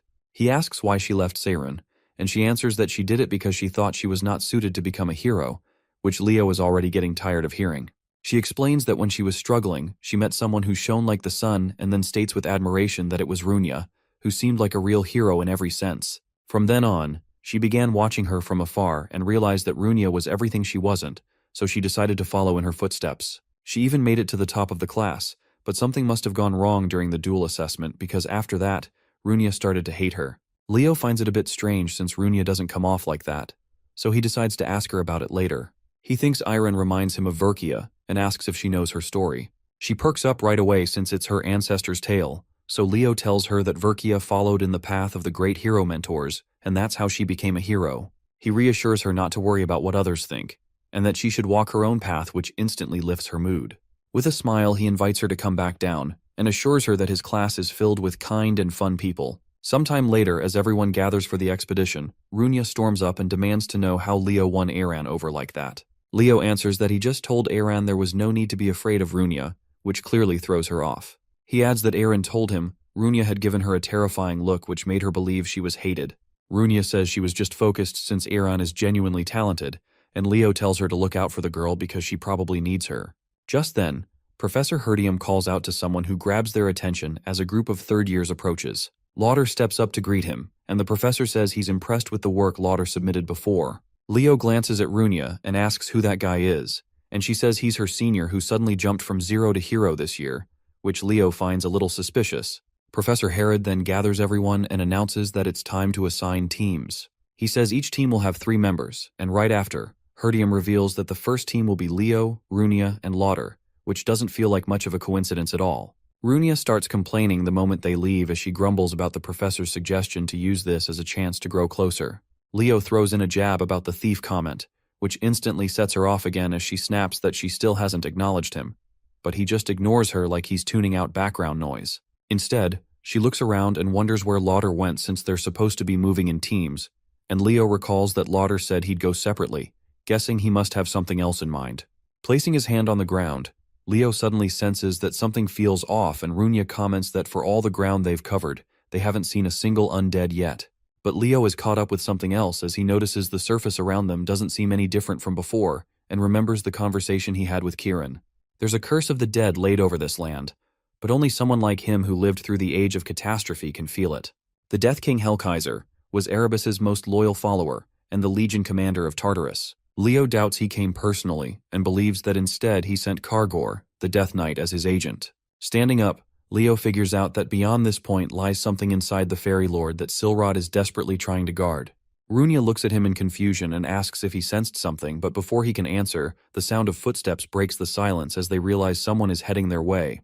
Leo instinctively points his sword forward, only to be met by Lauder, who casually asks how the investigation is going. He checks if they've run into any undead, which they deny, and then asks if Leo was the one who first reported the presence of a Death Knight.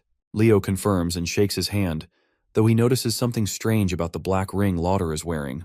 Lauder then claims Leo may have jumped to conclusions and suggests that he might have gotten too hyped up as a first-year student. He asks if they're aware that high-level undead like Death Knights can't stay summoned without a necromancer feeding them mana, which is why demonic summoners usually accompany them. Runia realizes that if that's true, there must be a demon hidden somewhere in the forest. But Lauder argues back that this is the capital of El Salbekia and reminds her that as a Seiren student, she should know about the star magic that surrounds Berkia. Runia agrees, but Leo cuts in with a firm tone and says, "There's no rule that states the necromancer must be a demon. Other races are fully capable of using dark magic, including elves." Lauder laughs and fires back that elves are way too prideful to stoop that low. He drops the argument there and tells them to just finish the investigation, though Leo can tell he's searching for something. Even Runia starts picking up on how off his behavior feels. Later that evening, the students gather to compare notes, and everyone agrees they didn't even spot a single undead, let alone a Death Knight. Chelsea immediately finds it suspicious how everything just disappeared the second they started investigating. Carr tries to dip out early and pretends he's going to bed, but Chelsea drags him back anyway. Meanwhile, a certain someone who clearly has nothing good planned jumps out of his dorm window and lands without a sound. Leo makes his way to the academy dorms and slips into Lauder's room like a professional. He already guessed Lauder would sneak out, but once inside, he spots a strange map with the entrance to the fairyland clearly marked. Just then, Runia barges in and shouts at Leo as she demands to know what the hell he's doing here.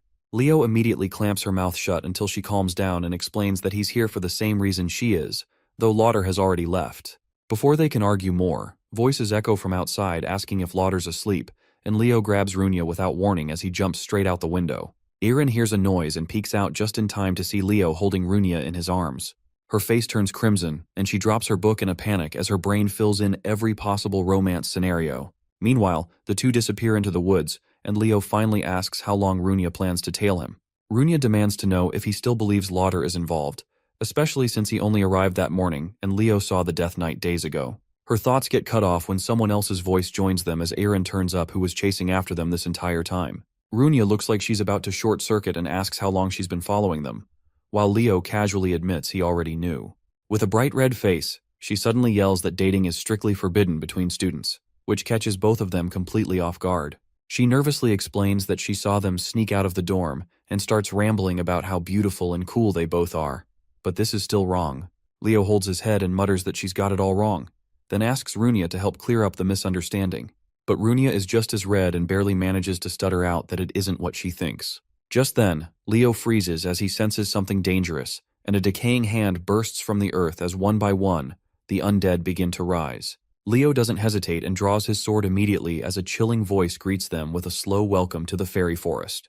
As the dead begin to rise, Leo pulls out his weapon and warns the others to stay sharp since they're facing high-ranking undead knights. He calls out behind him to check if Runia is ready, and she slams her hand onto the ground, summoning flames in response. She activates Firestorm and lights up the entire area, grinning proudly as she asks how she did while being completely unaware that a knight is still charging straight for her. Leo notices too late to stop it, but Iron suddenly jumps in and blocks the attack like a true Amazonian warrior, making our boy realize she's wearing Animus armor. She wastes no time and cuts straight through the skeleton and turns it into another victim of sudden head loss syndrome. Runia cheers on the shy elf, who starts blushing hard, while Leo casually adds that she looked just like Berkia, which pretty much sends her to heaven. But then the shy elf switches gears and asks what they were even doing here all alone. Runia finally starts speaking properly, as she explains that they were sneaking into the third-year dorm to investigate something. She gets flustered again and declares that any sort of love drama would only get in the way of her studies, making Leo do a solid bruh moment. Erin doesn't let that slide and says that Miss Runia will always be the #1 student because she's going to be a hero. That hits Runia hard as she realizes Erin always saw her that way. Her mind drifts back to the duel they had where Erin barely blocked her attack using a mana shield.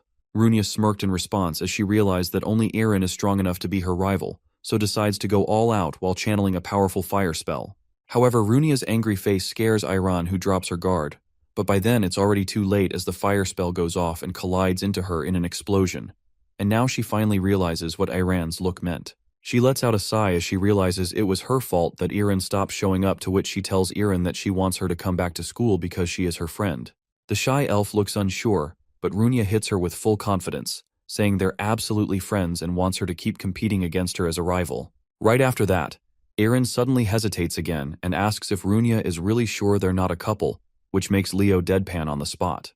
Runia gets completely flustered and shuts that down fast, while Leo just acts like a wise old grandpa and calls them kids. Meanwhile, in an unknown place, the Death Knight growls that the mage has hit his limit as intruders are crawling all over the place, but the cloaked mage snaps back that it's the knight's problem, not his. The hood comes off and the person is revealed to be none other than Lauder, who the skeleton calls a brat.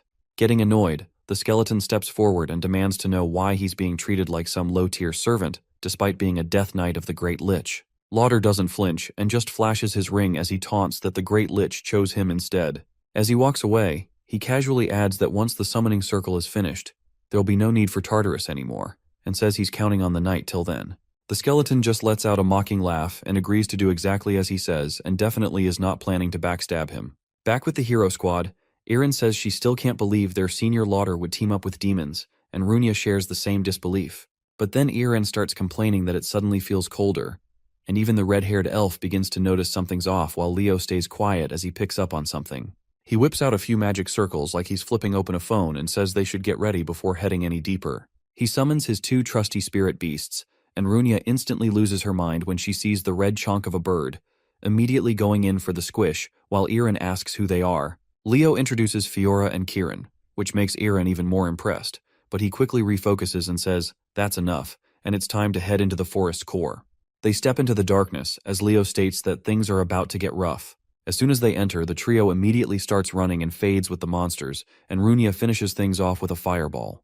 But right after that, the charred corpses begin leaking dark energy, and the undead rise again, making Runia realize that there's probably a necromancer nearby. Anyways, Leo starts swinging and decimates the skeletons completely and answers that there is no summoner nearby at all, but Runia doesn't buy that. He explains that what they're seeing is a curse of the undead, which catches both of them completely off guard.